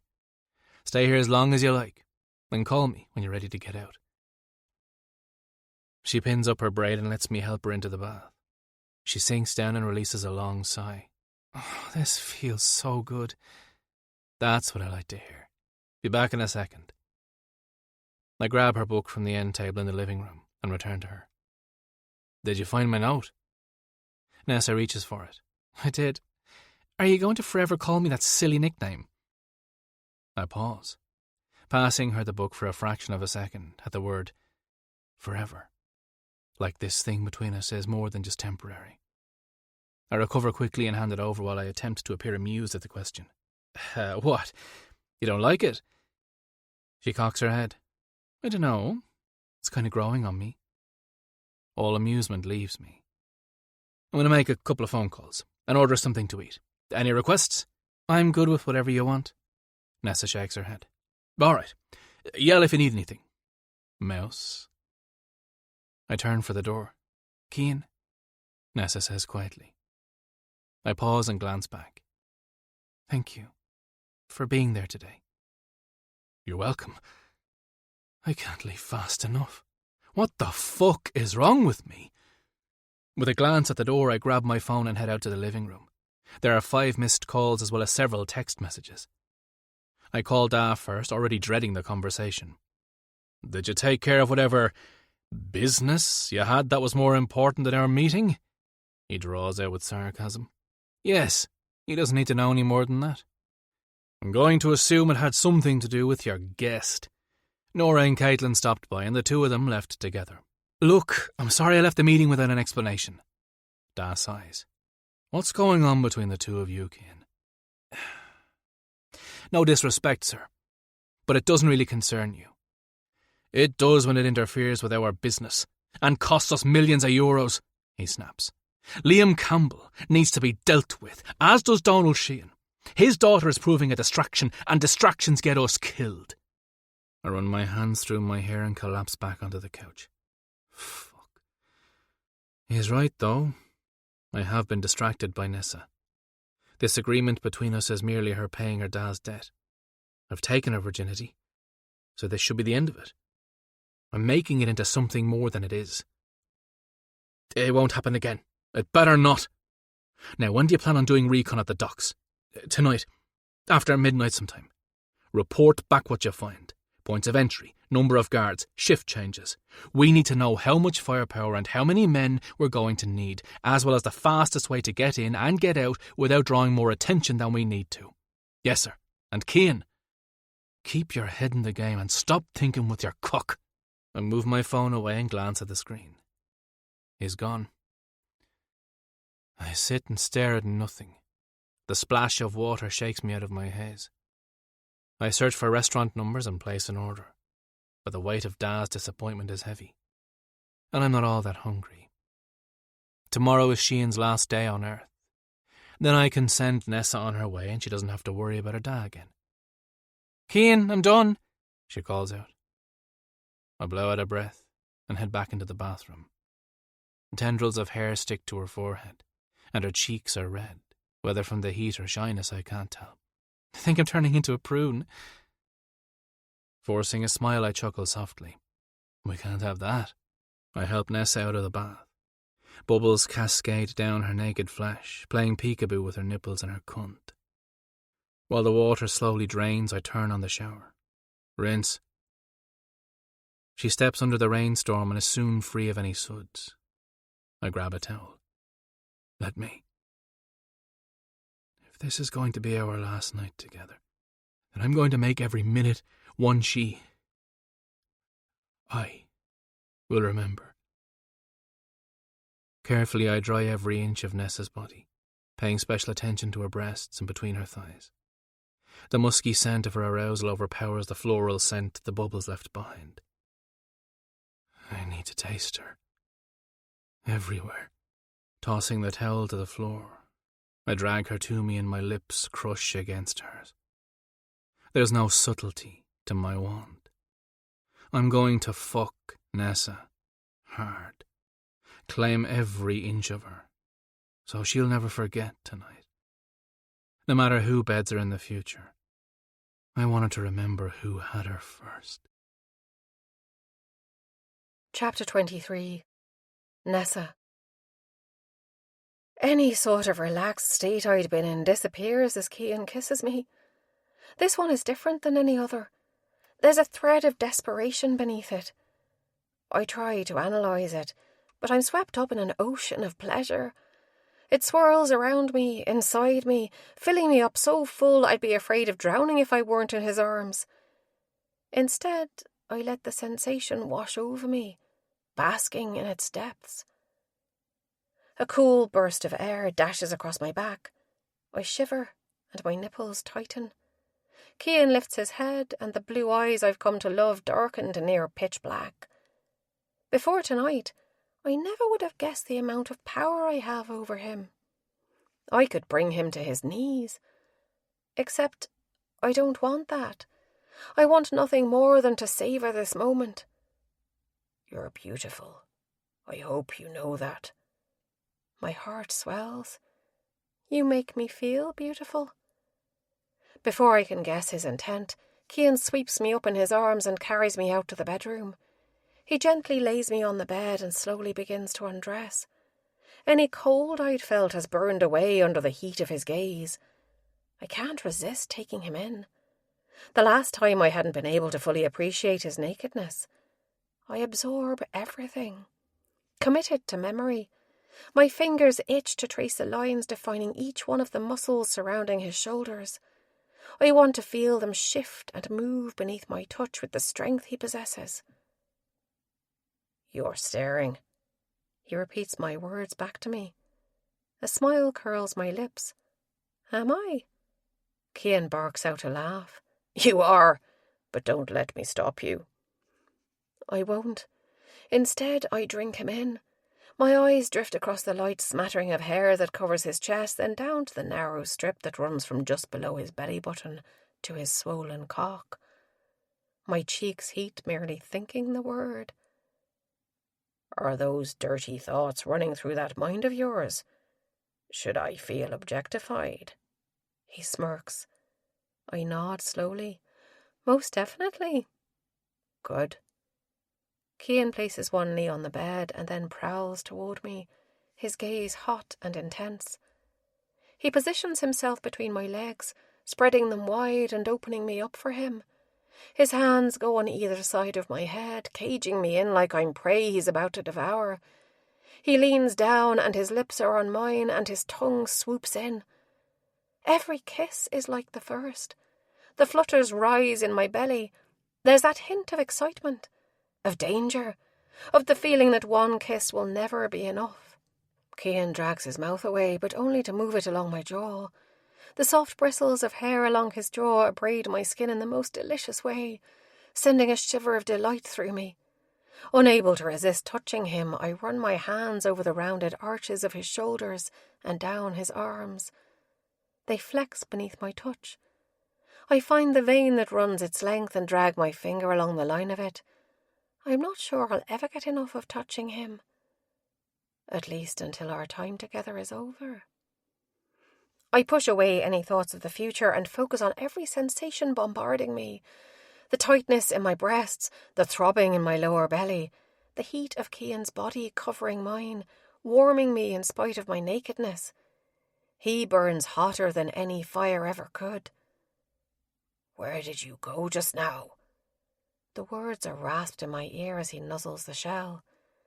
"Nowhere. I'm right here with you." He lifts his head and stares down at me. I hold his gaze, letting him read the need in my eyes. Whatever he sees must satisfy him, because he kisses me again and then moves down my body. Wet heat engulfs my breast. His tongue laves my nipple before he draws it fully into his mouth, capturing it tightly and sucking. The pleasure runs through my whole body and my toes curl. Never had I imagined how sensitive I am. Or maybe Cian just knows how to pull it from me. He pays homage to the other one, and I thread my fingers through his hair. I love touching him, grounding myself in him, as though I'm reassuring myself that he's real, that this is real. His breath whispers along my belly as he presses gentle kisses to it. He lifts his gaze to mine as his lips keep moving downward. I can't tear my eyes from Cian's as he gently lifts my leg and lays it over his shoulder. My muscles tense with the need to close my thighs and hide myself from his front row seat to everything. Then any thoughts disintegrate as overwhelming pleasure takes over. Cian devours me. Every swipe of his tongue draws more wetness from me. He opens me up and explores every inch of my flesh inside and out. Tidal waves of emotion crash into me. No one has made me feel as cared for as he does. No one whose attention has been more focused on my needs, on my enjoyment, than his. I'm not sure how I'm going to make it through each day without him. Stop thinking about it. Except it still lingers there, in the background, rushing forward at the worst times, like when I should be enjoying this moment. Cian latches onto my clit and there's a stretch as he thrusts his fingers inside me. I gasp and my back arches. "That's the reaction I was looking for," he murmurs against my sensitive flesh. "Should I be offended that your mind doesn't seem to be on what I'm doing? Maybe I need to try a little harder. He bites down on the nerve bundle, and I let out a keening wail before sucking in deep breaths. If you try any harder, you might kill me. Cian chuckles and draws his fingers out part way before pushing them back in deeper and hitting something inside me that makes my whole body tremble. We wouldn't want that. Now get out of your head and just feel. Enjoy being fucked and stop thinking so hard. As though my mind needed to be given permission, I let every thought that continues to sneak past my barriers get locked away. I curl my fingers in his hair and nod, encouraging him to continue. That's the only signal he needed. Fingers and tongue go back to playing. Wetness pours out of me, soaking my inner thighs and dripping down to my ass. Cian licks every bit of it up. His tongue flicks out and I stiffen slightly. Relax. I'm not going to do more than this. He licks my asshole again and I try not to clench. At least for the moment. I'm not sure I like the devious chuckle that accompanies that. No, in fact I definitely don't. But I do my best to listen and force my body to relax. The second it does, he returns to his scandalous pleasuring of my backside. Everything centred between my legs tingles with awareness, as though every sensation is amplified. It's a little terrifying that I can feel all of them at once. It's too much. Unable to take it any longer, explosions rock through me. My skin buzzes and tingles in a way it never has before, almost like electricity runs through it, sending sparks along my nerve endings, making my hair stand on end. As quickly as it hit, I come down. My chest rises and falls as I drag in breaths. I open my eyes to meet Cian's. A similar fire burns in his. He crawls up my body and kisses me, thrusting his tongue inside. I taste myself on him. There's a slow stretching as he pushes his cock inside me. Panic hits. I push at his shoulder. Condom! He curses and his weight lifts off me. There's the sound of the drawer opening, a package tearing, and then a brief groan before he's settling over me again. Sorry, I didn't mean to forget. I nod jerkily. He kisses me again, probably trying to bring the mood back that I ruined with my frantic single-word command. I'd caught the glimpse of not irritation, but maybe regret, when I mentioned protection. Not that I'm worried about any diseases. I trust Cian to be safe. But there had been a blip of a thought of pregnancy. I'm not ready for a baby, especially since I'd be raising it alone. Thankfully, Cian knows exactly how to touch me, and in only minutes I'm writhing beneath him, begging to be filled. He's made me insatiable. He pulls his fingers from me again and replaces them with his cock. The slow stretch is agonizing. More. I lift my hips to pull him in deeper, but he's determined to torture me and draws back, far enough that only the tip remains inside. Patience is a virtue, Mouse. I growl in frustration, but he only laughs. I hate you, I rasp with mock heat. No, you don't. Cian's mouth snaps shut, and there's a brief pause before he finishes quietly. Like me. That pause echoes loudly, though, making it ring in my ears. Then he thrusts hard and impales his entire length as though he's trying to distract me. It's working, too, because Cian moves and nothing else matters except the release that is building. The tension tightens even more, begging to be released. I mewl in frustration when it's just out of reach. Do you need to come, little mouse? He rocks hard into me, hitting the spot deep inside and making stars and colours swirl behind my eyes. Yes, please. I'm panting and dig my heels into his lower back, urging him for more. Who does your pleasure belong to? Cian rasps into my ear, his hand going between us to finger my clit. You? I barely get the word out. Who does this cunt belong to? He pinches the knob at the same time he thrusts, and that's all it takes. You! It explodes out of me on a scream. 2 pumps later and Cian roars out his climax, the tendons in his neck bulging as he throws his head back. Our sweat-slicked bodies glide over each other as he lowers himself onto me and buries his nose in my neck. I unlock my ankles and they fall from his waist. He settles deeper in the cradle of my thighs, still inside me. I run my fingers up and down his back. This is the kind of intimacy I never imagined. The quiet time after release, when our bodies are still connected and our hearts almost beat as one. I'll miss this. Slowly, Cian rolls off and covers me with the blanket while he goes into the bathroom to dispose of the condom. He comes back with a wet cloth, and even though there's no blood this time, he washes me. He disappears into the bathroom again, but seconds later climbs in beside me and tugs me against him. I like that he wants to cuddle. I snuggle closer, breathing in both his ginger scent and the musky odour of sex. I'd say something, but I don't want to disturb this moment between us. Tonight had been perfect. Even if I sense something different with Cian, I can't put my finger on. I close my eyes and absorb everything I'm feeling. We'll have to get up in a couple hours to eat supper. But until then, I want to lie here in this bubble we've created and ignore the outside world. Because something inside is telling me we won't be able to for much longer. Chapter 24. Cian. This is the second time we've made love today. Earlier we'd taken a short nap and then my rumbling stomach had pulled us from bed to eat. Nessa and I sat on the sofa afterwards and watched some movie whose plot I wouldn't be able to recall if asked. Instead, I'd spent the entire time thinking about everything. Donal, Campbell, but mostly about the two of us and what I'm going to do about it. When we'd finally gone to bed, I still hadn't come up with any answers. I lie on my side facing Nessa and brush her damp hair off her forehead. The length of it lays tangled around her shoulders and all over the pillow.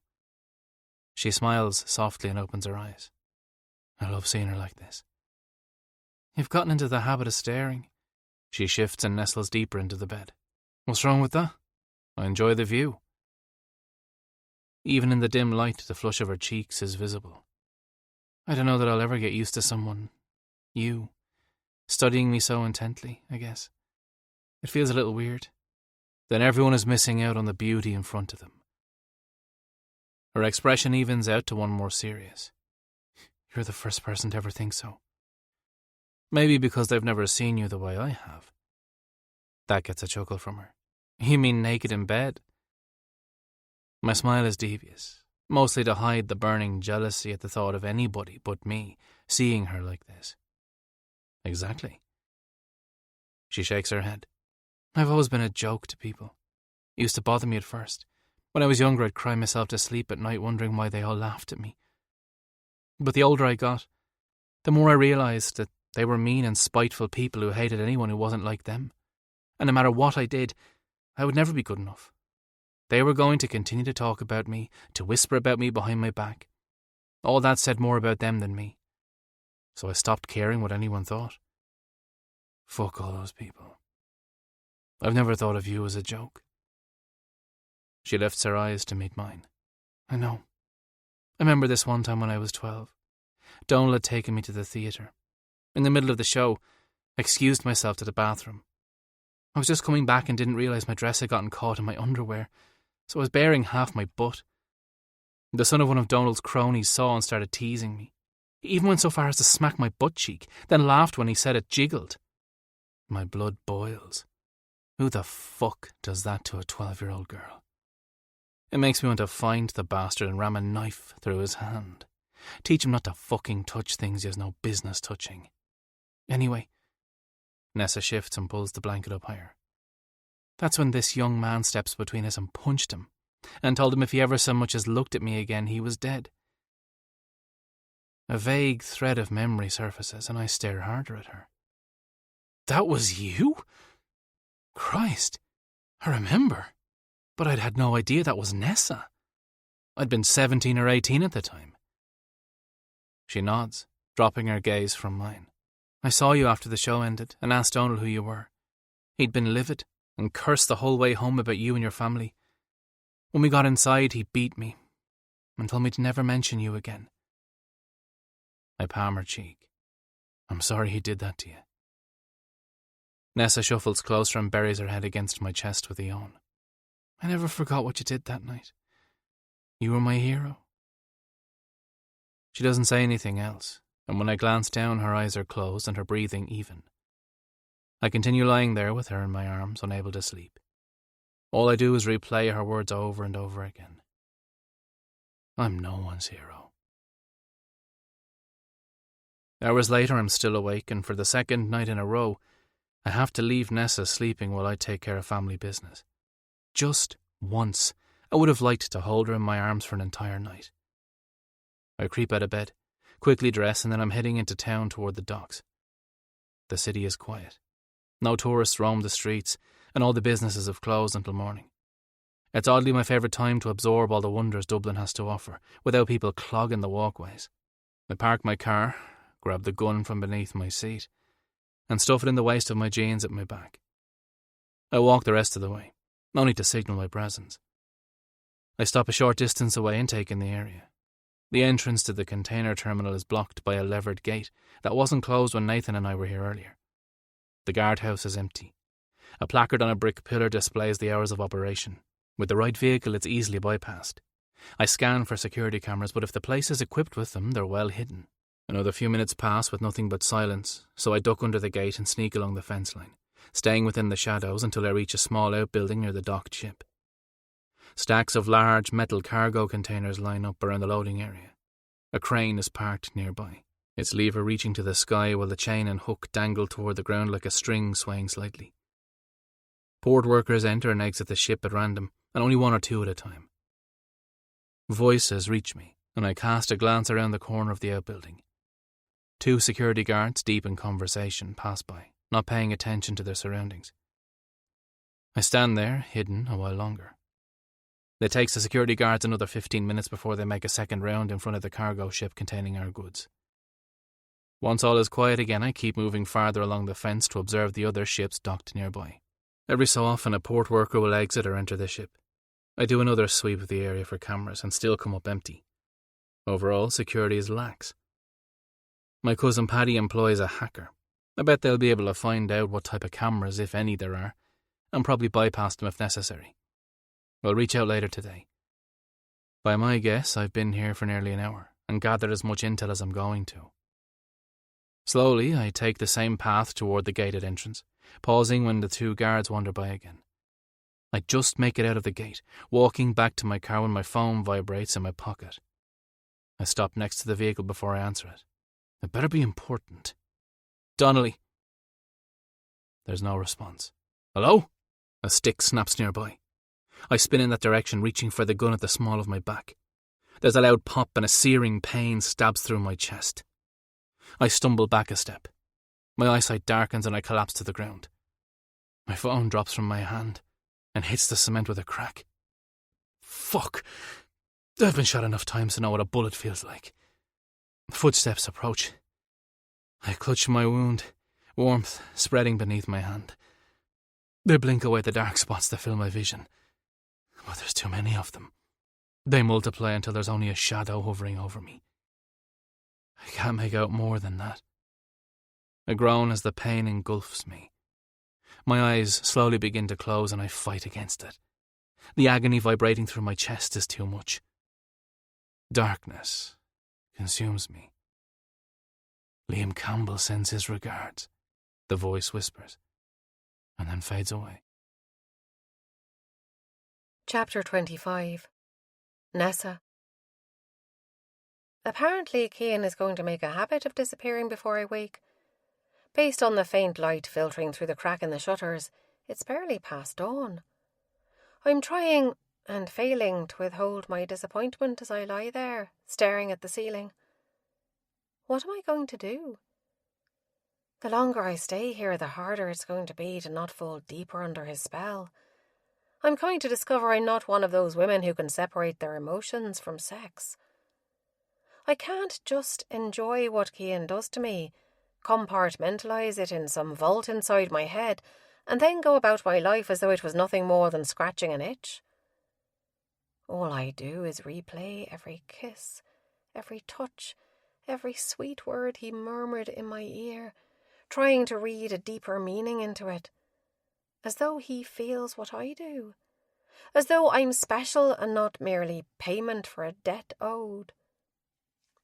God, I'm so screwed. There had been a brief moment last night when it felt like he was back to playing the role of seducer, similar to those first couple days, when it was all a game. You're overanalyzing it. It was your imagination. Do you really believe that? Ignoring the taunting voice, I crawl out of bed, shower and dress. Since there's no telling when Cian will get back, I'm going to finish my book. It became pretty obvious what choice the protagonist is going to make, but I want confirmation, because I'm not sure I agree with her. I curl up on the couch and don't even make it 2 pages before there's a knock at the door. I'm not sure I'm up for another outing with Caitlin so soon. A second knock sounds. Coming! Give a girl a minute. I climb to my feet and turn the knob to open it. I don't think I can handle... Donal shoves the door open, and I stumble back with a cry. You little bitch! Turning against your own da! A stinging slap to my face knocks my head sideways, and my glasses go flying. I moan at the pain that reverberates through the whole right side of my head. He grabs my hair and yanks it back. I scream. Spittle sprays all over me. After everything I've done for you, and this is how you repay me? By aligning yourself with those fucking Donnellys. I claw at the hand gripping my hair. He's ripping it from my scalp. Stop, please! Donal shakes me harder. Blistering pain surrounds me. I grow nauseated from it. I'm going to teach you a lesson. Remind you who's in control. You dare tell me what to do? I'm thrown face first into the sofa and twist onto my back. My arms go up to block the blow, but it's too late. Another ear-rattling punch collides with the side of my head. Nails dig into my arm. I'm yanked to my feet. I scream again. How did he get past anyone at the house? Where's Cian? Let's go. Donal drags me out the door and up the hill. I scratch and hit everywhere I can reach. Another punch lands and my head pounds so hard I nearly pass out from the pain. I stumble, but he yanks me upright, squeezing my arm so tight my fingers go numb. Agony radiates through my entire body. A car door opens. He shoves me into the back seat and then climbs in beside me. Blindly, I lunge for the door.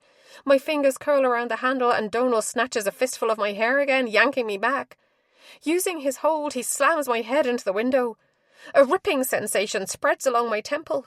Warm wetness glides down the side of my face, and the explosion of every nerve-ending rioting is more than I can take, and my vision goes dark. I slowly open my eyes, blink at the sun shining in through the window, and then wince as my body sends pain signals to my brain. My entire face throbs like my heartbeat is located inside it, pounding away. I reach up and touch the side of my head and flinch. Memories return. I can make out the shape of the furniture that fills the unfamiliar room, but the fine details are impossible to make out. Where am I? Does Cian know I'm missing? What is Donal going to do with me? He's been in a rage before, but never like this. Carefully, I sit up in the bed and make my way across the room. Outside the window is a narrow residential street lined with trees and a few cars parked along the curb. There aren't any people walking down the sidewalk. I try opening the window, but it won't budge. A quick glance around the room confirms there's nothing I can use to break it. I'm not sure what good it would do anyway. I'm on the 2nd floor, and even if I tried to jump, I can't imagine I won't break something. A lock clicks. I whirl around as the door opens and Donal strides in. You're awake, he says with a small slur. His hair is a riotous mess and his cheeks are far too ruddy for just drink. Did he sleep in his clothes? A dark red splotch covers the bottom section of his shirt. Is that the blood from Caitlin's knife? She must have cut him deeper than it appeared. I stare at him, expecting the same fear, the same sense of uncertainty, but both are gone. In their place is hatred. A sense of calm fills me as I take in this man who has tormented me for 20 years. I'm not afraid of him anymore. Any power he had over me is gone. Cian is going to kill you. Donal's face twists in rage and he makes a move toward me. I wouldn't do that if I were you. I don't raise my voice, nor does it tremble. The warning is clear. He must hear it because he stops, a bit unsteady on his feet. By taking me, you've guaranteed your death. And you know what? I'm glad. He sneers. You've always thought you were better than everyone. Smarter. Well, you're not too smart now. Cian Donnelly is dead. My stomach lurches and I sway. Tears threaten, but I refuse to let him see me cry. No, you're wrong. Donal laughs. I'm the one who put out the order to shoot him, and I watched it happen. Your precious Cian is dead. I almost wish he weren't, so I could see his face when he realised he'd lost. To me. I blink and then laugh until I wheeze. You stupid, stupid man. If you'd done nothing more than take me away from the Donnelly estate, then maybe that would have been the end of it. But if Cian is truly dead, my heart aches just speaking the word, then Carrick Donnelly and his sons will hunt you to the ends of the earth to make you pay. His expression shifts to self-satisfaction. Except they think Liam Campbell killed him. They're going to get rid of that little whelp for me. Then I'll be back in control. And what about me? Donal's brow crinkles. What about you? You'll return home with me and everything will be like it was before. My fists clench, and I take a step forward, closing the distance between us. I will never go back with you. I will kill you myself before I let that happen. He rocks back at the vehemence I spit out, but recovers. I'll give you a few days to see things my way. Without another word, he disappears out the door. The lock snaps back into place. Cian can't be dead. He can't be. I'd know it if he was, right? I stumble to the bed and collapse onto it just as the sob rises in my throat. Grabbing the pillow, I hold it against my face and cry until the pillowcase is soaked with my tears and my throat is hoarse. Once I've spilled every tear I'm going to, I pull myself together. I wipe my nose and then start to plan. Because I refuse to believe Cian is dead. He and the rest of the Donnellys are going to come for Donal. And when they do, I'll be ready. Chapter 26. Cian. Why does everything fucking hurt? Stop moving, you're going to tear your stitches. Again. I open eyes far too heavy for just sleep, and the blurry figure looming over me slowly comes into focus. Aidan stands there, dishevelled, his hair sticking up everywhere in a wrinkled shirt, which isn't like him. He always makes sure he's put together. Then the rest of my surroundings become clear. I glance at all the machines I'm hooked up to, and then down at myself. A large white bandage is wrapped around my chest and shoulder, and an IV is stuck in the back of my hand. What the hell? Do you remember what happened?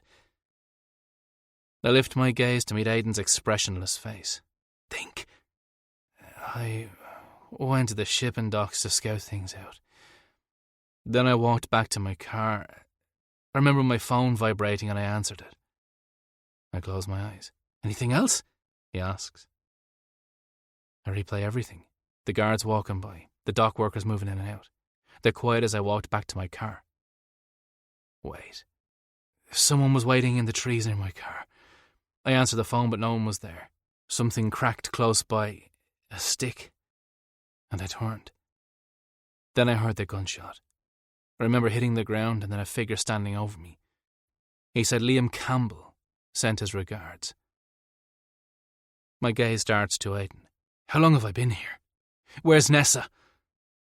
I try to lift myself up, but my brother lays his hand on my uninjured shoulder and holds me down. Relax. You're going to undo all the hard work the doctors did. It's a couple hours past dawn. Bullet went in through the fleshy part directly beneath your collarbone and came out the other side. Nothing vital was hit, but they still needed to close up the wound and stop the bleeding. You'll be fine in a few days. He's avoiding eye contact. Aidan, where's Nessa? Finally he meets my gaze. I don't know. Da called Nora and asked her to go down to the cottage to let Nessa know what happened, and she was gone. Her glasses were on the floor and one of the cushions had been knocked off the sofa. Campbell's a fucking dead man. I grabbed the IV to rip it out, but the movement sends stabbing pain through me and my vision darkens. I collapse back on. As the notes fade gently, let your mind feel lighter, ready to re-enter the world of the story.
To the bed, breathing hard. Aidan curses. You're not going to do Nessa any good if you bleed to death. Finn and Nathan are doing what they can to gather intel. We'll find her, Cian. Sweat beads across my forehead. I've never felt so helpless before. Campbell's time on this earth is limited. I'm going to destroy him along with anyone or anything he cares about. You're going to have to heal first. Let us take care of things for a change. You don't have to do everything all on your own. The door opens and Da walks in. His haggard appearance makes him appear as if he's aged overnight. He kisses my forehead like he used to when I was a kid. I thought we lost you. It's going to take more than a single bullet to take me out. You lost a lot of blood. His eyes appear haunted. I'm here, Da. I'll be back on my feet before you know it. I have to be. Nessa needs me. Any news from Finn or Nathan? He shakes his head. Nothing yet. But word is making its way through our organisation. We've called an official halt to the ceasefire and declared war against Campbell. Our soldiers are gathering all our weapons, and we're planning a full-on assault on Campbell's estate, as well as any other properties he owns. Wherever he's hiding, it won't last long. Wherever Nessa is, we'll find her too. When are you making your move? Tonight, Aidan answers. Dad glares at me. I see what you're thinking, son. I'm coming with, whether you like it or not. If anyone's going to take down Campbell, it's going to be me. He shakes his head and Aidan sits in the chair pushed against the wall under the window. You've always been far too stubborn for your own good. The door flings open again and Caitlin rushes inside, Rourke right behind her. Christ, is the whole family going to show up? Fatigue is beginning to creep in. The pain in my shoulder is lessening a bit as well. Probably from the pain meds being pumped into my system. My cousin squeezes my hand and glares down at me. I had to come and confirm for myself that you were okay. Now you better hurry up and get better so you can go and get your woman back. Caitlin growls fiercely. That's the plan. I'm glad Nessa has my cousin to count as a friend. Good. And I hope you bury that fucker Campbell. Hatred burns from her eyes. Rourke places his hand on her shoulder, and they step away from me. He's as good as dead. I stifle a yawn. All right, everyone, Cian needs to rest, especially if he plans on joining us against our better judgment. Da ushers everyone toward the door. He pauses with it partially open and glances back at me. I didn't realise what she meant to you. I'm sorry for what I said yesterday. Before I can dispute him, he walks out and the door closes behind him. Too tired to examine my feelings for Nessa, I close my eyes and let sleep come. I have to be ready for tonight. I've slept off and on all day. The nurse upped my pain meds earlier, just enough to numb me for a while, at least until Campbell is dead. The faded sunlight shines through the bottom half of the window. Soon it will be completely gone as dusk hits. The door opens and the doctor walks in. It's going on record that you're leaving against medical advice. A nurse will be in to have you sign the paperwork and remove your IV. Then you'll be free to go. I nod and he leaves the room. Time passes far too slowly while I wait for the nurse. There's a short knock and then Da walks in carrying a small bag. Any news on Campbell? He's denying he had anything to do with it. Said if he wanted to kill you, you would have seen him coming. He wouldn't have hidden in the bushes like some coward. The nurse enters and the conversation stops while she works. I sign the form and then she turns a valve on the tubing before taking the needle out of my hand. Your clothes are in a bag in the cabinet, but they're ruined. I brought him some. Da lifts his arm. The nurse nods. Pain medication can be picked up at the hospital pharmacy. Thank you. She leaves without another word. I wait another minute to make sure she isn't going to return before I resume our conversation. Do you believe Campbell? I don't know him well enough to say yes or no. However, we do have to consider the possibility that he is telling the truth, which means someone is trying to make it appear as though he's behind it. I nod. The only person who would gain anything from us taking Campbell out is Cian. That's a pretty strong incentive, Da says, especially after we declined his invitation to join forces. There was an altercation yesterday with him and Nessa. She and Caitlin were at a cafe together, and he made a scene. Tried dragging her out, but Caitlin managed to persuade him otherwise. Despite the seriousness of the situation, he chuckles. I can only imagine how she accomplished that. She drew blood, I was told. Christ, I bet he didn't take kindly to being bested by not only a woman, but a Donnelly at that. Da rubs his hand down his face. It's certainly enough for him to want to see one of us, especially you, taken down. I sit there a moment in indecision.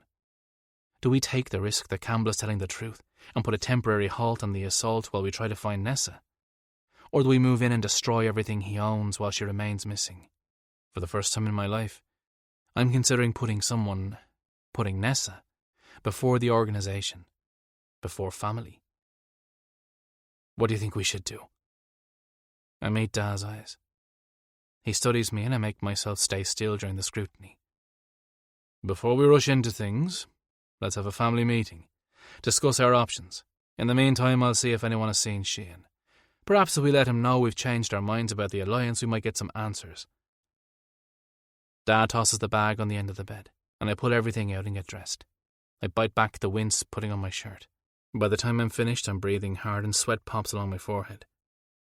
I slowly stand up, taking measured breaths, and face Dad. I'm ready. I try to talk you out of this, but I know it won't do me any good. He's right. All I've thought about during my waking hours is Nessa. Whether Campbell has her or Cian does, I plan on finding her before the day is over. Then killing whoever it is that dared take her. And if they've hurt her, I'll make them suffer before I put them out of their misery. Rourke has learned a few new techniques for delivering pain from Pierce DeLuca when he and Caitlin were back in Brooklyn. Campbell's already proven that he'll kidnap a woman to get what he wants. Who's to say he won't hurt another if it means weakening us any further? I only hope I get to her before it's too late. Chapter 27. Nessa. I stare out the locked window again, still, and wait for something. Anything.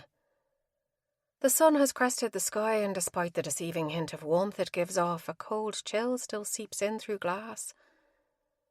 My feet are half frozen, but I'm tired of doing nothing but sitting on the bed with them tucked under the blankets to try and keep them warm. I'm going to have to use the bathroom again soon, and my stomach is growling with hunger. Movement outside draws my eyes. An elderly man walks a tiny dog down the sidewalk, and they're heading this direction. If I can get his attention, maybe he'll call for help. I glance over my shoulder, afraid someone is going to come in. I'm also afraid someone will hear if I pound on the window. As the man draws near, I wave my hands over my head. He doesn't even glance toward the house. I refuse to stop. Back and forth I scissor them, desperation evident in my movement. Here! Look up here! He's crossing the drive. In a minute he's going to be completely past the house, and all my efforts will have been wasted. Not caring if someone inside the house hears me, I pound on the glass and press my face to it to yell, "Help! Please help me!" The dog's ears perk up and the man pauses. My heart skips. "Please, look up." Behind me, the lock clicks. I scream for my entire worth. The man on the sidewalk pauses and glances at the house. He lifts his gaze at the same time a raspy voice speaks in my ear. "Unless you want to be the reason that poor old man and his little dog meet with an unfortunate accident, I recommend you just smile and wave." The sharp end of something jabs into my back. My gaze jerks from the window to Donald's man, standing far too close to me. The scent of his cologne is overpowering and gives me a headache. There's an edge to his eyes that make me uncomfortable. I glance back outside. The elderly man is staring up at us. Cian presses the gun harder into my back. With a forced smile, I lift my hand and quickly put it back down. He glares at me, and then he and his dog keep walking. Tears blur my eyes, but I blink them away. I try to spin away from Cian, but he catches me around the arm and drags me against him. I squirm, but that only makes him laugh. His rotten breath assaults me. "If you're not careful, I might have to punish you." He thrusts his pelvis and my stomach lurches. "Hell, maybe I'll just do it for fun." I bite my tongue, not taking the bait. I can't show him fear. "If you so much as touch me, Cian will kill you. He might, just for fun anyway." I throw his words back at him. Cian studies me another minute and I stare right back. Finally, he lets me go. "Don't try that again. The next time you won't get a warning. It'll be a bullet to the brain of whatever poor soul it is. Now, I'll be back in a minute with food." He backs away slowly without taking his eyes off me. His grin is creepy enough to send chills cascading down my spine. At the door, he salutes me with the weapon. I blow out a shaky breath and nearly collapse to the floor. My body needs to sit, but if he's coming back, I want to be as far away from the bed as possible. I brace myself against the windowsill instead and concentrate on slowing down my racing heart. It isn't long before footsteps approach and the lock clicks again. Cian steps inside, carrying a tray with a covered dish and glass of water on it. It smells like shepherd's pie. He sets the tray on the bed and moves to leave. I need to use the bathroom. I hate asking him, but I don't have any other choice. Let's go. He leads me down the hall to the door at the end. I close it, quickly take care of my needs and wash my hands. He's waiting for me when I finish. The hairs on the back of my neck prickle as he walks behind me to my room. I can't get there soon enough. Finally we make it back, and with only a single lingering glance, Cian locks me in again. I don't trust him, or the way he looks at me. I lift my gaze to the ceiling. Please, Cian, hurry. Several raised voices come from downstairs. This is the first time I've been aware of anyone's presence in the house besides Cian. It's been quiet since he brought me lunch, and not once has Donal been back since he left early this morning. What is happening? The front door slams. I rush to the window and peer out. One of Donal's men storms out to his car and speeds away, but not before glancing up. It's too dark to tell, but it's almost as though our eyes meet. Why did he leave in such a hurry? More raucous noise filters in through the door. I fold my arms and rub my hands up and down them, trying to get warm, but the cold isn't only from the temperature inside the house. It's also coming from inside me, like a warning. I pace the length of the room, my gaze darting to the door often. The noise remains at a steady level with the occasional burst of laughter. Only Donal would be careless enough to have some sort of celebration of his alleged success in getting the Donnellys to do his dirty work for him. Are they all killing each other at this exact moment? For almost my whole life we've lived with a truce between my family and Cian's. Is it all going to be destroyed by stupid men who can't be satisfied with what they have? My head jerks toward the door. Are those footsteps? It's hard to tell with all the other noise. There it is again. Yes, they're definitely footsteps. A shadow forms beneath the door, and then comes that damning snick of the lock. A bit of ice forms in my belly. Cian steps in, and my blood turns cold at the expression on his face. Everyone downstairs is enjoying themselves. I thought you and I could have a good time up here. He prowls forward. Get out! I vibrate with anger and fear. Cian snarls. Always was an uppity bitch, weren't you? No matter how many times I tried to catch your attention, you always acted like you were too good for me. I shake my head and back farther away, trying to keep distance between us. What is he talking about? Cian's never indicated he was interested in me. Not once. You always looked right through me. I hold up my hand. I'm sorry if I ever made you feel slighted. It was never my intention. He keeps stalking forward, the evil grin on his face growing wider with each step. Well, you won't be able to ignore me tonight. I move, trying to put the bed between us, but I'm not fast enough. Cian lunges and grabs me around the waist, yanking me hard against him. He buries his face in my neck and palms my breast in a rough grip. I claw at the hands holding me. Stop it! Let go of me! My fingernails rake across the back of his arm, drawing blood. He howls. You stupid bitch! He pushes me face down on the bed and locks my wrists in a tight grip behind my back. I writhe and kick, trying to break his hold, but I don't have the leverage. I scream, and Cian shoves a pillow over my head. I suck in as many deep breaths as I can. He reaches beneath me for the fastening on my pants. Either some unknown strength fills me or he's distracted because his grip loosens. I jerk my arms free and swing the right one back as hard as I can, twisting my body at the same time. My fist connects with the side of Cian's head. He bellows out a curse and stumbles. I don't wait for him to recover. Instead, I scramble upright and race for the door. My fingers wrap around the knob. A weight crashes into me. He grabs my hair and yanks my head back. I cry out in pain. "You stupid cunt! Just for that I'm not going to go easy on you. I'm going to fuck every hole and make you scream." A loud pop comes from downstairs. Was that a gunshot? Whatever it was, Cian freezes. Several more pops come in rapid succession. Still keeping hold of me, he backs us away from the door and pulls a gun from behind his back. He places it against my temple, and I go rigid. Pounding footsteps draw closer. Cian moves the gun from my head and fires at the door. "I'll kill her if you try to come in here." "There's no place for you to go. If you hurt her, you're a dead man. Let Nessa go, and we'll let you walk out of here." My knees nearly give out with relief and tears spring in my eyes. My heart hadn't been wrong. "Cian!" I scream. Cian's entire body trembles. "I swear I'll kill her." "Listen to me. You don't want to do that. I swear if you let her go, you can walk away. No one has to die." Behind me, he's breathing hard, the sour odour of his breath making me sick. I keep my mouth shut, afraid I'll make it worse. "Okay." His voice wobbles. "You swear you'll let me out of here?" "I will. Just let Nessa go."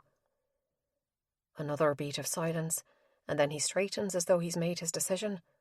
"We're coming out. I have my gun against her head. If anyone tries anything, the bitch is dead." Keeping his hand wrapped around my waist and the weapon at my temple, Cian walks us toward the door. "Open it." With shaking hands, I reach for the knob. Tears spill down my cheeks. Cian is standing in front of me. His face is ashen, making his freckles stand out against the paleness of his skin, and his curls form a wild cloud around the top of his head. But he's alive. "You swore," Cian reminds him. Cian nods shallowly, but doesn't take his eyes off me. Then I'm free and in Cian's arms. A single gunshot rings out. I scream. In Cian's outstretched arm is a gun, and Cian crumples to the ground, his eyes wide and a bullet hole that seeps blood between them. Oh God!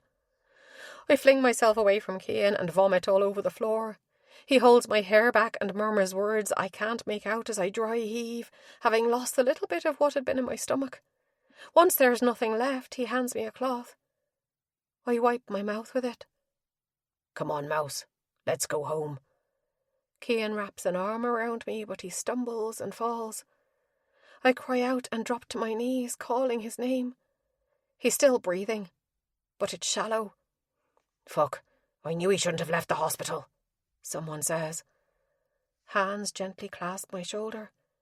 "Nessa, I'm Finn, Cian's brother. He's going to be okay, but we need to go." I lift my head.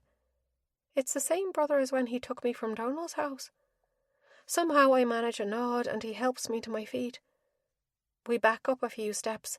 Several men pick up Cian and carefully carry him out of the house while his brother and I follow. My mind and body are numb. I'm moving on autopilot. Finn puts me in the back seat of the same SUV I'd been in before. All I can do is stare straight ahead. He gets behind the wheel and drives, leaving that nightmare behind us. Chapter 28. Cian. Christ. If I never wake up in a hospital again, it'll be too soon. I glance over and once again find Aidan. Only this time he's asleep and snoring, sitting upright in the chair. It doesn't look at all comfortable. Vague memories of last night, or however long it's been, filter in. Finding Nessa and killing that fucker who dared threaten her life. I'm not ready to jump out of this bed to find her, but only because I trust my family to have taken care of her while I was incapacitated.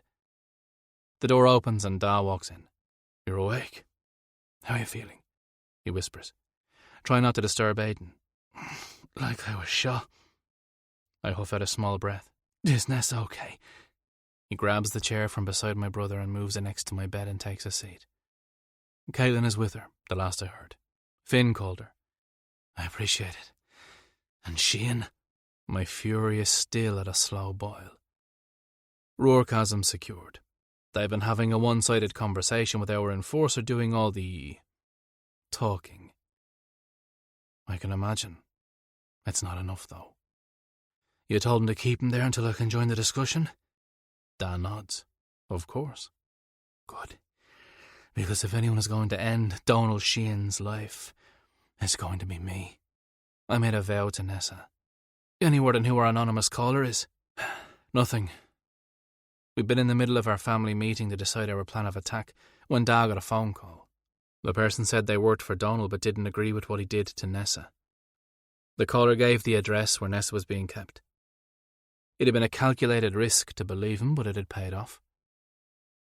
From his chair, Aidan shifts and groans. He sits upright and runs his hands up and down his face. You're not dead yet, I see. It's going to take more than one bullet to put me in the grave. Let's hope the next time someone shoots you they don't use 2 bullets then. I grin. You sound as though you'd miss me. Like an itchy nutsack. If the 2 of you are finished... Da sighs. We do have other important things that need to be dealt with. Liam Campbell continues to be a problem, as does the fact we still don't have our shipment. You met with him the other day, didn't you? Is that woman, what was her name, Imogen, still at the estate? Dan nods. I did. And she is. And? Aidan pipes up.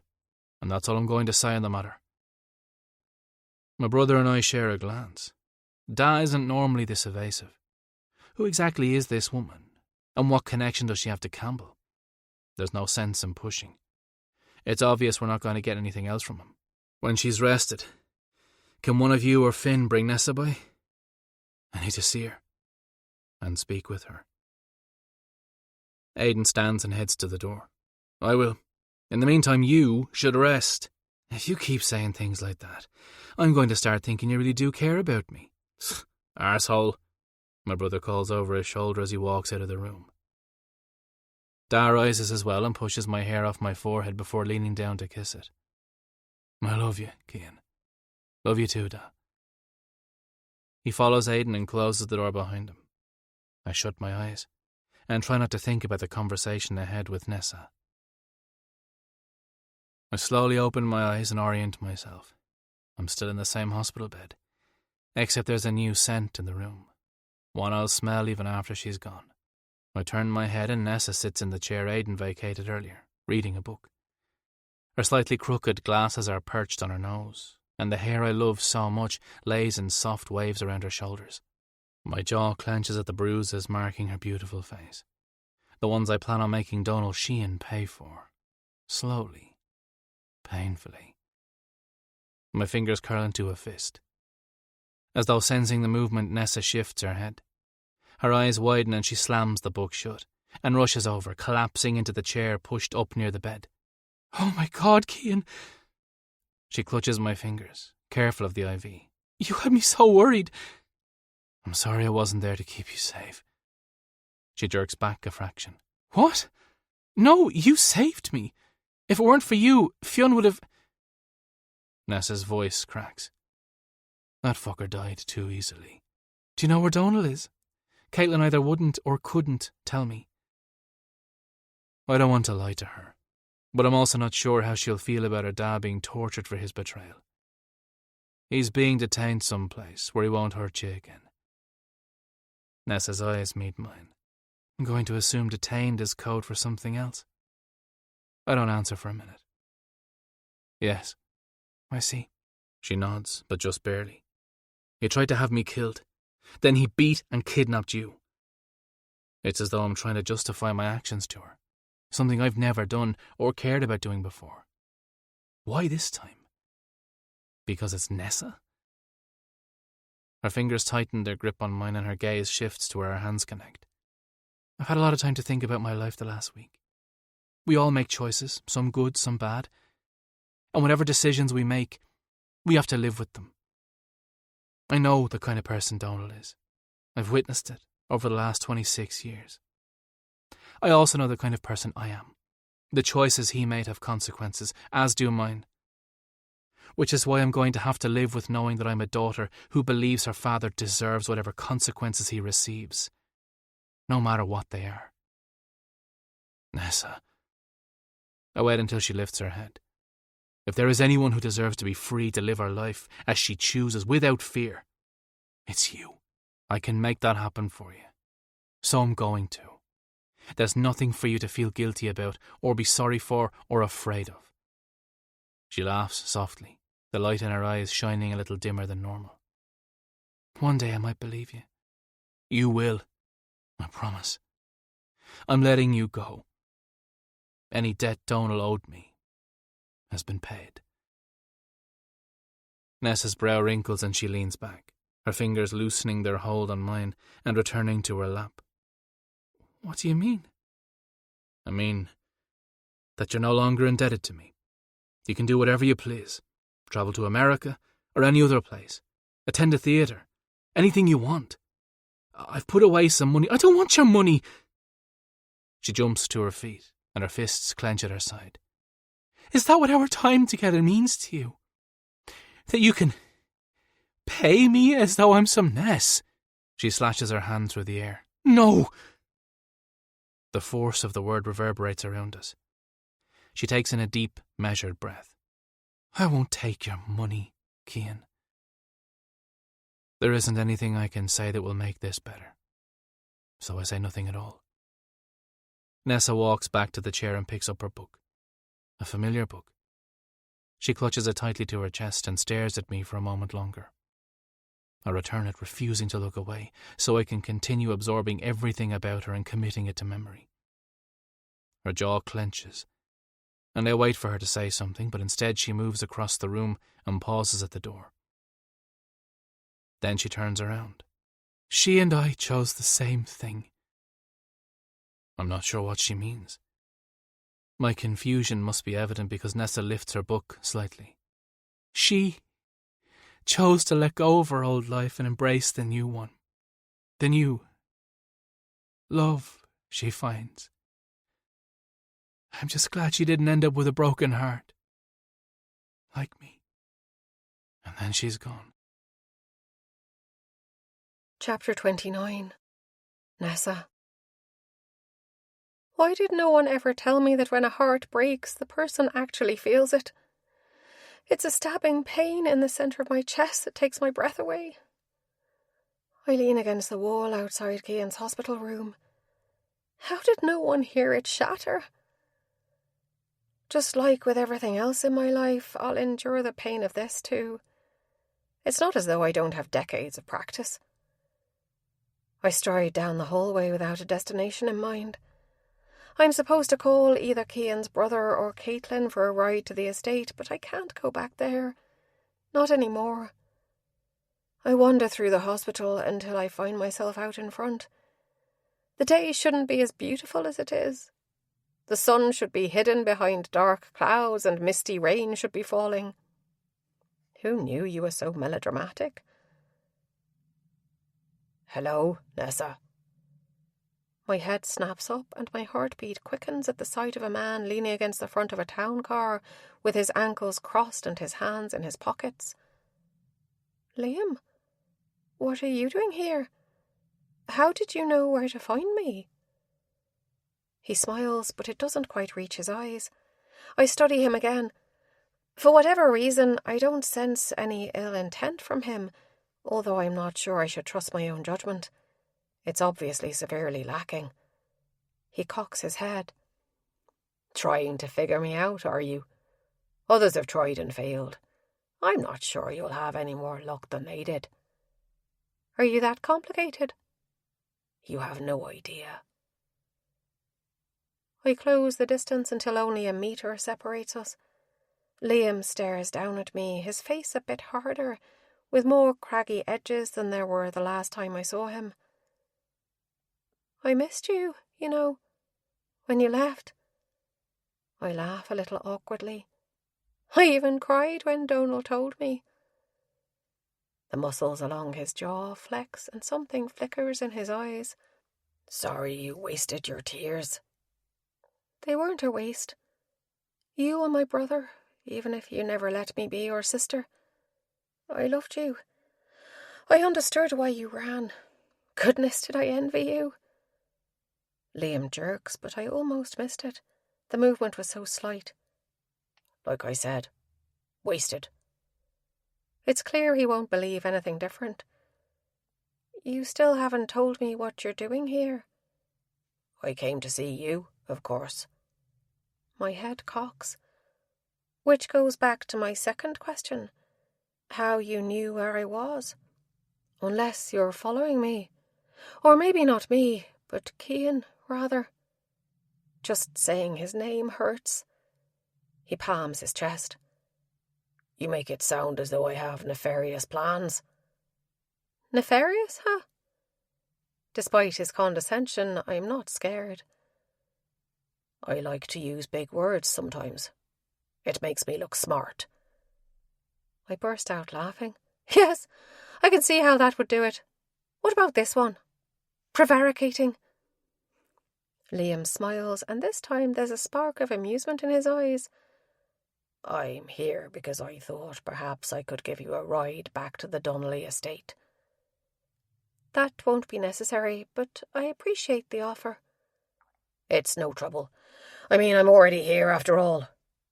That gleam of hardness is back. I'm not going back there. I'm proud of myself for getting it out without breaking down. Oh? Liam quirks an eyebrow. I understand you took ownership of Donald's house. I did, but I have no intention of living there. Cian is lucky I didn't burn the thing to the ground, he grinds out, his hatred evident. While I have no desire to go back there either, I don't really have a choice. I sigh. I don't suppose you'd be willing to let me stay there? At least until I can find somewhere else to live. What happened with Donnelly? As I understand, there had been some sort of debt. I snort, but my cheeks heat. Some sort of debt. Yes, something like that. My virginity to cover a card game. Well, that's been paid, and I've been released from any obligations. I see. Yes, well. So then, the house? Liam unfolds his massive frame and towers over me. It's currently not in any condition to be lived in. I'll admit to having all of its contents removed and sold. My heart drops, but I try not to let it show. Everything? He hesitates, almost not even long enough to be noticeable. Everything. It all hits me at once. Being kidnapped, beaten, nearly raped, waiting to hear if Cian will live or die, and him turning around and breaking my heart. And then this. All my belongings. Gone. My books. My mother's things.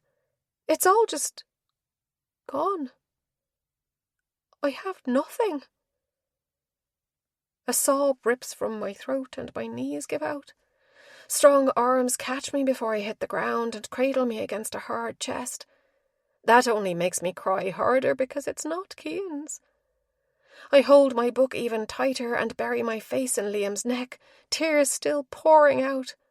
He carries me somewhere, and then we're in the back seat of the town car driving away. I don't even care where he's taking me. All I can do is cry. I must doze because we come to a stop, and when I open my eyes, we're in front of a massive 2-story house that spreads out across the property. A throat clears, and I jerk upright. Oh God, I'm on Liam's lap, and his suit jacket is soaked. I'm so sorry. He studies me. You're not the first woman I've made cry, and I'm certain you won't be the last. Where are we? I almost try and climb off, but with my luck I'll end up sprawled on the floor, so I remain still, even though this is so awkward. I duck my head and peer out the window. We're at my estate. I open my mouth to protest, but Liam holds up his hand. You can stay for the night and make a list of things you'll need for your house to get you started. I'll make sure they're delivered tomorrow, and then you can return there. Why are you doing this? I have my reasons. It's obvious he has no intention of sharing them with me either. I lean in and kiss his cheek.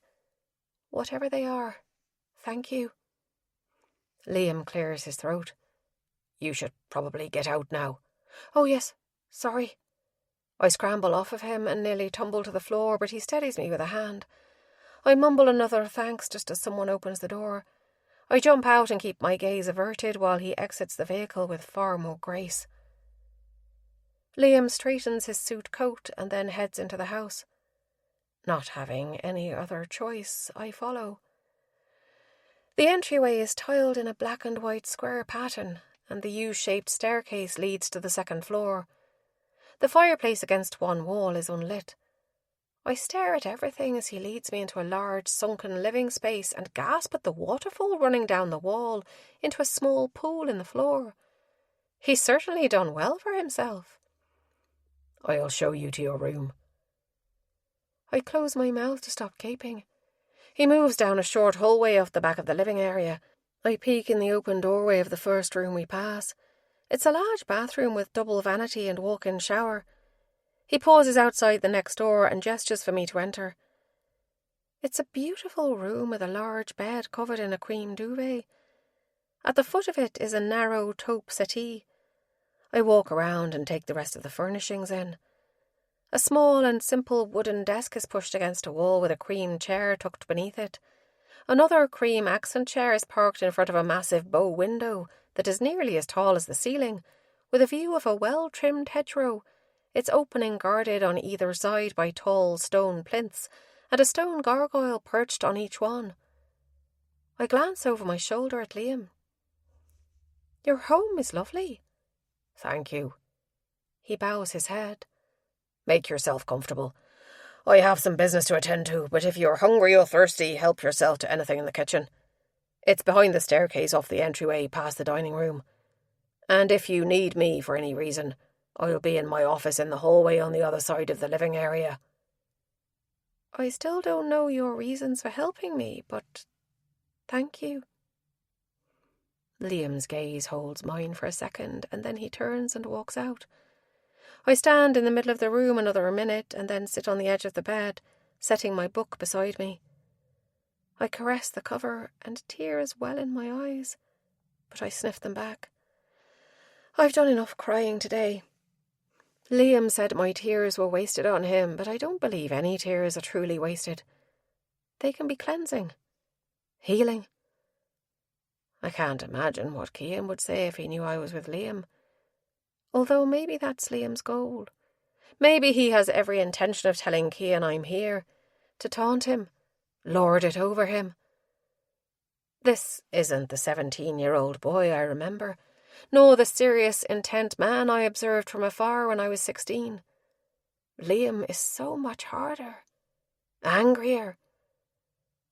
I'm going to trust that he isn't going to harm me, that he's going to do exactly what he says, take care of having items delivered to Donal's old house and let me return there tomorrow. Perhaps it makes me foolish, but like I told Cian, we all make decisions and then have to live with whatever rewards or consequences come with them. I believe Liam is telling me the truth. His reasons might not be altruistic, but they're his. I pick up my book and settle into the chair by the window. I've already finished it, but I'll reread it as though this time Mia won't make the same choice we both did. Chapter 30. Cian. There's a short knock and Finn walks into my hospital room. He pauses and glances around. "Where's Nessa?" I turn my head and stare up at the ceiling. She left a couple of hours ago. He comes and stands next to the bed as the door closes behind him. "What do you mean she left?" My eyes close. I'm not in the mood to explain. "Cian, what do you mean she left? She was supposed to call Caitlin or me to come get her. Except I haven't heard from her all day. Thought she was still here with you. Where's my phone?" He rifles through my belongings, packed away in a bag stored in the closet, and drags it out. I snatch it out of his hand. No missed calls or texts. Did I ever give Nessa my number? I hit the speed dial for my cousin. "I'm in the middle of something, so this better be important," she answers, panting like she's out of breath. "What are you—" "Never mind, I don't want to know. Did you pick up Nessa from the hospital?" Is that a threat of panic? "Rourke, stop," Caitlin murmurs in the background. "Is she not there with you?" "Fuck. No, I thought she was going to call you or Finn to come pick her up." Loud rustling comes from her end. "Are you sure she didn't call Finn? He's here with me and hasn't heard from her." "Son of a bitch," she snaps. "Okay, no freaking out yet. Have you called Aidan or Uncle Carrick? Maybe one of them picked her up. I'm calling them now. Someone better have heard from Nessa. I will raise this city to find her. Before I can call Aidan, my phone rings and an unknown number appears on the screen. Donnelly, have you misplaced something? A wave of red-hot rage burns through my veins. Campbell, I swear to Christ, if you hurt her, I will rip apart anyone you ever cared about. You'll be begging for death before I'm through with you. My, so bloodthirsty. The bastard chuckles, and then it fades away. It's a good thing I don't care about anyone then, isn't it? What do you want, Liam? I didn't realise we were on a first-name basis. What do you want? I don't have the time or energy for his fucking mind games. All I care about is that Nessa is all right. Why do you assume I want anything? I'm not the one who lost something. He tisks. You know, you really should take better care with your possessions. There are a lot of unsavoury people in this world. I will bury you and piss on your grave. Stop being so dramatic. Nessa is fine and will remain so. In fact, she's comfortably settled in her room for the evening. I'm not sure what you did to her. He pauses and I clench my fist around the phone so hard I might actually break it. But my suit is still drying from the tears she cried against my shoulder. Then again, isn't that what dear brothers are for? To comfort their sister when some bastard breaks her heart? If you so much as touch her! Cian. I can call you Cian, right, since we appear to be on a first-name basis after all. There is only one woman I want to touch at the moment, and from my understanding she is currently under your protection. So that's what this is all about? This Imogen woman? Fine! You want her, she's yours, just let Nessa go. Campbell laughs. They say I am a cold-hearted bastard, trading one woman for another. That's awfully callous of you. I mean, I could do anything I wanted to with Imogen. Or Nessa, for that matter. She has grown quite lovely over the years. Name the time and place, I grind out. Tomorrow, 2:00. I'll call you 20 minutes ahead of time with the meeting place. The only two people who better be there are you and Imogen. I'd hate for anyone to get hurt if you tried to double-cross me. He pauses. I'll be sure to tell Nessa you said hello, by the way. Campbell! Silence. Campbell! I throw the fucking phone across the room. God damn it! What the hell is going on, Cian? He has Nessa. Says she's fine, but he wants to make a trade. I blow out a fatigued sigh. Finn's brow creases. For what? Imogen. My brother gapes. And you agreed? What the feck is wrong with you? Dad will never allow it. There isn't any other way. There has to be. He runs his hand through his hair. We just need to figure out what it is. I feel like an invalid in this damn place. I've got to get out of here. If I'm going to lie in a bed all day, I'll do it in my own. My pain's under control. I'm coming home. We can try to come up with another plan when we get there. Jesus, he nearly died twice. Are you really going to try for a third? Finn stares, his eyes narrowed. If it means making sure Nessa is safe, then I'll do whatever I have to. Even if it kills me. After ignoring another bitch-out session by the doctor and a stop by the hospital pharmacy, Finn and I are on our way back to the estate. Rourke and Nathan are meeting us there. The iron gate opens and we drive down the lane to the house. Several extra cars, including our enforcer's Vanquish, are parked out front. I reach across my body with my good arm and open the car door. Dad greets us on the porch with resignation written all over his face. Still, he carefully hugs me at the top of the 2 steps. I'm glad you're home. It's good to be here. He backs up and gestures for Finn and me to go ahead. Everyone's in my office. The 3 of us stride down the hallway towards the room at the end of it. The familiar scent of pipe tobacco grows stronger the closer we get. Apparently Dad's been smoking again. Once inside, the smell of his favourite stout joins it. Nathan and Rourke are seated in the white, blue and red striped wing-back chairs that match the Donnelly coat of arms positioned on either side of the French doors. Aidan leans against the bar with a drink in his hand, half its contents already gone. Finn takes one of the other wing-back chairs near the bookcase, and I sit in the leather one in front of Da's desk. Da circles to the other side but remains standing. Cian, since you called this family meeting, you can tell us what it's all about. Liam Campbell called me a few hours ago. What did our new business associate want? Da raises a brow. I can sense Finn's stare boring into me, full of disapproval. He has Nessa. According to him, she's unharmed and will continue to be. That bastard! Aidan spits out and unfolds his frame, setting his glass behind him. When do we attack? My gaze turns to Da. We don't. Dead silence follows my announcement. I don't take my eyes off Da. He wants something, doesn't he? I suspect he knows what. I nod. He wants Imogen. Da finally sits. You know that's not going to happen, Cian. Unless we come up with another plan, it's already done. Tomorrow at 2. No one else can be there or he hurts Nessa. Da radiates disappointment. I don't blame him. Then we better come up with something. You don't need to. A feminine voice comes from behind me. I spin in my chair and glance toward the door. A short young woman around Nessa and Caitlin's age with teal and purple streaks in her black hair stands there. She meets my stare straight on and guilt pierces me. Imogen, Da says in a low tone, and her gaze leaves mine and meets his. Something passes between them. Liam won't hurt me, she says.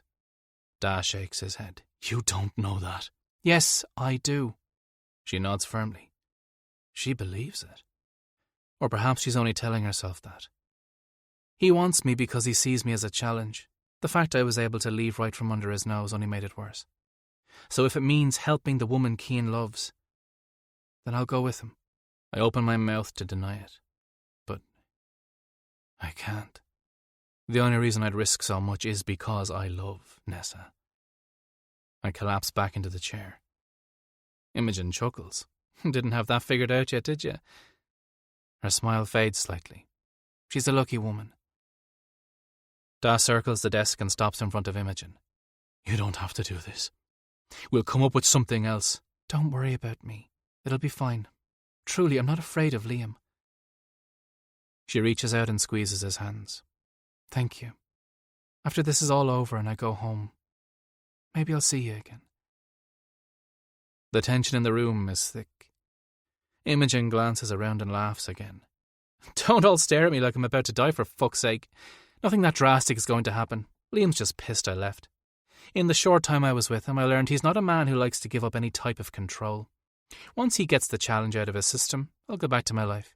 Besides, I've no intention of making his life easy. By the time I'm finished with Liam, he'll be begging me to leave. From the devious expression on Imogen's face, she might actually be telling the truth. Chapter 31. Nessa. I take a final glance around the room. The bed's been remade and the t-shirt and boxes Liam loaned me to sleep in lie folded neatly at the foot of it. I grab my book and small bag off the desk and head out to the living area. As promised, he arranged for the few pieces of furniture I ordered to be delivered today. They should arrive shortly after he takes me to the house. Liam's on the leather sofa speaking to someone on his phone, and I only catch the tail end of the conversation before he ends the call. I step farther into the room, and he glances up. You ready then? Am I? Not at all. But I'll go all the same. I smile and nod. Ready. Thank you again for letting me stay. And for lunch. Of course. I'm finally free. Donal is dead, or soon will be. This is my chance to live the life I always thought I wanted. Like Cian said, to do all the things I never got to do. Except, why is that suddenly so terrifying? I keep my hands folded over my book in my lap so they don't shake as we leave Liam's estate. I need to make a quick stop first, if that's all right. Of course. I almost breathe out a sigh of relief that our arrival will be postponed, even if it's only for a short time. The driver travels through the city and finally comes to a stop in front of a church. I duck my head and glance out the window, gazing up at the spire that reaches toward the sky. Why's Liam stopping here? He turns to me. I'll just be a few minutes. I nod and he exits the vehicle. He adjusts his suit coat and strides up to the doors of the cathedral. I expect him to enter, but he doesn't. He simply turns around and stands there like he's waiting for something. I glance up and down the sidewalk and the breath leaves me. Coming around the corner is Cian, and beside him is a woman. A beautiful woman. My gaze darts to Liam. He's staring at them as well, his expression unreadable. Unable to just sit here any longer, I climb out. My eyes meet Cian's, but I glance away. I'm standing next to Liam when the other couple comes to a stop in front of us. Together again, minx. Liam greets the woman, his intense stare locked on her. My gaze bounces between him and her. Go fuck yourself, Liam. I blink at the calm way she says it and the fact he does nothing more than smile. How do you two know each other? And what does that have to do with Cian being here? Imogen is an old friend, aren't you? The woman barks out a rough laugh, but it is filled with disdain. Why, Liam? Are you actually afraid to tell Nessa the truth? She turns to face me. I'm your brother's prisoner. Nothing about this makes sense. I turn to him. Prisoner? What is she talking about? Liam doesn't say anything. Not a single muscle in his face moves. You got what you wanted, Campbell. We're leaving. But this isn't the end of things. Cian steps closer and gently pulls me to him. I blindly stumble forward. The woman, Imogen, swaps places with me, but keeps her distance from Liam. Finally the confusion clears. With it comes white-hot fury. I move before Cian can stop me, before I can stop myself, and slap Liam across the face. I trusted you! He doesn't even flinch, and the red handprint glows on his cheek. That was your mistake. I told you you'd wasted tears on me. I shake with rage. Cian yet again tugs me to him. Liam takes a few steps toward Imogen and wraps his hand around her upper arm. She jerks out of his grip and leaves him behind as she marches over to the waiting town car and gets into the back seat. With barely a glance our way, Liam follows, and as soon as he slides in beside her, the driver closes the door, climbs behind the wheel and pulls away from the curb. Nessa! Dragging my gaze away from where the town car disappeared, I lift my gaze to Cian's. Why would you do that to her? He flinches slightly at the accusation. For what it's worth, she volunteered. But I was prepared to do what I needed to, if it meant you were safe. I won't apologise for that. I jab my arm behind me. You didn't have to do that. Liam was taking me back to Donal's house. Since he had it gutted, there was nothing left, so I ordered a bed and a few other things. They're being delivered today. You gave that poor woman to him for nothing. Cian cradles my jaw. God, I've missed his touch so much. I'm too weak to move away. Do you really believe he didn't have this planned when you went with him? Do I? Liam said he had his reasons. But was this truly what they were? No matter how hard I try, and even after everything that just happened, I still don't want to believe it.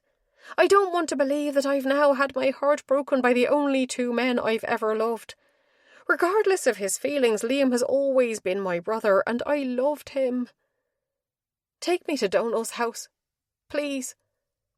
Cian jerks back like I betrayed him somehow. Why? Because I have to see for myself. I need some kind of proof that my trust hadn't been misplaced. Because there had been an emotion in Liam's eyes when I slapped him, something that will take a while to forgive myself for. It had been regret. I'm sure I wasn't supposed to see it, though. Cian nods and reaches for my hand. He threads his fingers through mine and I let him. Because I can only deal with one thing at a time, and right now that thing is Liam. We walk to his car. Neither of us speaks as he winds his way through the city. I stare out the window, but everything we pass is a blur. Finally, Cian slows. I blink and focus on my childhood home in front of us. I stare at it. Study it. Does it look any different than it did a week ago?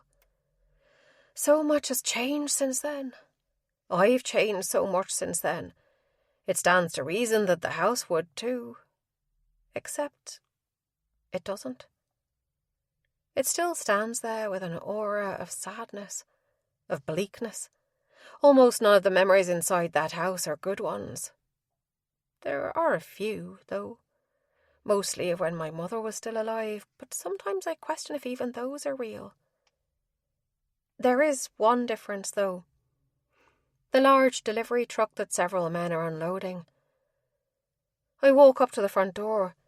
Behind me, a car door shuts. I step through the entrance and breathe in the familiar smells. It's completely empty, just like Liam said. At least the entryway is. I doubt the rest of the house is any different. Cian comes up behind me. Bong, bong, bong.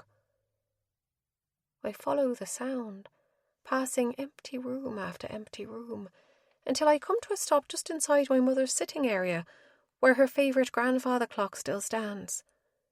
For some reason, Donal never got rid of it after my mother died. I'd like to think it was because she loved it so much that he couldn't part with it. I guess I'll never know. Liam told me he'd gotten rid of everything. I run my hand down the wood as the pendulum behind the glass swings back and forth and turn to Cian. Of all the things to lie about, why this? It was my mother's favourite thing. Mine too. He didn't even know her. He studies the clock, eyes scanning it, and then they're on me. I don't know. A throat clears from the doorway. I peek around Cian. A man in a delivery uniform stands there with a clipboard in his hands. Sorry to interrupt. Are you Nessa Cian? Yes. He lifts his arm and drops it. I need your signature. Of course. I cross the room and sign where he indicates. The man dips his chin and walks away. Footsteps echo through the emptiness, and then the house is quiet aside from the faint sound of the clock counting the seconds behind us. Only Cian and I are left. We need to talk, but I can't. Not after today. I'm wrung out. The hardwood floor creaks behind me and I turn. Cian stands far too close to me. I'm not ready to talk to you right now. I look him in the eyes. There's a flash of pain in them and his mouth thins. I shouldn't ask, but I'm going to anyway. When do you think you'll be ready? I don't know. You hurt me. Just let me go, as though things between us hadn't changed. It wasn't all some grand seduction on your part, and you know it. Then you gave an innocent woman to your enemy because you thought it meant that I would be safe. I don't care that you say she volunteered. I was there, Cian. My voice rises slightly and I clear my throat. Regardless of what she said, she didn't want to go with him. I saw it in her eyes. It was obvious she felt like she didn't have a choice, though. And no woman, no matter who she is, should be given to a man against her will. After what Donal did to me, I thought you, of all people, would understand that. He knows what his touch does to me, so of course he'll use it to his advantage. Cian cradles my face between his palms. I'm sorry I hurt you. More sorry than I've ever been in my life. I've never apologised in my life. Not to anyone. But I'm apologising to you, Nessa. I thought I was doing the right thing by sending you away. You'd already been taken from me once. I didn't think I could survive a second time. Cian's eyes scan my face. Campbell is ruthless and will do anything to get what he wants. You saw that today. I was willing to risk your hate if it meant that he left you alone. The only way I could think to make him do that was to send you away. If he thought you didn't mean anything to me, then he wouldn't be able to use you as leverage against us. Against me. And no matter how much you might despise what I did, Campbell isn't above using people. Even women. I love you too much to let that happen. Tears well, and I step into Cian's arms, laying my cheek on his chest. He holds me close and I breathe in my favourite scent of ginger. I hug him tight, afraid to let go. Except I do. My arms drop and I step away from him. I love you too. But I just need some time. Alone. His jaw muscles ripple and he swallows. I'll give you all the time you need, Nessa. I'm not going anywhere. Ever. So, when you're ready, whenever that might be, I'll be here. Cian walks through the house, and because I'm not quite ready to say goodbye despite telling him to go, I follow him all the way to the front door. He pauses and glances over his shoulder. I love you. All I can do is nod and raise my hand in a small wave, because a giant lump sits in my throat. One corner of his mouth turns up, and then he's gone. Chapter 32. Cian. I drive down the narrow lane bisected by a line of grass and weeds that need tending. A large copse of trees provide a barricade. No nosy neighbours to bother a person. It's quiet out here in the countryside. The path continues winding through the near forest until a small run-down building appears out of thin air. The rotted wooden structure almost leans in the direction the wind blows. No doubt someone could push it over with only a gentle nudge of their finger. Parked beside the building is a gorgeous Vanquish, one Caitlin still has to beg or bargain to drive. I come to a stop behind it. Outside I pause and breathe in the scent of sheep and cows. Twigs and dead leaves crunch beneath my feet until I reach an almost new door at the backside of the dilapidated ruin of a house. Or what is meant to appear that way to anyone who approaches. I enter a dimly lit room with no windows. I take the hallway that branches off to the right. Muted screams filter down the length of it. I pause outside another door and knock 4 times. Only seconds pass and it opens. The scent of burnt flesh and blood assaults me. Rourke moves to the side and lets me pass. Donal Cian lies naked except for his pants on a granite slab marked with dark stains around his bound and bloodied body. His mouth is gagged. I don't blame Rourke. I wouldn't want to listen to him either. How's that new device working out? I tip my chin toward the small box centred on a table next to Cian. It's one of the many new toys Pierce DeLuca recommended for this room. Rourke lifts a brow. He's not dead yet, is he? Cian slowly turns his head in my direction. His eyes are glassy with pain and he whimpers, probably because he knows why I'm here. I stroll forward and stop at the edge of the mounted slab. He stares up at me, and tears mixed with blood spill down his temples. I bend close to his ear. I don't want him to miss anything.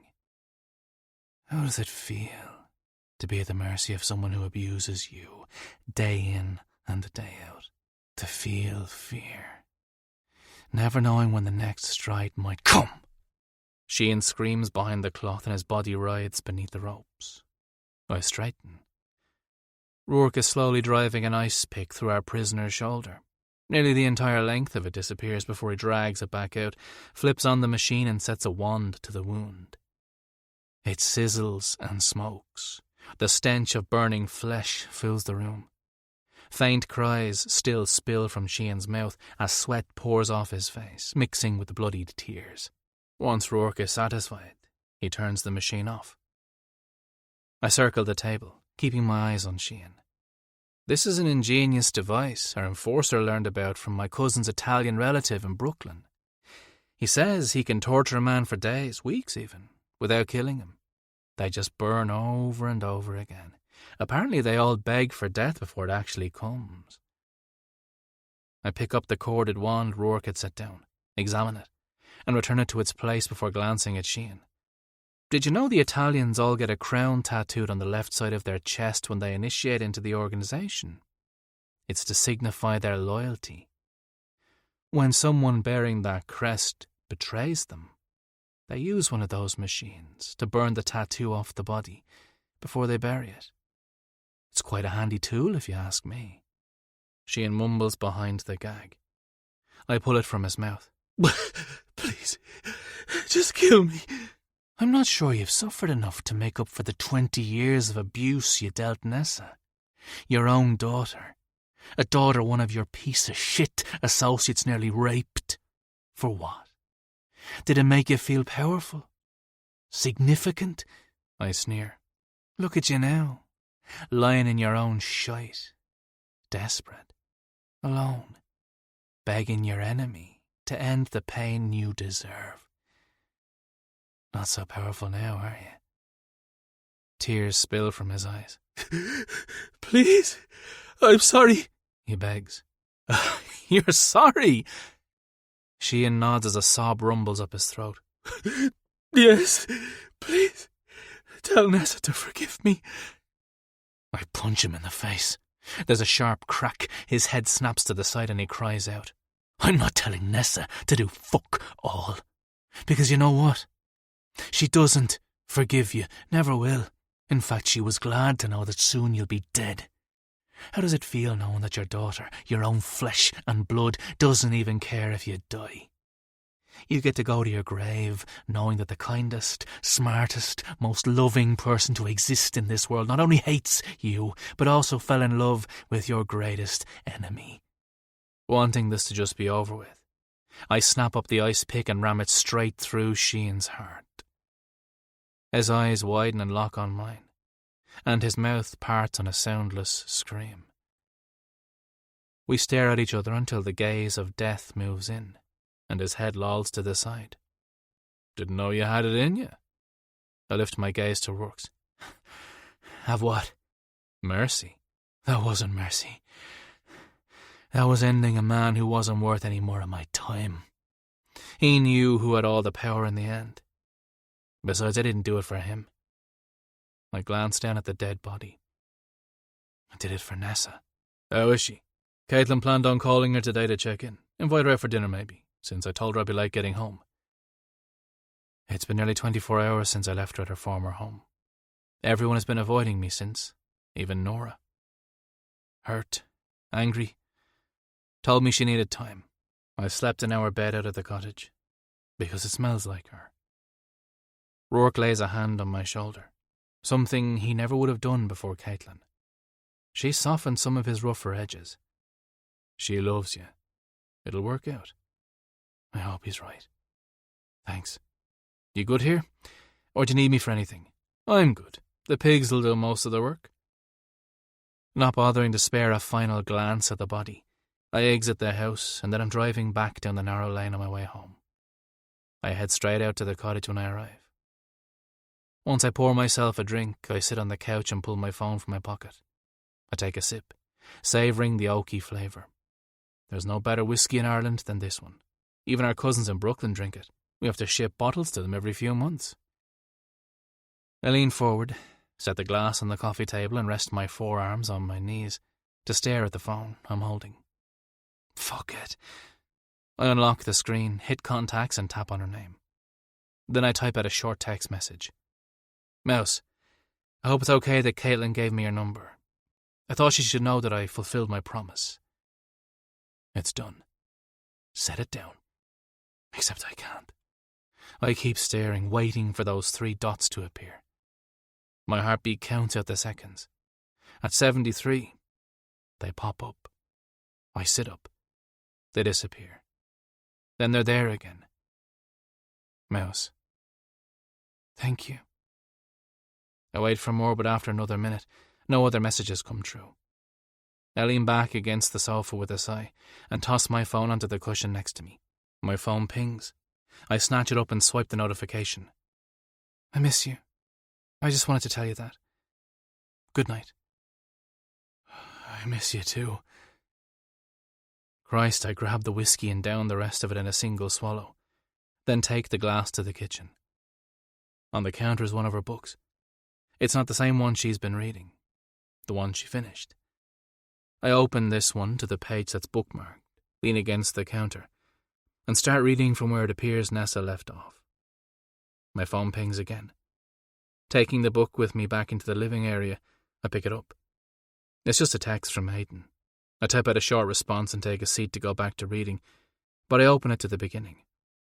Page after page I flip. This is actually good. I'm not sure I've picked up a book since university. I do all of my reading online, and that's mostly things related to business. I can't remember reading something for pleasure. My stomach rumbles and I groan. Reluctantly, I set the book down and grab a quick bite to eat. I also jump in the shower, but as soon as I have on a pair of boxers, I sit back on the couch and keep reading. The sun is just peeking through the windows. I never shuddered last night by the time I finish. Hell, if this is the kind of novel Nessa reads, no wonder she loves books so much. I pick up my phone, check the time, hesitate, but then type out another text message. I read the book you left on the kitchen counter last night, and this morning. Stayed up all night, actually. Not expecting an answer this early, I set it down and go into the kitchen to grab some breakfast. I warm several of the croissants Nora had made a couple of days ago, and poach 3 eggs. Once it's all done, I take my plate and sit on the sofa. I turn on the news while I'm eating. Ping. Muting the TV, I grab my phone. Mouse. I hope that means you liked it, smiley face. I'll admit to being a little surprised by the fact, but yes, I did. It was actually quite good. You better not spoil it for me then. I haven't finished reading it. I smile. I wouldn't dare face your wrath by spoiling it. My fingers hover over the screen without hitting send. And then I type again. I'd be happy to bring it by later today if you want. Then when you've finished reading, we can discuss it. Before I erase the last part, I hit send. I don't want to push Nessa too fast, too soon, but I miss her. I miss holding her at night. I miss just talking to her. Those 3 dots appear. I'd like that. Relief floods me. How about 1? I can bring us lunch, pick something up from the Italian place? Mushroom risotto? That would be lovely. I'll see you then. I'll see you then. Those 4 words give me hope. Chapter 33. Nessa. It's probably not the best idea to have Cian come over, but I've had some time alone to process everything. Caitlin provided some details at dinner last night that had previously been left out. Why hadn't he told me? Maybe you should have trusted him. I stand in front of the mirror and fluff my hair, then smooth it down. I'm still in awe over the fact he stayed up an entire night just to read a book I'd started reading. I glance over at my bed and what lies on it. When someone rang the bell yesterday, I'd been surprised. Had Cian come by? Instead, it was a young man somewhere in his teens holding a package. Can I help you? Delivery for Nessa Cian. He hands me the small item wrapped in plain brown paper. Who's it from? Don't know, miss. Was just told to deliver it. The young man nods and hops down the 3 steps before heading down the street. I close the door and walk back to my room. Sitting on the edge of the bed, I carefully tear the paper off. Inside is my book. The one I'd accidentally left in the back seat of Liam's car after the whole debacle outside the church yesterday. I smooth my hand over the front cover and open it. A folded piece of paper falls out and floats to the floor. I pick it up and unfold it. For what it's worth, I missed you too, when I left. L. Liam was right the other day. He is far more complicated than I could have imagined. I hope one day I'll be able to forgive him and maybe we can have some sort of relationship. Given the current situation between him and Cian's family, it's probably only wishful thinking on my part. The front bell rings. I take one more quick glance in the mirror and then head for the door. I'd been glad to hear from our former housekeeper, Deirdre, yesterday. Thankfully, she found another job quickly after Liam took ownership of the house. She told me she had only stayed working for Donal because of me. Before we ended the call, We both promised to keep in touch with the other. I pause as soon as I reach the entryway and take a deep breath. On the other side of the frosted glass stands a large shadow. Giddy excitement swirls around in my belly. I've missed Cian. We have a lot of things we need to work through, but the only way we can do that is by talking. Neither of us are perfect, but I love him, flaws and all. I open the door. The sun shines down on him, brightening his auburn curls. In one of his hands is a takeaway bag. In the other is a single, long-stemmed red rose. And tucked under his arm is a book. "Hi," I breathe out. That slow smile curls his lips. "Hi." Neither of us say another for a minute. We just stare at each other. Then I blink. "Please, come in." I step back and Cian strides past, his familiar and mist scent wafting around me. He turns and holds out the flower. "For you." "Thank you." Taking it from him, I breathe in the sweet floral fragrance. It's a stark difference from the white lily he'd given me before. I'd looked up what it signified and almost laughed when I read purity, especially considering that had been the first night we'd had sex. Still, I'd been sad when its petals shriveled and fell to the counter. "And also for you. Spoiler-free, of course." Cian chuckles and holds out the book. My laugh matches his as I take it from him. It better be. "It's a beautiful day. If you have a place, we can sit and eat outside.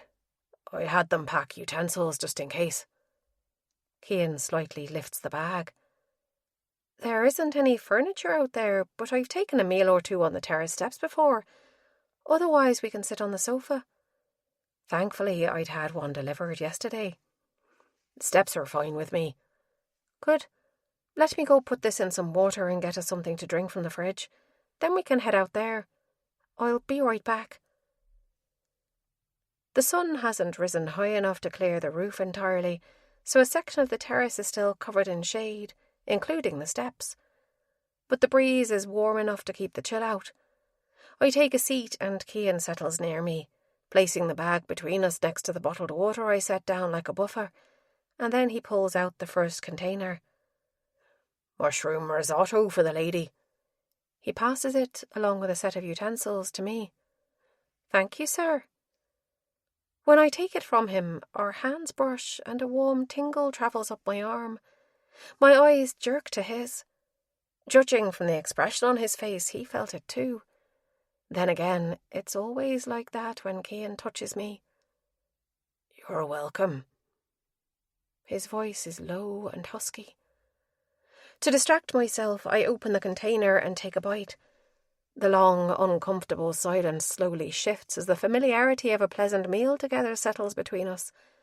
I take a drink of water and swallow my food. "How's your shoulder feeling? It seems to be better." "There. That's a neutral enough topic, right?" "It still stings if I move it the wrong way, but it's fine. Nothing that time won't heal. Although I'll have another scar to add to the collection." "I'm glad you're okay." I understand violence is a part of Cian's world. I don't like it, but I understand. He's a member of a crime organisation led by his father. They deal in dangerous things with dangerous men. Caitlin had told me about the time Rourke and his elderly neighbour lady had almost been killed by the Moroccans not that long ago. Donal had been more interested in drinking and gambling, trying to impress associates, than he had been in some of the more unsavoury business aspects of our family's organisation. We finish our meal just as the sun creeps over the top of the house and shines directly down on us. I lean back on my hands and lift my face to the sky, with my eyes closed, and absorb the warmth. We don't get as many days of sunshine as I wish we did, so I make sure to fully enjoy the ones where we do. "Rourke told me Caitlin was going to invite you out for dinner last night." I sit up and glance over at him. "She did, and we had a nice time. I got to meet your cousin's wife, Lucia, as well. She's a lovely woman." No wild nights at a dance club, I hope. I heard rumours of one night the two of them were together and got a bit too drunk. Caitlin can corrupt the most innocent. I laugh. No clubs, at least not last night. Although we do have plans to go soon. Cian groans. I'm not sure my cousin is the best of influences. Before you know it, she'll be teaching you how to cheat at cards and throw a punch. Neither of those sound like terrible ideas. I have a lot of experiencing new things to do. I doubt I'll ever have any use for either of those things, but they're not the worst skills to have in my toolbox, I suppose. I guess we'll have to see. One thing we did do, though, was talk. Neutral conversation time is over. Might as well get everything out. Oh? Cian raises his brows. Why didn't you just tell me you had a plan to rescue her, instead of letting me believe the worst? He leans forward, rests his forearms on his knees and stares straight ahead. Because I had hoped you would trust me. I lay my hand on his arm. I'm sorry I didn't. He slowly nods. I understand why you didn't, though. I'm not sure I've really ever given you any reason to. We sit together in silence. Do you know when you're going to get Imogen back from Liam? Tomorrow night. Worry runs through me. Not only for Cian, but for Liam. I don't want either of them to get hurt. Imogen either. You'll be careful? He turns his head toward me. I swear. What happens next? He pivots his whole body in my direction. With what? With us. Cian reaches out and takes my hands. Whatever you want to happen. I love you, Nessa, but I know how much I hurt you, so I'm trying to honour your wishes and give you the time and space you asked for. I'm not always going to get everything right. I'll probably do things you don't agree with, but I promise to at least do my best. I want it all, but I want to take things slow too. We've done everything backwards. Do you know, I've never been out on a date. I mean, a real one where the guy picks you up for a special night he has planned. I think I'd really like that. Cian stares at me with a burning intensity. Nessa, Cian, will you go out on a date with me tomorrow night? I nod slowly. I'd love to. Epilogue. 4 months later. My nose is practically pressed against the plain window as I stare out and take in all the giant buildings packed tightly together and surrounded on 2 sides by water. There in the middle is Stephen's Green times 50. My eyes widen at how big Central Park, how big the city is. Aerial photos on the internet don't even come close to capturing the magnitude of New York City. I drag my eyes from the scenery and turn to Cian. This is where your family lives? He chuckles. It's something else, isn't it? I go back to staring out the window. It's magnificent. All those millions of people walking around down there, living their lives, probably not even paying attention to the wonder around them. Of course New York isn't perfect.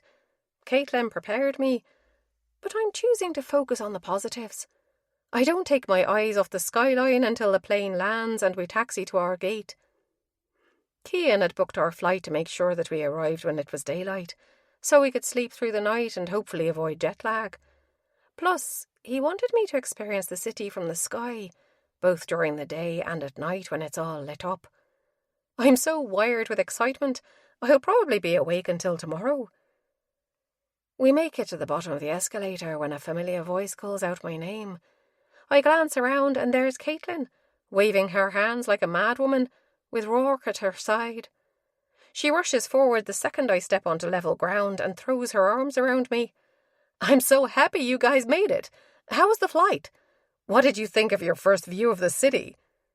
She releases me and then grabs my hand to drag me away. I laugh at the rapid-fire questions as Cian and Rourke fall into line behind us. The flight was fine. Our layover was so long in Boston that we actually left the airport and wandered around the city for several hours. We stopped at this restaurant, and I got to try a lobster roll and Boston cream pie. I wanted to bring another slice with me onto the plane, but I wasn't sure if I was allowed. Wait until you try New York pizza and our bagels. There's this amazing bakery not far from my parents' brownstone, where they make the best garlic bagel I've ever tasted. She brings her fingertips to her lips and kisses them. We'll have to walk down there one morning before you leave. I can't wait to try it all. We make it to baggage claim and wait for our luggage. The four of us chat about the upcoming wedding. Cian and I were the only ones who came, but once Caitlin and Rourke get back from their honeymoon, they're going to have another small ceremony at home so the rest of Cian's family can attend. Once we have all our suitcases, we walk to the parking garage. It's slow going from the airport to Caitlin's family home. There is so much traffic. More than once I have to close my eyes and pray a car changing lanes doesn't hit us. And so many horns honking. I'm not even driving and my nerves are on edge. Unable to deal with the anxiety it's causing, I put my back to the window and face Cian, who's been chatting with Rourke and Caitlin. Thank you for letting us stay at your home, by the way. She glances over her shoulder. Are you kidding? Mother and Dad wouldn't let you stay anywhere else. They're so excited to meet you. I've told them all about how wonderful you are, especially for putting up with this one here. I snort. Well, we really do appreciate it. Finally, we take an exit off the massively busy motorway and enter a residential area with far less vehicle traffic. Staggered between homes are small businesses. Mobile stores, restaurants, boutiques with expensive-looking clothes displayed in the window. Some windows are even covered with bars. As we make our way through the streets, the homes become bigger and much more well-kept, until, at last, we come to a stop in front of a 3-story brick building that sits back a bit off the street and sandwiched between 2 shorter ones. Trees and cars line the curb. This is it, Caitlin says. The 4 of us exit the car. She loops her arm around mine while Rourke and Cian get all of our suitcases out of the boot. The front door of the house opens and a woman who is obviously Caitlin's mother steps out onto the patio with a huge smile. Then I'm tugged forward and up the narrow path toward her. Mother, this is Nessa. Nessa, my mother. It's lovely to meet you, Mrs. Donnelly. To my surprise, she pulls me in for a hug. Please, call me Moira. I'm so happy to meet you. Caitlin has told me all about you. My daughter Brenna loves books, so we have a library full of them. You're welcome to borrow as many as you'd like while you're here. Thank you so much. She releases her hold on me and glances over my shoulder. Cian, it's always great to see you. He embraces her as well. Same with you, Aunt Moira. Cormac and the boys are all at a meeting, but he'll be here for lunch. Come in and let's get you both settled. Caitlin's mother leads us inside. The entryway walls and the hallway leading away from it are covered with family photos, and the scent of fresh flowers greets me. To the left is an actual elevator. Moira presses the button, and within seconds, the door slides open. You guys get settled. I'm sure you must be tired.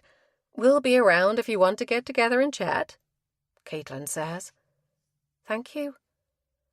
Cian and I load our luggage inside, and Moira taps the button numbered 2. I've put you in Jack's old room since it's the biggest and has its own bathroom. The library is up on the 3rd floor, and you're welcome in there any time. We're having a family lunch out in the garden at 1 if you'd like to join us, but don't feel obligated if you're not feeling up to it. It won't be anything fancy. We tend to be pretty casual around here. In the middle of the floor is the door to the stairwell. If you're feeling like a bit of exercise, you're welcome to use it. I'm experiencing a bit of overwhelm at the moment, so all I can do is say thank you. My gaze darts to Cian's and he winks at me. The elevator comes to a smooth halt and the door slides open.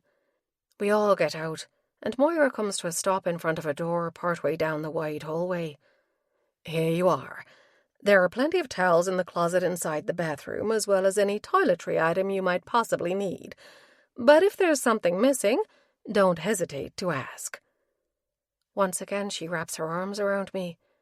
"We're all really glad you're here." I hug her back just as tightly, overcome with emotion. It's been so long since I've had a motherly hug. It makes me miss mine more than ever. Me too. Moira steps away and walks back into the elevator with a small wave before the 2 panels slide closed and she disappears from sight. "It's a lot, isn't it?" Cian chuckles lightly and brings 2 of our bags farther into the room. "You get used to it after a while. Aunt Moira is like another mum to all of us." "She is so kind." I get both our carry-ons and set them on the bed. "Uncle Cormac's a bit gruffer and quieter, but he's a good man.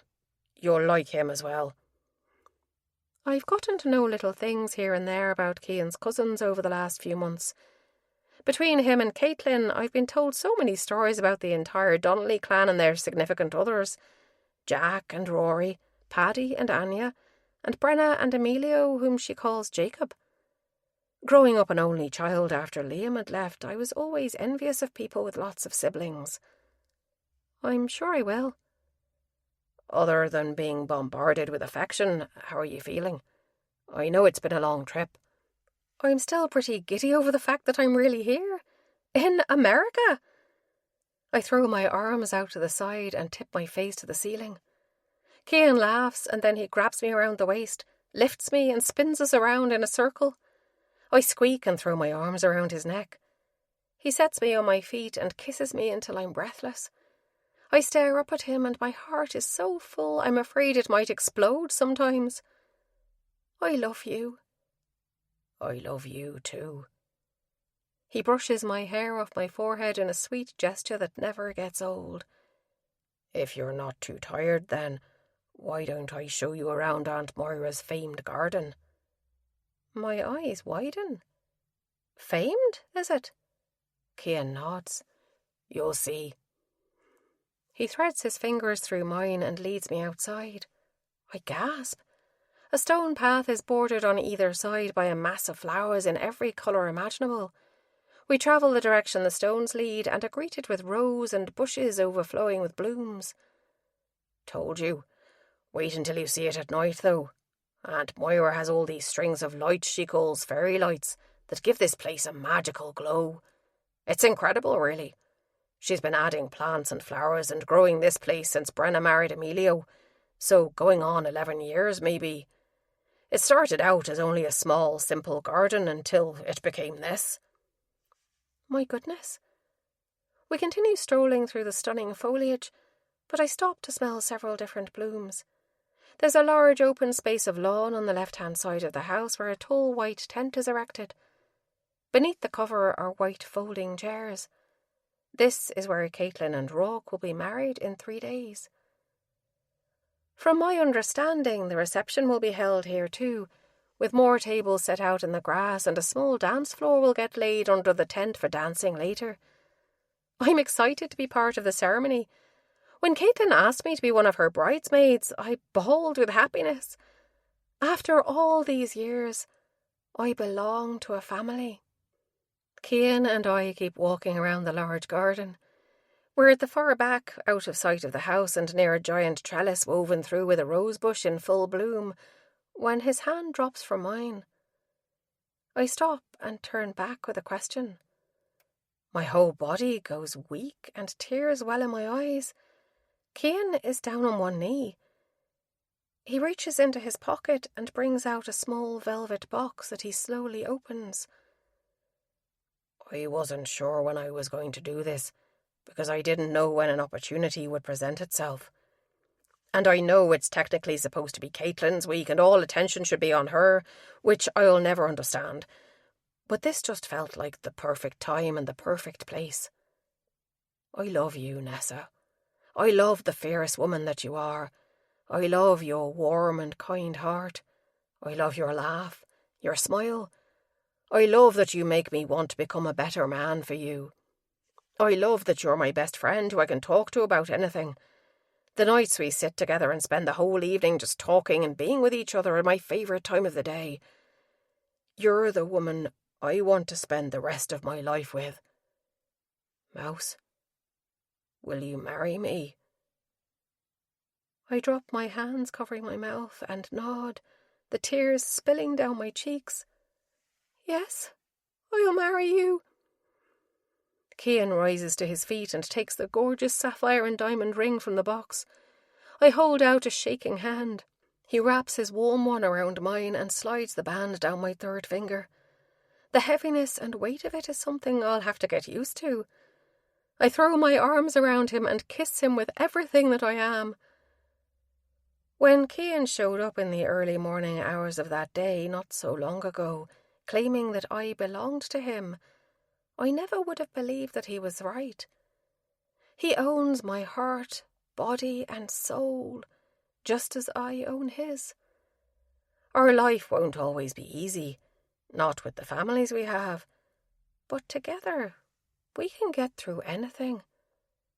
And there's no one I'd rather have by my side. This concludes Cian by L.K. Shaw. Narrated by Fleur Strange and Gary Furlong. Copyright 2023 by L.K. Shaw. This unabridged audiobook is published by arrangement with L.K. Shaw, care of SBR Media, and was produced in the year 2024 by Tantor Media Incorporated, a division of Recorded Books, which holds the copyright thereto. Please visit tantor.com for more information on our growing library of unabridged audiobooks.